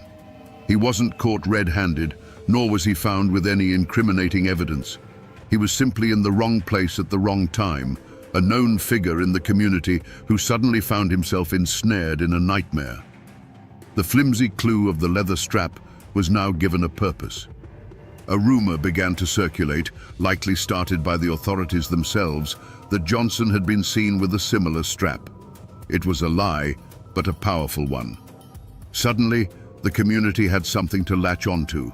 Ed Johnson fit the profile not because of evidence, but because he was available. He was a black man, he was young, and he was powerless. The entire weight of the investigation now shifted onto him. Every aspect of his quiet life was re-examined through a lens of presumed guilt. His unassuming nature was twisted into sullen secrecy, his work as a handyman seen as a cover for a darker character. The community didn't have a motive rooted in personal animosity, so they invented one for him. The racist, monstrous caricature of a black man driven by uncontrollable lust. A vile stereotype used for a century to justify racial violence. The mob had its villain. The Whispers had found their target. In the face of a lynch mob and a hostile legal system, a man has one last line of defense: his own lawyers. They are supposed to be his sword and his shield, the one party in the room bound by oath to fight for him, no matter the odds. For Ed Johnson, this sacred trust was placed in the hands of two court-appointed attorneys, W.G.M. Thomas and Robert Cameron. But this is where the story takes a chilling turn. The deepest betrayal wouldn't come from the mob in the streets, but from the very men sitting beside him at the defense table. There was no hidden affair or secret greed driving these men. Their motive was something far more common and far more poisonous. They simply did not believe their client was innocent. They were products of their time, white men of standing in a society that had already condemned Ed Johnson in its heart. To them, defending him was not a pursuit of justice, but an unpleasant professional obligation. A vigorous defense would mean alienating their peers, the judges, and the entire white community of Chattanooga. It was a battle they had no intention of fighting. Their actions in the courtroom, when re-examined, tell a story not of a failed defense, but of a defense that was never truly mounted. They met with Johnson only once, for a few minutes, before the trial began. They called no witnesses to the stand to testify to his character or to help establish an alibi. They offered only a timid, half-hearted cross-examination of the prosecution's witnesses. The trial was a sham, and his own lawyers were willing participants in the charade. The final, damning proof of their betrayal came after the inevitable guilty verdict was handed down. Ed Johnson, terrified but resolute in his innocence, begged them to file an appeal. They refused. In their eyes, the case was closed. They had performed their duty as they saw it, and now they were washing their hands of the condemned man. This wasn't just legal malpractice, it was an act of profound abandonment. Ed Johnson's supposed guardians had delivered him, bound and gagged, to his executioners. He was utterly and completely alone. Just when Ed Johnson's fate seemed sealed, a new and unexpected force entered the fray. It did not come from within Chattanooga's white power structure, but from outside of it, from a quarter no one had bothered to consider. Two local black attorneys, Noah Pardon and Styles Hutchins, stepped out of the shadows. This was not just a legal maneuver, it was an act of almost unimaginable courage. In a city where they were considered second-class citizens, where their very ambition was seen as a provocation, they chose to stand up for a man everyone else had left for dead. Their motive was not profit or personal gain. It was a radical belief in the promise of American justice, even when America itself had broken that promise time and time again. They saw a sham trial, an innocent man railroaded, and a violation of the most basic constitutional rights. Their interest clashed directly with the unwritten law of the city, which demanded a swift execution to satisfy the mob. Pardon and Hutchins were not just fighting for Ed Johnson, they were challenging the entire corrupt edifice of Jim Crow justice. Their presence created an immediate and dangerous unease. They were threatened, intimidated, and ostracized. But they refused to back down. When the Tennessee Supreme Court slammed its doors in their face, they made a decision that would change legal history. They decided to appeal to an authority far outside the state, a power that the Chattanooga mob could not control, the Supreme Court of the United States. This was the ultimate external threat. The news that two black lawyers were taking their case to Washington, D.C. was seen as an outrageous act of defiance. To Sheriff Shipp and the city's leaders, this wasn't an appeal, it was an invasion. It was the federal government, the same force that had crushed the Confederacy 40 years prior, once again threatening to meddle in their affairs. The conflict was no longer just about Ed Johnson.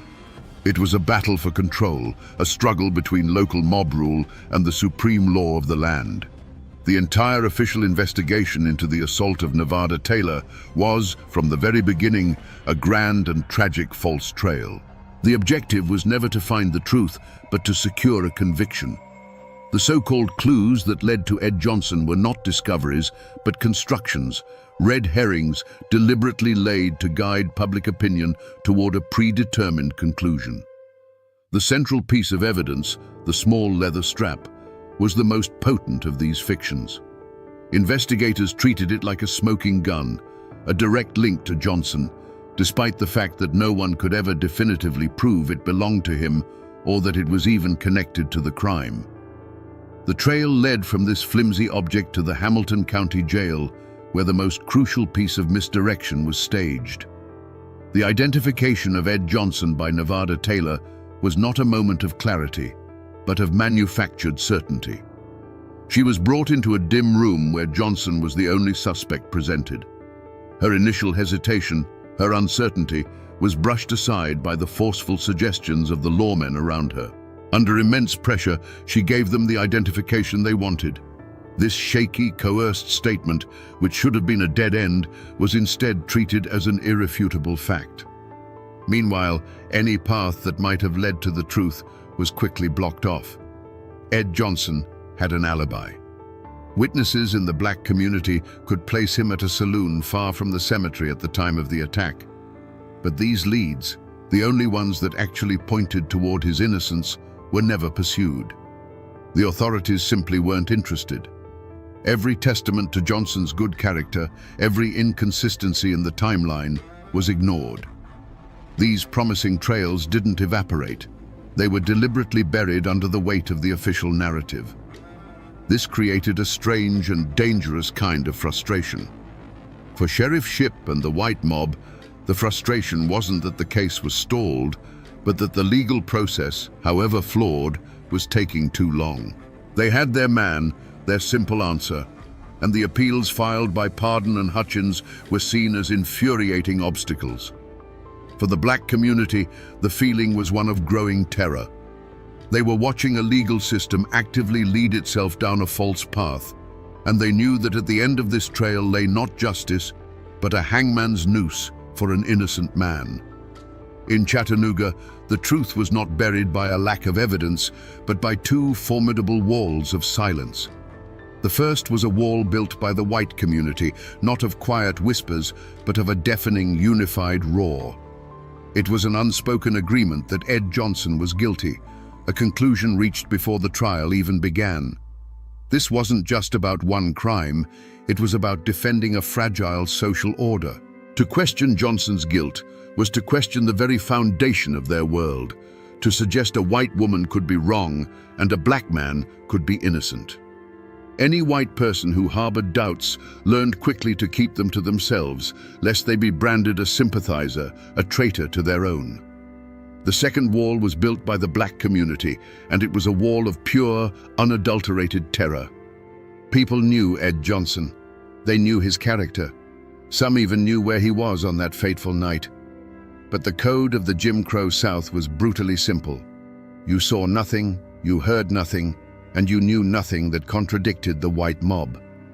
To come forward as an alibi witness for Johnson would not have been seen as a civic duty, but as an act of suicidal defiance. The price for speaking the truth was the firebombing of your home, the destruction of your business, or a rope thrown over a tree limb with your own name on it. This silence was born from a deep and justified distrust of the law.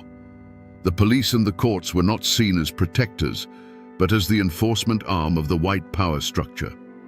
To go to Sheriff Shipp with information proving Johnson's innocence would be pointless and perilous.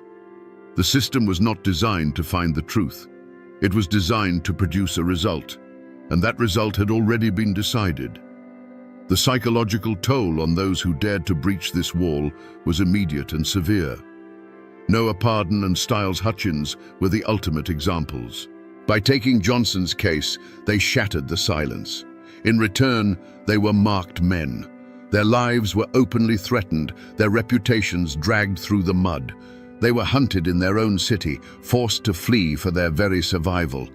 The message sent to the rest of the community was chillingly clear. This is the fate of those who speak. After that, the silence became absolute.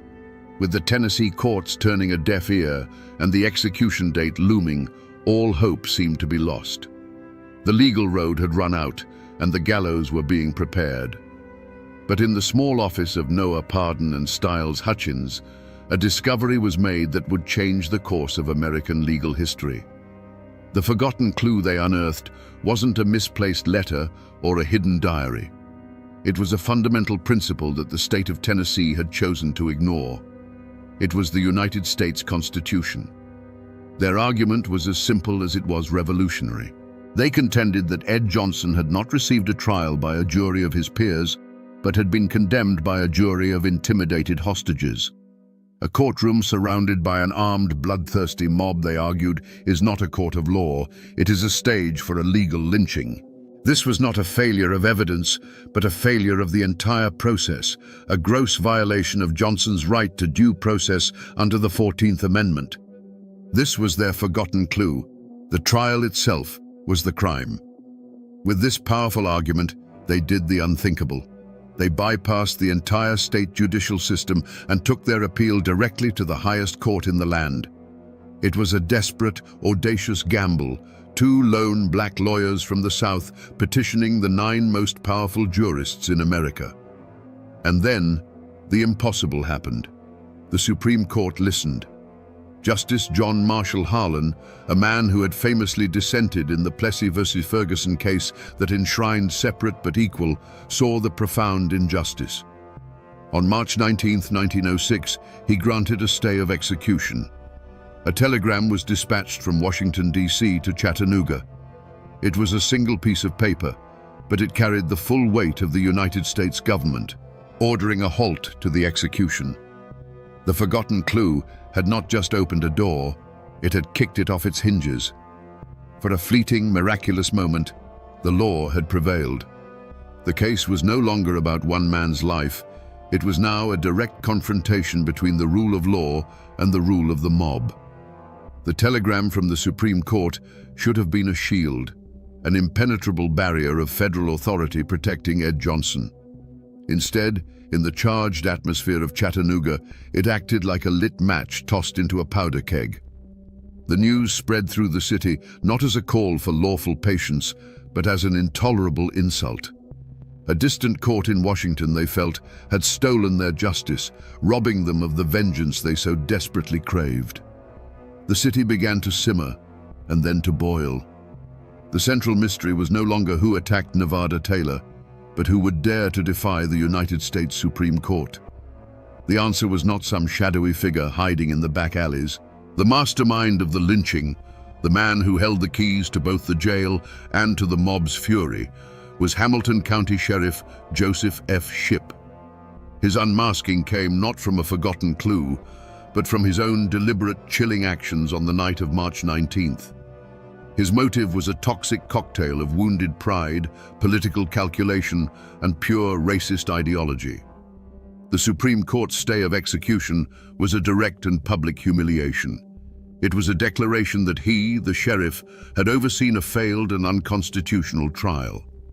In his mind, his authority, his honor, and the honor of his community had been trampled by an interfering federal power.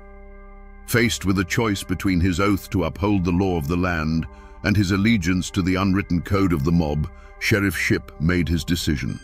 He would side with the mob. The unmasking is found in the sequence of his orders that night. First, he sent the vast majority of his deputies home, leaving the county jail, which held a man now at the center of a national firestorm, almost completely unguarded. Then, he personally disarmed the one remaining jailer, a man named Nicholson, leaving him with only a single, useless key. He had effectively laid out a welcome mat for the violence he knew was coming. The mob that gathered that night was not a spontaneous eruption of chaos. It was an organized force, its leaders emboldened by the silent, implicit permission of the sheriff. They marched on the jail, not with the uncertainty of a riot, but with the confidence of men who knew they would face no resistance. When the sledgehammers began to ring against the jailhouse doors, the sound was not just breaking steel, but the shattering of the rule of law. The true culprits were unmasked, a furious mob acting as the fist, and the county sheriff, the man sworn to stop them, acting as the calculating, treacherous mind. The night air of Chattanooga filled with the rhythmic, brutal clang of steel on steel as the mob's sledgehammers beat against the jailhouse doors. Inside, a terrified Ed Johnson listened as his last line of defense was systematically battered into submission. When the doors finally gave way, a river of angry shouts and menacing faces flooded the corridor. Rough hands seized him, dragging him from the relative safety of his cell out into the cold March street. They marched him through the city, a grim procession lit by flickering torches and street lamps. The mob was a beast with 100 heads, and it was parading its victim towards the altar of its rage, the Walnut Street Bridge. The modern steel structure, a symbol of Chattanooga's progress, became a stage for its most medieval impulse. The dark, swirling waters of the Tennessee River flowed silently below, an indifferent witness to the horror about to unfold.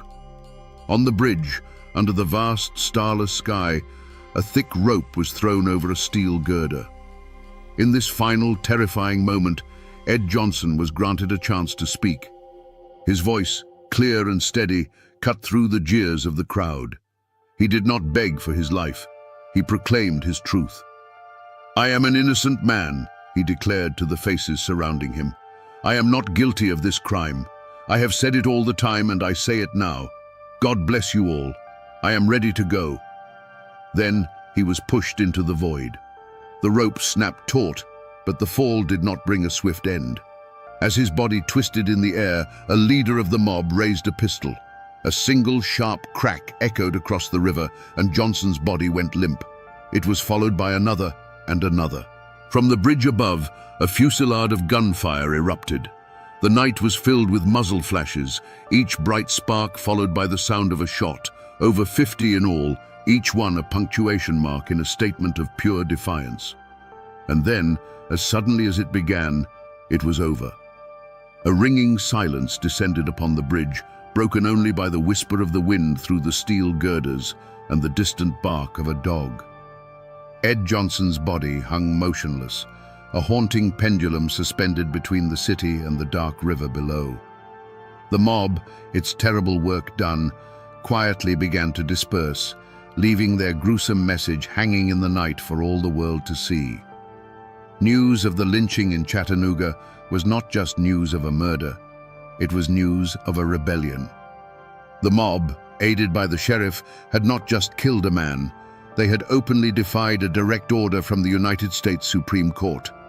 The insult was so profound, so audacious, that it shook the halls of power in Washington.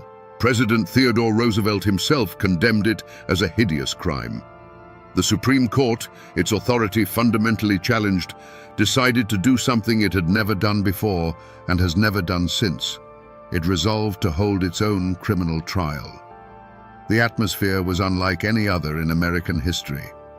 The case of United States versus Shipp was not held in a Tennessee courthouse filled with angry locals, but before the 9 justices of the Supreme Court.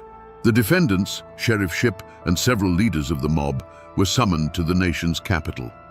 They walked into the proceedings not with the demeanor of contrite men, but with a quiet, stubborn defiance. Back home, they were heroes who had upheld the Southern Code. In Washington, they were seen as insurrectionists. They were not on trial for murder. The federal court had no jurisdiction for that, but for something just as fundamental, contempt of court, for spitting in the face of the highest law in the land. Shipp and his men maintained their innocence, claiming they were simply overwhelmed by a spontaneous and uncontrollable mob. They presented themselves as hapless peacekeepers, not willing conspirators. But the evidence, painstakingly gathered by federal investigators, told a different story. A story of deputies sent home, of a jail left intentionally unguarded, of a sheriff who had promised the mob they would not be stopped. The verdict, when it finally came down in 1909, was a thunderclap. The Supreme Court of the United States found Sheriff Joseph F. Shipp and 5 of his associates guilty. It was a seismic moment, the first time the federal government had successfully prosecuted the participants of a lynch mob. But then came the sentence. For orchestrating the murder of a man under federal protection and for defying the highest court in the land, Sheriff Shipp was sentenced to serve just 60 days in a federal jail. Justice, it seemed, had been both served and denied in the very same breath. The verdict established a monumental precedent. The rule of law could and would reach down to challenge mob violence, but the punishment was so laughably light that it felt like a slap on the wrist. Shipp served his time and returned to Chattanooga not as a disgraced criminal, but as a celebrated martyr, his reputation enhanced by his brief and comfortable imprisonment. The verdict was a landmark victory for the principle of law, but a bitterly hollow one for the cause of true justice. The lives of everyone touched by the tragedy of Ed Johnson were permanently fractured, their futures sent spinning in new and often tragic directions. For the 2 men who fought for him, Noah Pardon and Styles Hutchins, the price of their courage was exile. They were hounded from the city they sought to better, their legal practices destroyed, and their lives under constant threat. They became fugitives from the very mob they had tried to defeat in a courtroom, forced to rebuild their lives in the anonymity of the North, their names whispered in Chattanooga's black community with a mixture of reverence and fear. They had won a moral victory, but suffered a devastating personal defeat. The opposite was true for Sheriff Joseph Shipp. He did not return from his 60-day sentence in shame. He was welcomed back to Chattanooga as a conquering hero. He walked the streets not as a convicted criminal who had defied the Supreme Court, but as a champion of Southern honor who had stood up to federal overreach. His complicity in the lynching did not end his career. It solidified his legacy among the white majority.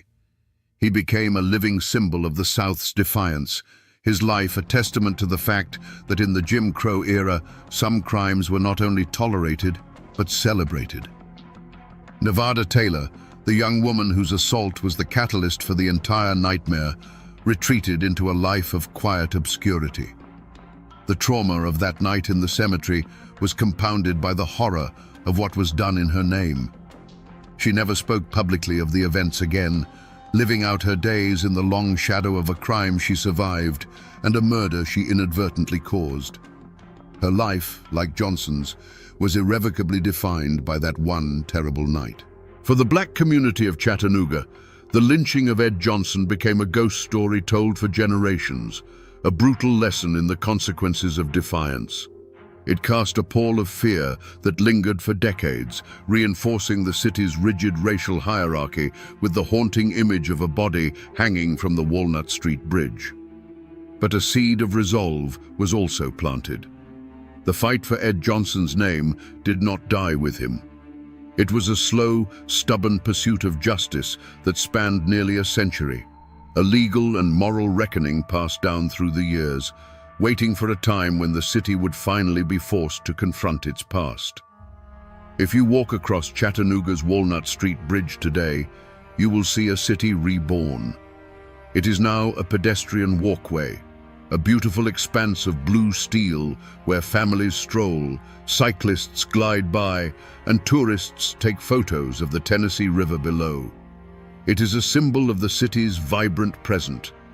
But the steel beneath your feet tells a different story. The massive girders that support this scene of modern leisure are the very same girders from which a noose was hung in 1906. The bridge is not just a landmark, it is a monument to a murder, a tangible physical remnant of a night of profound horror. For nearly a century, the official story of Ed Johnson was a ghost, a tale whispered in the black community but largely erased from the city's public memory. But ghosts have a way of demanding to be seen. In the year 2000, 94 years after his death, the Hamilton County Court officially overturned Ed Johnson's conviction, a stunning and long overdue admission of the injustice that had been done. The echo of his last words, "I am an innocent man," had finally found its way back into a courtroom and been affirmed as truth. Today, not far from the foot of that very bridge, a new monument stands.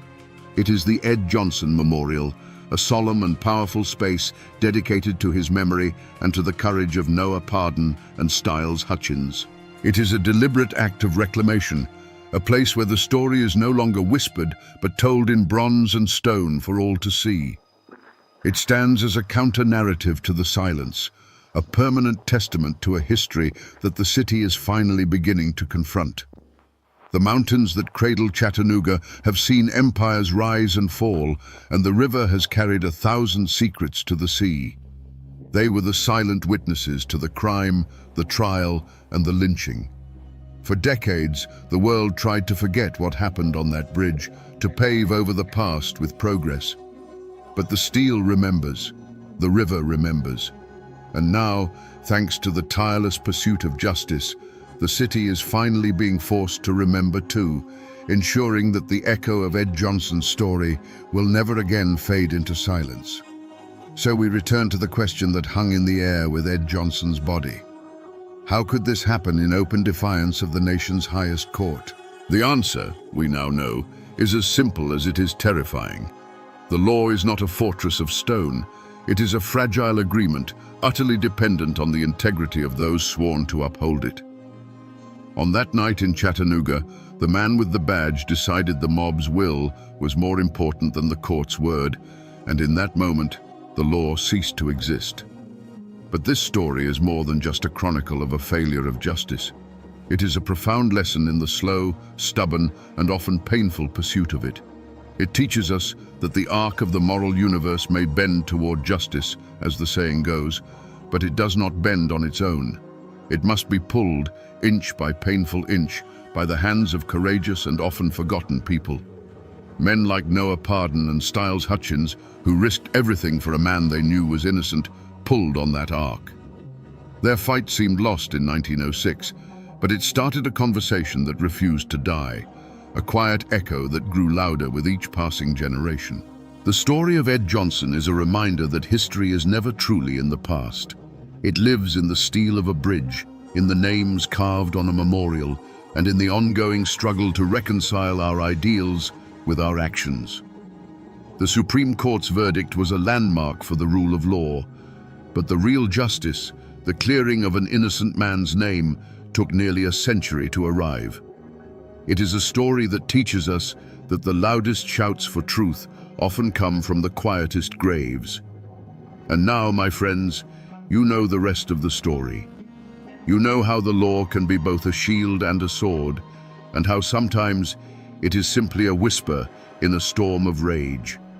For the law can be written on paper, but justice must be carved into the heart of a community. And that is a task that is never truly finished.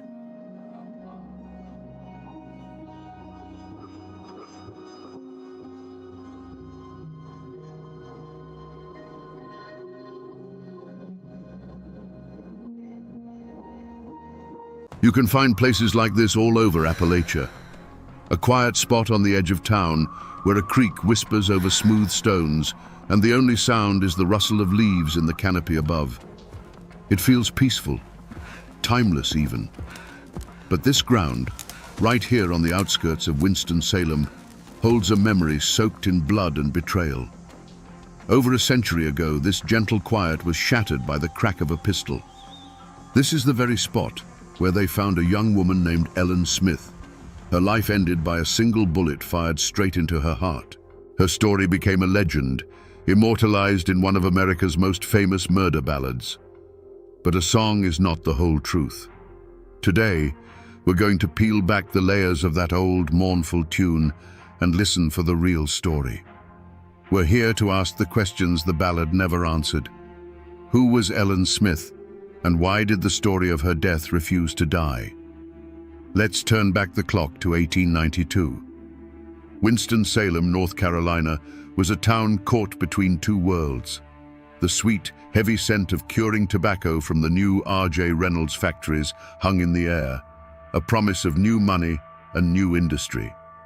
But just beyond the town limits, the old ways of Appalachia held fast, a world of hard work, strict honor, and unwritten rules that could govern a person's life and death. It was a place of opportunity, but also a place where a person's reputation was everything, especially for a young woman trying to make her way alone. Into this world came Ellen Smith. She was barely 19, a girl from the surrounding foothills who, like so many others, was drawn to the town by the prospect of a steady wage. She found work as a maid at the Zinzendorf Hotel, a bustling hub where the wealthy tobacco barons mixed with travelers and local townsfolk.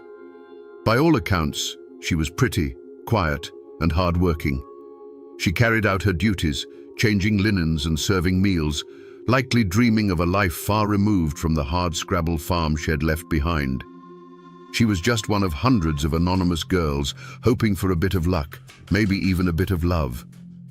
And then there was Peter de Graaf. If Ellen was invisible, Peter was anything but. He was handsome, always dressed in fine clothes, and moved with the easy confidence of a man whose father was a well-respected citizen. He had a place in society, a name that carried weight. But beneath that polished surface, a different reputation festered. Peter was known to be a heavy drinker, a gambler, a man with a taste for women and trouble.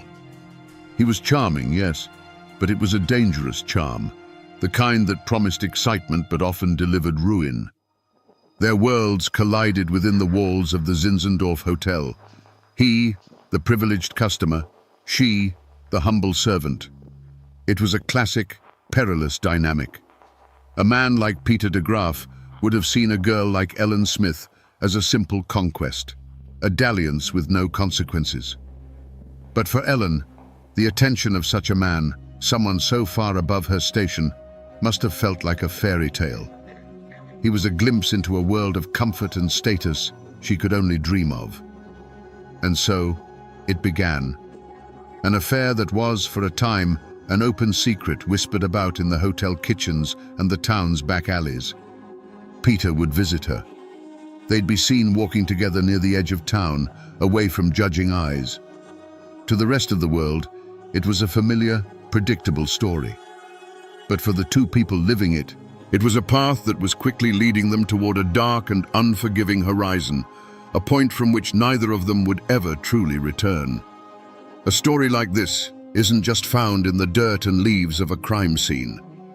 The real evidence, the kind that survives a century, is often buried in a different kind of silence, the quiet hush of a library archive. That's where the whispers from the past are preserved, pressed between the pages of old books and captured on reels of microfilm. And that's where I found this, a newspaper clipping from the summer of 1892, just a few days after Ellen's body was discovered. At first glance, it's what you'd expect. The headline is sensational, talking of a dastardly deed and a shocking murder. It names Peter de Graaf as the prime suspect. But the official facts are not the most important thing on this page. Tucked away in the third paragraph is a single, carefully worded phrase. The article mentions the town's rampant speculation about the victim's unfortunate condition. You see, this isn't just a piece of paper. It's a fossilized rumor. In the polite, coded language of the Victorian era, unfortunate condition meant only one thing. Ellen Smith was believed to be pregnant with Peter de Graaf's child. This single, unproven whisper, printed for all to see, was the spark that lit the fuse. Suddenly, this wasn't just a story of a lover's quarrel. It was a story of honor, shame, and desperation. This one sentence transforms the entire narrative. The affair was no longer a secret dalliance. It became a time bomb. For Peter, it was a threat to his engagement to a more suitable woman and a stain on his family's good name. For Ellen, it was a last, desperate hope for legitimacy. The question this old newspaper forces us to ask is a heavy one. How does a whispered rumor in a small southern town build enough pressure to end in a gunshot? That newspaper clipping only reported what everyone was whispering. But for Ellen and Peter, that rumor was a stark, terrifying reality. Imagine a hushed, desperate conversation in a shadowed corner of the hotel, away from the prying eyes of guests and staff. This is where the love story, if it ever was one, truly died, and the countdown to tragedy began. Ellen, likely terrified but resolute, would have told Peter about the child. For her, it was a plea for salvation. In that moment, she wasn't just his lover. She was the mother of his heir. And in the unwritten code of the mountains, that demanded action. She would have asked him to do the right thing, to marry her and give their child a name. Peter de Graaf, however, was already promised to another woman, Fanny Faust, a bride his family approved of. Ellen's news was not a blessing, it was a catastrophe. It was a threat to his reputation, his inheritance, and his entire future. The easy charm he had used to woo her would have vanished, replaced by a cold panic. To him, her plea for marriage was not a request for honor, but an ultimatum that could unravel his entire world.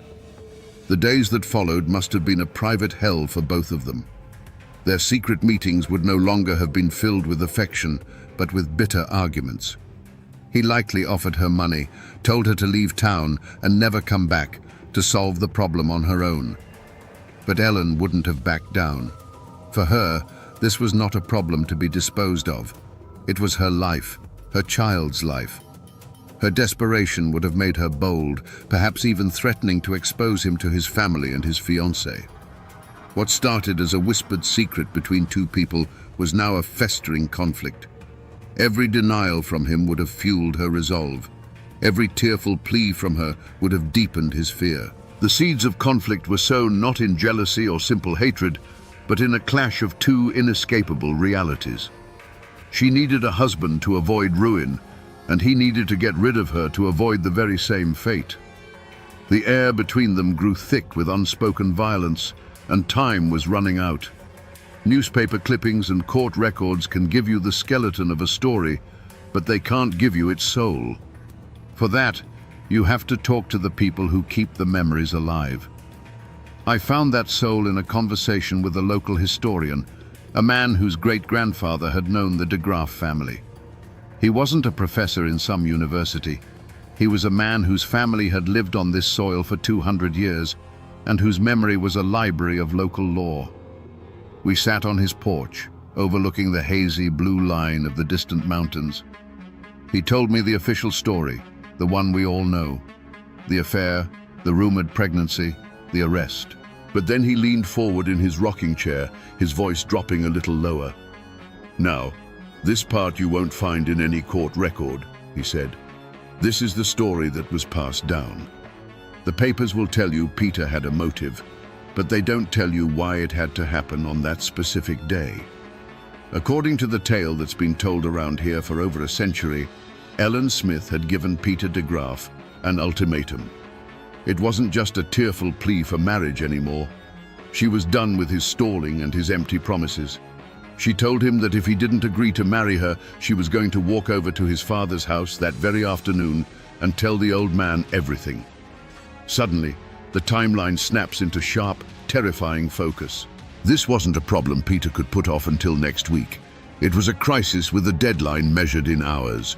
Exposing the secret to his prominent father would have brought immediate and absolute ruin. It was one thing for the town to whisper, but for the patriarch of the de Graaf family to hear it from Ellen herself.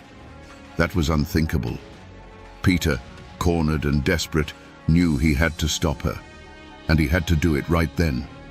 This personal testimony, passed down through generations, gives us the missing piece of the puzzle, the emotional trigger for what was about to happen. The ultimatum hung in the hot, still air between them. It wasn't a tearful plea anymore. It was a declaration. Ellen was going to his father's house, today. For Peter de Graaf, the world had just shrunk to the size of a ticking clock, and every second brought ruin closer. The charming dandy, the confident man about town, was gone. In his place was a cornered animal, staring down the collapse of his carefully constructed life. The whispers of the town were one thing. A public confrontation with his father was another. It meant the end of his engagement, the loss of his inheritance, and the fury of a patriarch whose name he was about to disgrace. He couldn't let her get to that house. He had to stop her. But he couldn't do it in the open. He needed to move her away from the center of town, away from prying eyes, away from anyone who might hear an argument or a scream. And so, the mask of the charmer went back on, one last, terrible time. He would have softened his voice, feigned surrender. He likely told her she was right, that they needed to talk it through properly, away from the hotel. "Let's walk," he would have suggested, "down by the water race, where we can be alone. We'll figure this out." Did a flicker of hope ignite in Ellen's heart? Did she believe for just a moment that her desperate gamble had worked, that he was finally going to do the right thing? Or did a cold knot of fear tighten in her stomach? We will never know. But we know she agreed. Perhaps she felt she had no choice but to see it through. So she walked with him, away from the safety of the busy streets, away from the life she knew. Each step they took together was a step further from her world and deeper into his. They made their way toward the outskirts of town, toward the secluded spot by the old paper mill. The path would have grown quieter, the sounds of the town replaced by the buzz of insects and the steady rush of the water in the race. It was a sound loud enough to swallow other sounds. It was a place for secrets. They were alone now. No one to see them, no one to hear them. The pretense could finally be dropped. This was not a place for reconciliation. It was a place for a final, brutal resolution. The time for talk, for lies, for empty promises was over. The time for consequences had arrived. Standing there, with the sound of the water in his ears and the threat of his ruin standing before him, Peter de Graaf made his choice. In that moment, the path forward narrowed to a single violent act. There was no turning back. And so, I've come back to this place. The old paper mill is long gone, its foundations swallowed by a century of weeds and vines. But the path is still here, and the water race, though now just a shallow, meandering creek, still whispers the same story to the stones. There are no historical markers, no monuments. This place has been allowed to forget, to let nature cover up the memory of what happened here. But the scar is the landscape itself. There are no bullet holes in a wall to show you, no faded bloodstains preserved under glass. The evidence is the geography of the crime. Look how secluded it is, even now. You can see how the thicket of trees would have swallowed them, hiding them from the road. You can hear how the constant rush of the water would have been just loud enough to muffle the sound of a raised voice or a single sharp crack of a pistol. This is the real, physical proof. This clearing was not a random spot. It was chosen. This was the end of the line. Standing here, in the same oppressive summer humidity they would have felt, you can almost hear the final desperate words exchanged. This wasn't a sudden burst of rage. This was an execution, planned in the desperate few minutes it took to walk from the edge of town into this green, silent tomb. Right here, in this quiet, forgotten clearing, the final brutal act of our story unfolded. The time for lies was over. Standing in that secluded clearing, Ellen would have stood her ground, her voice steady with the conviction of a woman with nothing left to lose. She would have repeated her ultimatum one last time. I am going to your father's house. I am going to tell him everything. Those were the words that sealed her fate. For Peter de Graaf, the sound of the rushing water faded away, and the world narrowed to this single, unmovable obstacle standing between him and his future. The panic that had been churning inside him cooled into a terrible, simple clarity. He would have felt the weight in his coat pocket, a heavy, cold reassurance.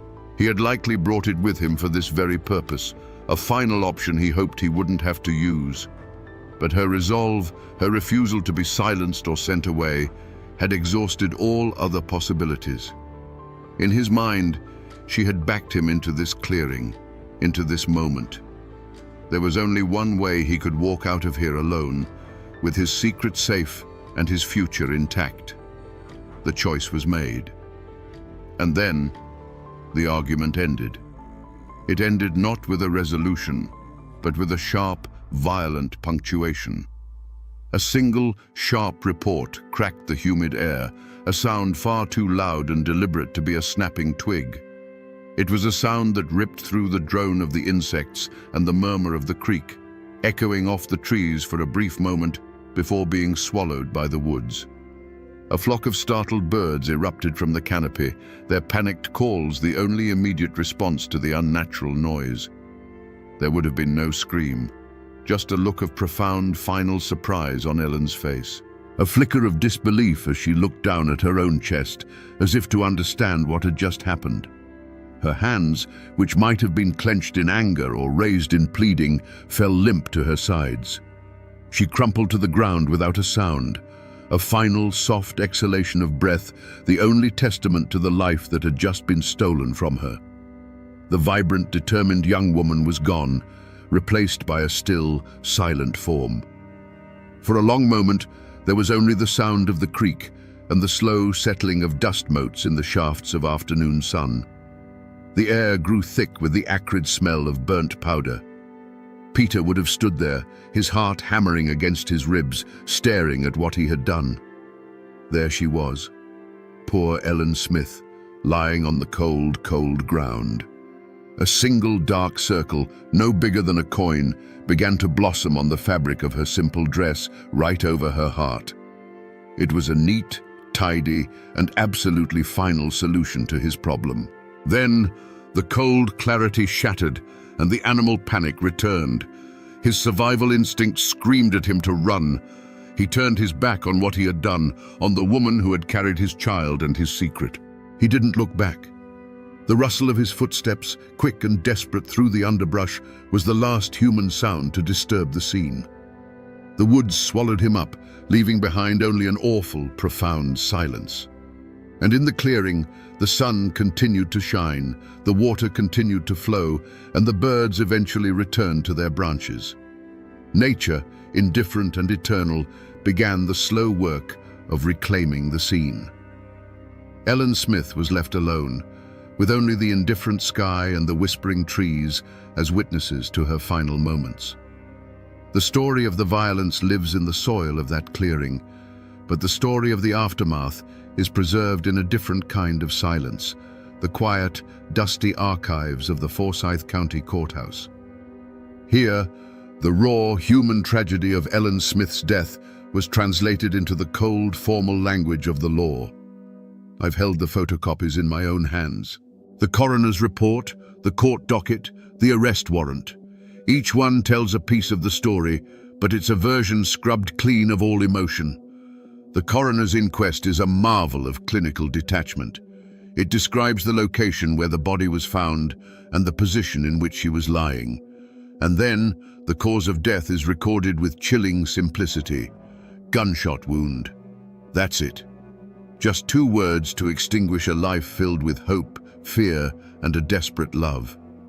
There is no mention of the rumored child, no hint of the ultimatum that signed her death warrant. The official record reduces the entire complex tragedy of Ellen's final moments to a simple medical observation. Then you see Peter de Graaf's name for the first time in the court's ledger. The state versus Peter de Graaf. Charge, murder. Black ink on a ruled line. The paper doesn't record the terror he must have felt as he fled through the woods. It doesn't acknowledge the powerful weight of his family's name or the public's immediate, overwhelming assumption of his guilt. It just lays out a simple, brutal equation. 1 victim, 1 accused. The entire storm of passion and desperation is boiled down to a case number. Reading these documents is like looking at a photograph of a house fire. You see the structure, the smoke, the event itself. But you can't feel the heat. You can't hear the screams. You can't smell the ash. The law is concerned with facts, with evidence that can be presented to a jury. It has no vocabulary for the intricate web of honor, shame, and class that drove these 2 people to that secluded spot. But these dry, impartial papers, for all their lack of soul, were about to set in motion a manhunt that would make Peter de Graaf a household name across the state. The law, once set in motion by those cold documents, moved with surprising speed. Suspicion fell on Peter de Graaf like a hawk on a field mouse, swift, singular, and absolute. He was her known lover. He had the motive, and he was the last person seen with her. He was arrested and charged with the murder of Ellen Smith. But in the courtroom, Peter was a different man from the panicked killer who fled the woods.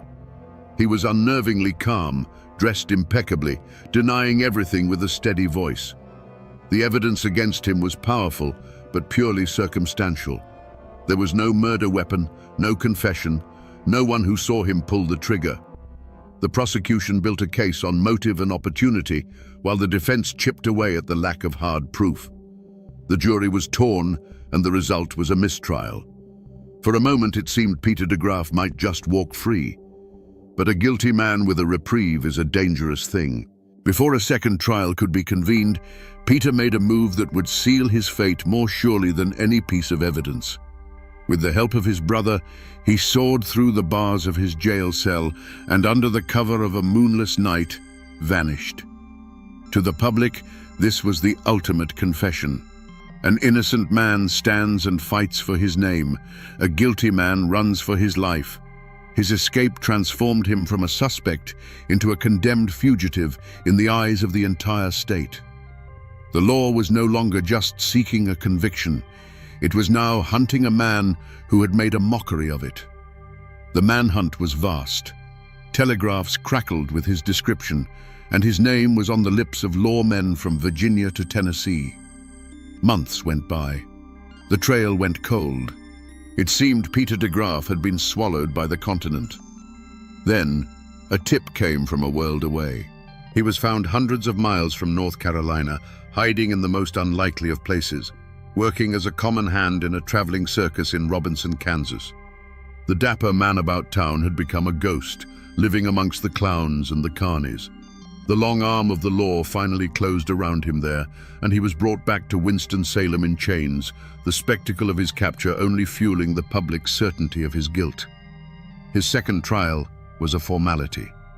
The courtroom was packed, the air thick with condemnation. This time, there was no doubt, no hesitation. The prosecution now had the most damning evidence of all: his flight from justice. The jury didn't need to see a weapon. They saw a man who had run, and they knew why. The trial was swift, the arguments a foregone conclusion. The jury filed out and returned in what must have felt like a heartbeat. The court clerk asked for the verdict. A silence fell over the room, so heavy you could feel the weight of it in your chest. The foreman, a grim-faced farmer, rose to his feet, unfolded a small piece of paper, and spoke the single word that everyone had come to hear: guilty. The dry legal process that began with a line of ink in a ledger had found its final, brutal endpoint. Peter de Graaf was sentenced to hang by the neck until dead. Every story has an end, and for the people who live them, that end is often found in a place like this, the old Salem Cemetery. It's a quiet library of stone, where the final chapters of thousands of lives are etched into granite and marble. I came here to find the last, quiet resting places of the two people at the heart of our story. It doesn't take long to find Ellen's.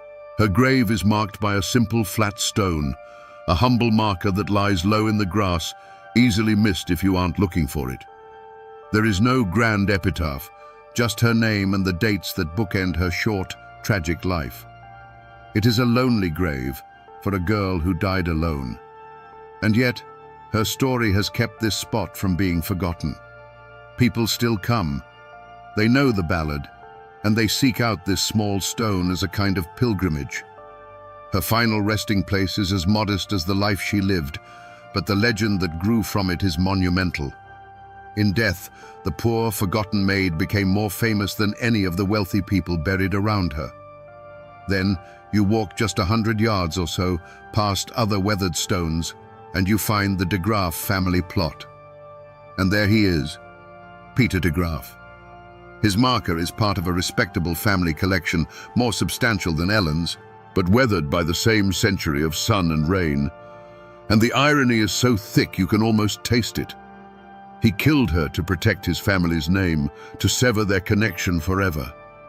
But here they lie, just a short walk from one another. Enemies in life, neighbors for all eternity in this silent city of the dead. Seeing these two stones, so close and yet worlds apart, makes you realize that the gallows was not the end of the story. It was only the end of Peter's. For the families left behind, for the community that had witnessed the tragedy, the consequences were just beginning to unfold. The final verdict had been delivered, but the long shadow of that day was only starting to stretch across the land. On February 8, 1894, a massive crowd gathered in Winston-Salem. It was a public holiday of the grimmest sort. They came to see Peter de Graaf hang. He was led to the gallows, and even in his final moments, he maintained his unnerving calm. He refused to confess. He did not ask for forgiveness. And here, the history of the event blurs into the legend. The story, the one that truly matters, is that as he stood on the gallows with the rope around his neck, he handed a note to his brother. Some say it was a poem, a final confession scribbled on a scrap of paper. No one knows for sure if this note ever existed, but it didn't have to. The idea of it was enough. It was the confession the public craved, the final poetic admission of guilt that would become the very soul of the ballad. The trapdoor fell, and Peter de Graaf was gone. But the story was far from over. His execution did not bring peace. For Ellen Smith's family, there was no real victory. Their daughter was still gone, her name still tangled up in scandal. For the de Graaf family, the shame was permanent. Their son was a convicted murderer, his name a stain they would carry for generations. And for Fanny Fost, the woman Peter was supposed to marry, life was irrevocably altered. She had been saved from a marriage to a killer, but she would forever be known as the other woman in a famous murder case. The long shadow of that day fell across all of them. The survivors had to go on living in a town where every whisper, every knowing glance was a reminder of the tragedy.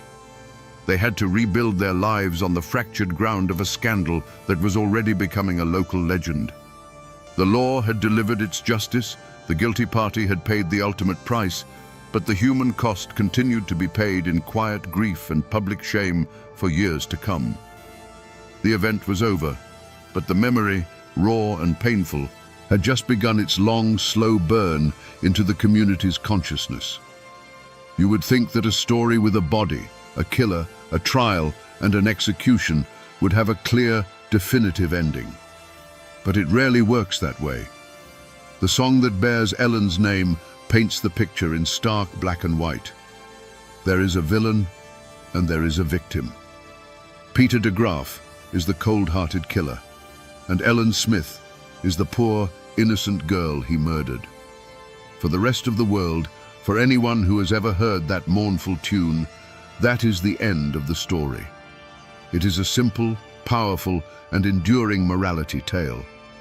But when you spend time here, when you talk to people whose roots run deep in this soil, you find that the truth is never that clean. In the whispers and memories that were never set to music, a different, more complicated picture emerges. While no one defends what Peter did, the telling of the story shifts. In this version, Ellen is not just a passive lamb led to the slaughter. She is a woman who, finding herself in a desperate situation, used the only weapon she had, the threat of public shame. She gave an ultimatum, a high-stakes gamble in a game where she held very few cards. Likewise, in this whispered history, Peter de Graaf isn't a simple monster. He is a weak man, a foolish man, trapped by his own vices and the rigid expectations of his family. He was a coward, driven to an act of unimaginable cruelty, not by pure evil, but by the desperate fear of losing his social standing. This doesn't excuse him. It doesn't absolve him of his crime. But it recasts the story from a simple melodrama into a more complicated and perhaps more human tragedy about two flawed people crushed by the unforgiving social codes of their time. So which version is the truth? Was Ellen the pure innocent from the ballad, or the desperate gambler from the local law? Was Peter a cold-blooded predator, or a cornered coward? The answer is likely lost somewhere in the middle, in the unspoken words that passed between them in that clearing. The official record tells one story, the famous ballad tells another, and the quiet, persistent memory of the community tells a third. The truth, as it so often does, depends entirely on who is telling the story. And this is how a story truly becomes immortal. It's not in the court records or the newspaper clippings.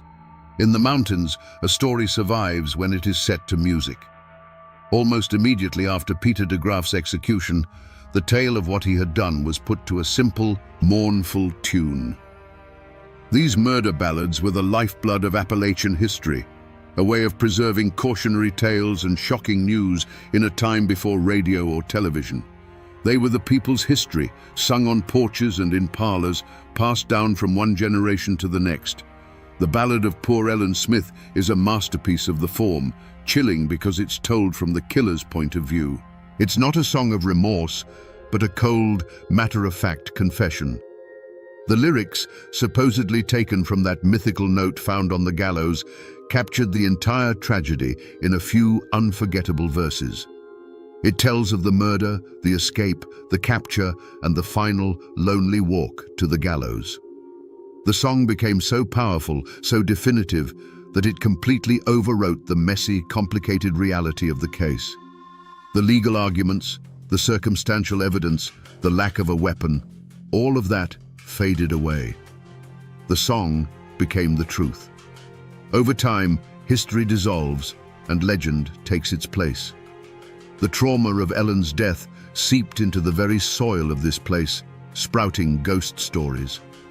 For 100 years, people have claimed to see a sorrowful apparition wandering the woods near the old water race, the the ghost of a young woman in a simple dress, forever searching for the justice she was denied in life.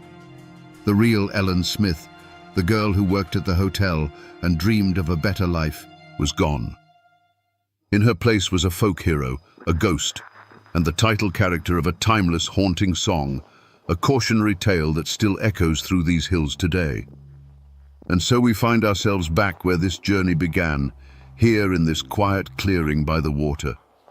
When we first stood here, it was just a peaceful spot in the woods, a place where nature had seemingly washed away the past. But it isn't quiet anymore, is it? Now, you can almost hear the echoes, the frantic, whispered argument, the single deafening crack of the pistol, and then the profound, awful silence that followed. We came here looking for the truth behind a famous song, and we found something far more raw and complicated. We found a story not just of a simple villain and a helpless victim, but of two desperate people trapped by the unforgiving social codes of their time. We found that the truth is rarely as clean as a ballad's verse. It's a powerful reminder that every forgotten place, every quiet wood like this one, has a story to tell if you're willing to listen. They are silent libraries, filled with tales of love, pride, and the terrible, irreversible choices that can change everything in a single heartbeat. The world that created Peter de Graaf and Ellen Smith is gone. The hotel she worked in, the gallows he died on, they have all vanished into time. The people themselves are little more than dust and whispers. But the ballad is still sung on porches and stages 100 years later. And the story remains.